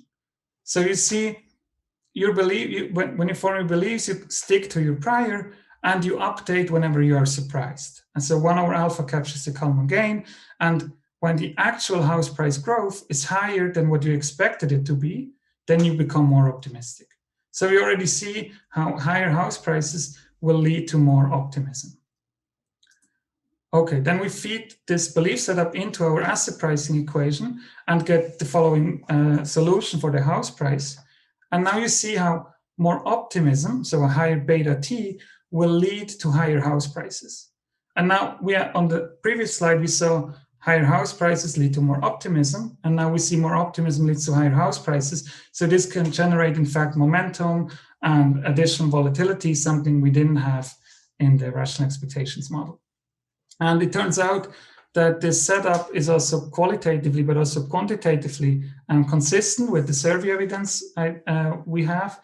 And also here in this setup, house prices and beliefs kind of have a life on their own. So it means they cannot be exploited or manipulated by the policymaker. So even though households make systematic forecast errors when it comes to houses or house prices, the policymaker cannot take advantage of that. Okay, but then let's go back to the trends we talked about in the beginning. And now what you see is when you feed in these lower growth rates, lower natural rates, which we capture by a higher beta, then you get that house prices react more strongly to belief revisions. So you get an additional, or you get an increase in the housing price volatility. And as it turns out is that because these house prices are not only driven now by fundamental shocks, but also by these subjective beliefs, well, they will not be efficient anymore. So the natural rate, which kind of restores the efficient allocation, will be affected by changes in house prices. And it turns out that a higher volatility in the housing sector will be translated into a higher volatility of the natural rate. So this kind of closes the motivation. We now have a model that can go from lower growth rates and explain the other three trends.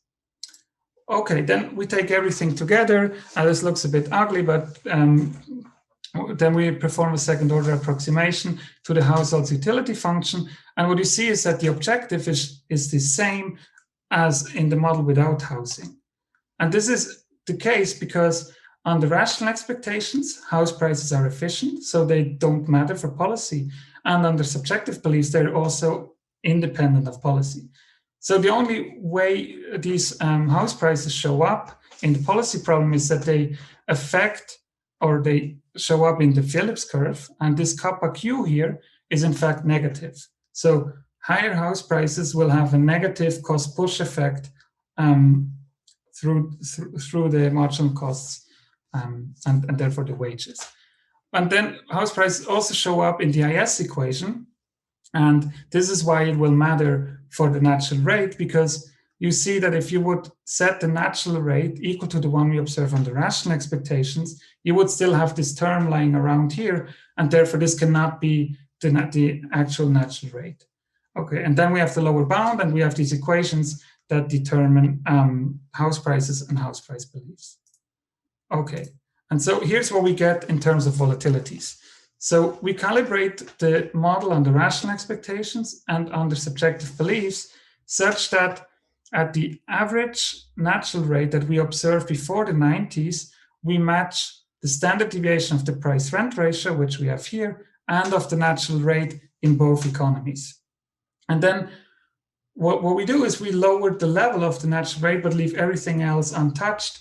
And what you see is that under rational expectations, you get a mild increase in the price-to-rent ratio volatility, but not close to what we see in the data. So this would be the point that we observe in the data, whereas under subjective beliefs, you get an increase, a quite substantial increase in the price-rent ratio volatility that is very close to the empirical counterpart. For the natural rate, the picture is very similar because under rational expectations, you don't get anything in terms of volatility because the natural rate is completely exogenous.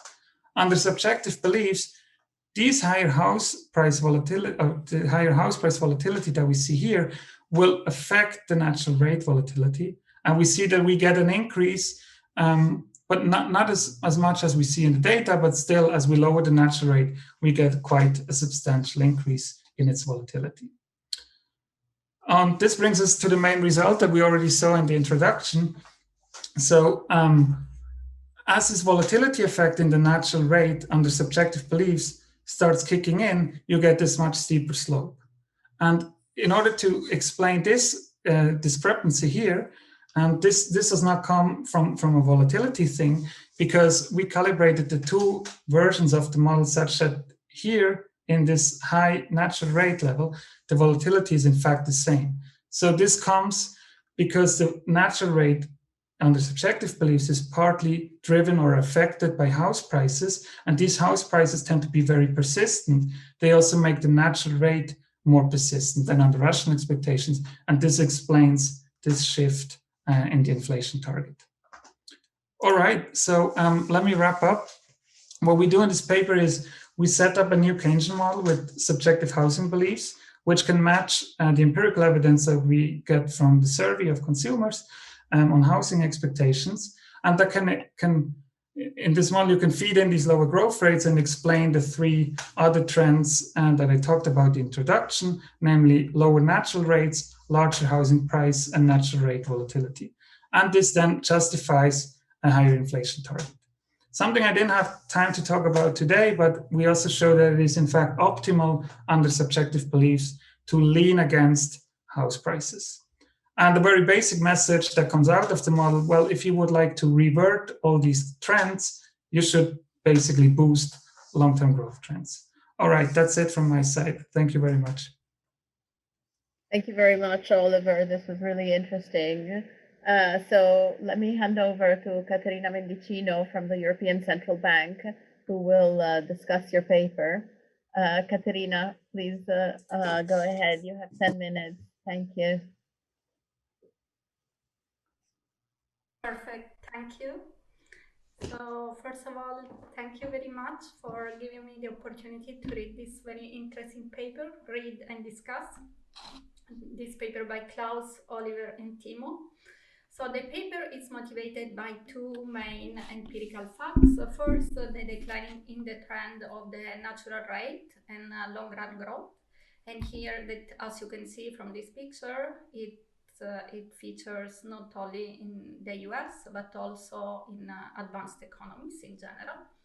And second, the authors highlight higher volatility in the natural rate and in housing market variables in the post-90s. So the numbers here might be slightly different from what presented in the paper, but it doesn't matter. Could be, I computed it myself, maybe it's data treatments and so on, but it's very consistent with what I saw in the paper. There is an increase in volatility, both in the natural rate and in housing market variables.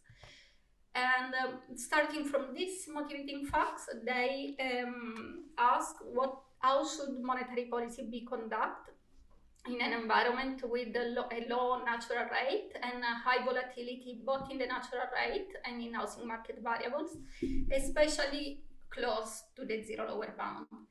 And to provide an answer, they build a model which extend the model by Klaus and Woodford, which already features housing and subjective beliefs. And the authors here extend the model in a number of directions. So first, by including a rental market, then by allowing for an occasionally binding ZLB constraint, and also by assuming that households are internally rational. And as Oliver said, dynamics are mainly driven by two external factors. That is the increase in the time discount factor, which is an easy way to have a lower natural rate in the model, and by housing preference shocks, which are proxy for housing demand shocks. And the authors face important technical challenges because, first of all, they generalize the form of belief distortions in this model. And second, the existence of the occasionally binding zero lower bound complicates the nature of the optimal monetary policy problem. But still, the model is very elegant, and what is nice is that they can characterize the results in analytical form. That it's really great. And just to summarize, what they can show with this model is that under rational expectations, a low natural rate dampens the propagation of housing demand shocks to house prices. So the volatility of house prices actually falls in the rational expectation model. While under subjective beliefs, house prices are not only driven by external shocks, but also by the volatility of the subjective house prices beliefs. And since these house prices beliefs become more unstable when the natural rate is lower, then house prices in the model with subjective beliefs are more volatile. And in turn, in general equilibrium, this also increases the volatility of the natural rate. So what they can show is that in the model with subjective beliefs, there are parts of house price dynamics are inefficient, and so this provides the rationale for policy intervention, basically. And all in all, what the paper shows is that belief-driven house prices fluctuations, first of all, help to reproduce realistic the trends and volatility observed in the data, both in terms of the natural rate and house price dynamics, but also provide the rationale for policy intervention, both in terms of the optimal inflation rate and in terms of leaning against the wind. And the idea that house price fluctuations are driven by beliefs, household beliefs, is consistent with survey evidence, and I'm very sympathetic to this. So just to give you a very quick indicative, let's say, evidence, very stylized, is here I'm plotting the dynamics of house prices around the 4 peaks in the US, so the black lines. And then in gray, I'm displaying the share of households that, according to the Michigan survey, claimed that it is a good time to buy a house due to an expected future appreciation in house prices. So as you can see, during the boom phase, the fraction of households that think that it's better to buy a house today because tomorrow prices might be higher, it's increasing, and also it starts declining before the peak in house prices. So this provides some indication that expectations of future house prices play a factor in house price dynamics. And so let me just jump into my comments. I have 3 main comments. The first, it's very simple, and it's related to the fact that maybe some intuition regarding the modeling choices would be beneficial to the paper. So for instance, it was not immediately clear why you want to have a rental market. I understand that rents are an important component of housing market fluctuations, but here is frictionless. So even if it allows you to include more variables, but maybe it's enough to look at house prices as a summary of the housing market. And then also regarding the fact that the Phillips curve depends on the house price gap, I was wondering how realistic is this? So maybe you can just comment on these modeling features. And thinking about housing, maybe the most obvious thing would be to extend the model to include household borrowing and financial constraint, not only because it's kind of realistic, but also because we already know that the interaction between household debt and asset prices, in this case housing prices, magnifies boom and bust and give rise to pecuniary externalities. And we also know that if you have borrowers and savers, there is and credit frictions, there is imperfect sharing between the two, and this gives rise to a consumption and an housing gap between the two groups of agents that monetary policy or policy in general might want to close.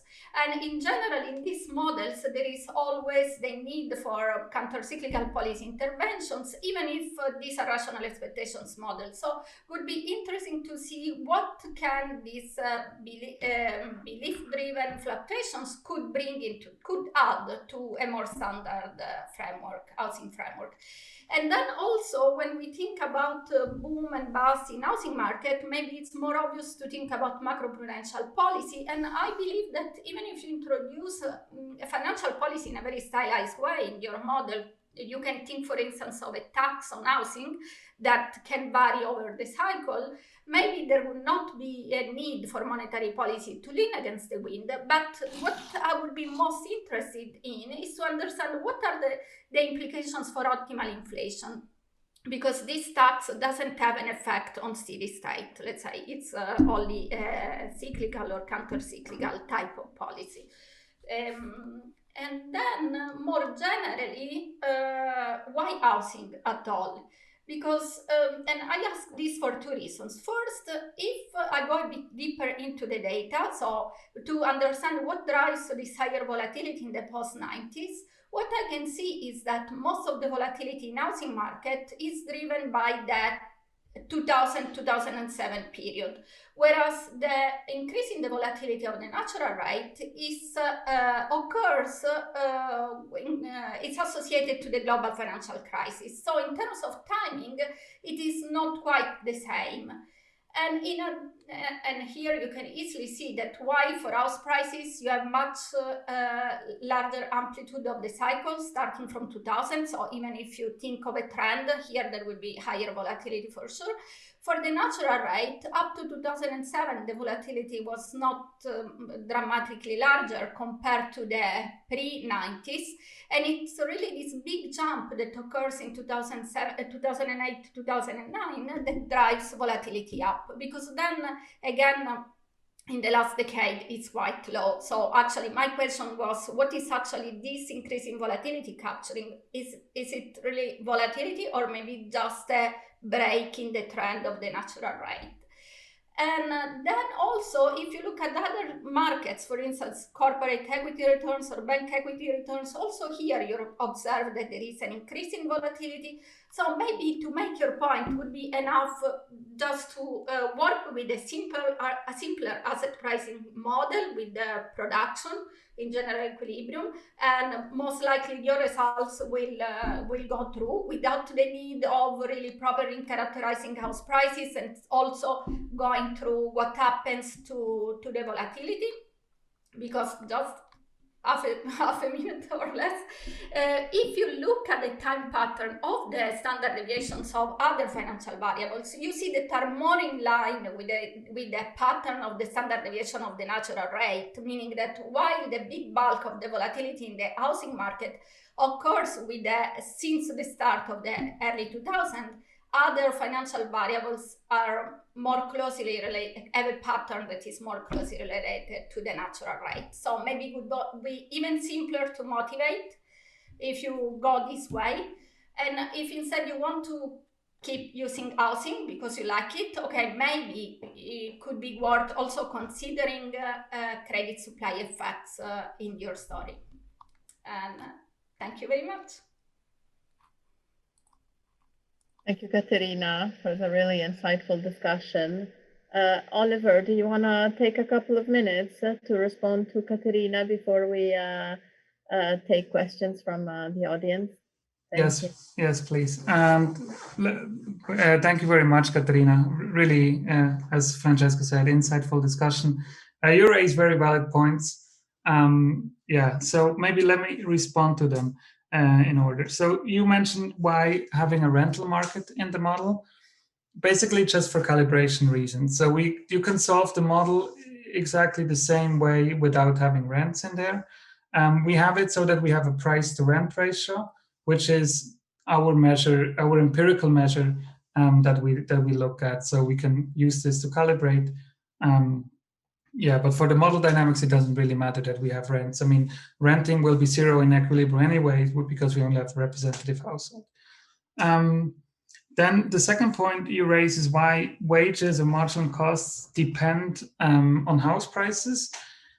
I mean, this is what comes out of the model, and my intuition I have for that is that if house prices go up, then the household starts investing more in housing and more in durable consumption. Therefore, resources kind of flow out from the non-durable consumption sector, which kind of takes away cost pressure, and therefore we have this disinflationary effect in the Phillips curve. Then the point that you mentioned about borrowing. Having a borrower and a saver, I mean, yes, that very well taken, that point. We would love to have it. We don't, because we study optimal policy, and it would get really hard to introduce these kind of things if you would have debt in the model and if you would have two households. I'm not saying it's infeasible, but it would quite some additional effort, I guess. And we already have 6 state variables, so the model is already quite hard to solve numerically. And yeah, then related to this macroprudential policy, I mean, when you don't have debt in the model, yeah, it's maybe not so natural to think about macroprudential policy, but you also had a good point with what if you have a time varying tax on housing. We had a version where we had a steady state tax or subsidy in the model that didn't really affect our results. I mean, then you only get a steady state distortion.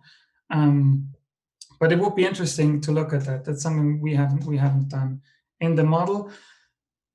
In practice, I would say, like, going back to leaning against the wind, when you talk about monetary policy usually can react very quickly to what's happening out there, and macroprudential policy might be slower in that regard. So yeah, but very well, also like the other point, very well taken.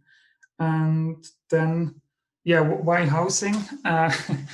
Yeah, I don't know. I mean, that's where we observe these trends or these changes in volatility. And Klaus gave a talk at the Sintra ECB conference last fall, where he showed very similar patterns also for stock prices. And he also looks at that with Sebastian Merkel in another working paper, where they have these subjective beliefs when it comes to stock prices. We focus here on housing because we think it's a very relevant asset, and we observe these trends in the volatility. I mean, how it would change, it depends. Housing here is a bit unique in a sense that it features in the utility function. That probably wouldn't be the case if you look at stocks, but I'm not saying we couldn't do this. Yeah, and then the last point I would like to speak to is you mentioned this this kind of break in the natural rate in the great financial crisis. We played around with that, and we looked at different detrending methods, and the results seem quite robust to this. In terms of timing, the way we think about the change in the level of the natural rate is more of a very slow process. So the movement in the natural rate is not kind of like happening at a business cycle frequency or whatever, but more we compare different economies where we have different levels of the natural rate. So in terms of timing, yeah, I think it's hard to speak to that in terms of our model. But yeah, very good points, and I'm really happy that you discussed our paper. Very nice discussion. Thank you. Thank you. We can now take some questions from the audience. I think, let's see if they're coming up now. So one echoes something that Katerina had mentioned about macroprudential policies here, I think from David Aikman, who's asking if your model can be interpreted as making the case for using macroprudential policies targeted at the housing market more aggressively when R* falls, as opposed to kind of increasing the inflation target. And then there's a question from Tim Foreman on you know, the implications in your model for, you know, tax subsidies for mortgages and whether they amplify the volatility you document. Okay, yeah, let me quickly respond first to David. I guess this goes back to what I said to Katerina's talk points. Yeah, I mean, let me read. Yeah, I mean, this is something that would probably help and would maybe take off some pressure from the inflation target, but it is really hard, I think, to think about these macroprudential policies in our model because we don't have that, and we don't. Yeah. Then the second question by Tim. So what I can say about this tax subsidy for mortgages. So I mean, we don't have mortgages in the model. What we looked at is tax subsidies on housing, on owned houses, and so interestingly, in the Adam Woodford paper, the leaning against the wind you only get when there is a tax subsidy. Where in our model this is not necessarily the case.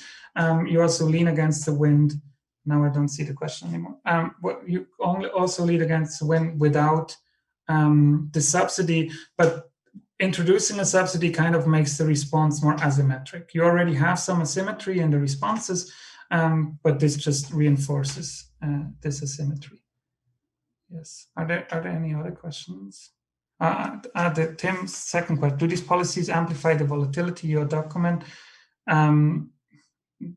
No. I mean, it basically, or it mainly matters for the steady state allocation, the way we model this subsidy. Yeah. So I have seen that the Central Bank of New Zealand had started talking about targeting house prices. So I wonder whether this, they have seen the paper.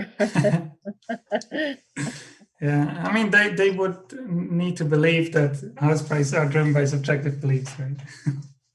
Yeah. Which I think is, it's probably reasonable. Not implausible given the data. I don't know if it necessarily is subjective beliefs in particular or some other form of, saliency or some other form of non-rationality. Let me see if there's other questions. And if not, I think we can conclude a bit early. I think that's fine.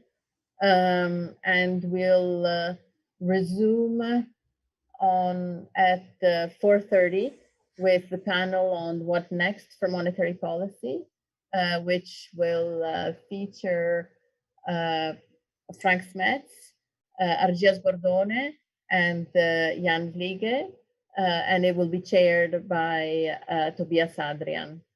I think there might be a question. Yes. There's a new question, I don't know, that came up quickly about this. So this is for Caterina, actually. And another question, sorry, there's two questions that come up, and which are not showing on the screen, and now it's showing on the screen. So one by Anastasia Alayotti for Oliver, asking if are these survey data presented in their aggregate format, or do you also have access to individual level surveys? You want to start answering? Or Caterina, you want to go first? Well, I guess we refer to the Michigan survey, both questions, right? Okay. So let me answer this one. Yeah, thanks, Anastasia, for the question. We look at aggregate consensus forecasts. Basically, because in the Michigan survey, you see these expectations from the same household at most twice, and we look at how people update their expectations. So this is you cannot really do this with two observations. What we do is we try to split the sample in income categories, and then what we see is that the same pattern kind of emerges in all of these different setups that we look at, but we don't look at individual survey response. Great, thanks. So then see everybody. We will see everybody at 4:30 for our panel on what next for monetary policy. Thank you very much to all the speakers, to Leonardo, to Jenny, to Oliver, and Caterina. Thanks a lot for the great presentations and discussions. Bye.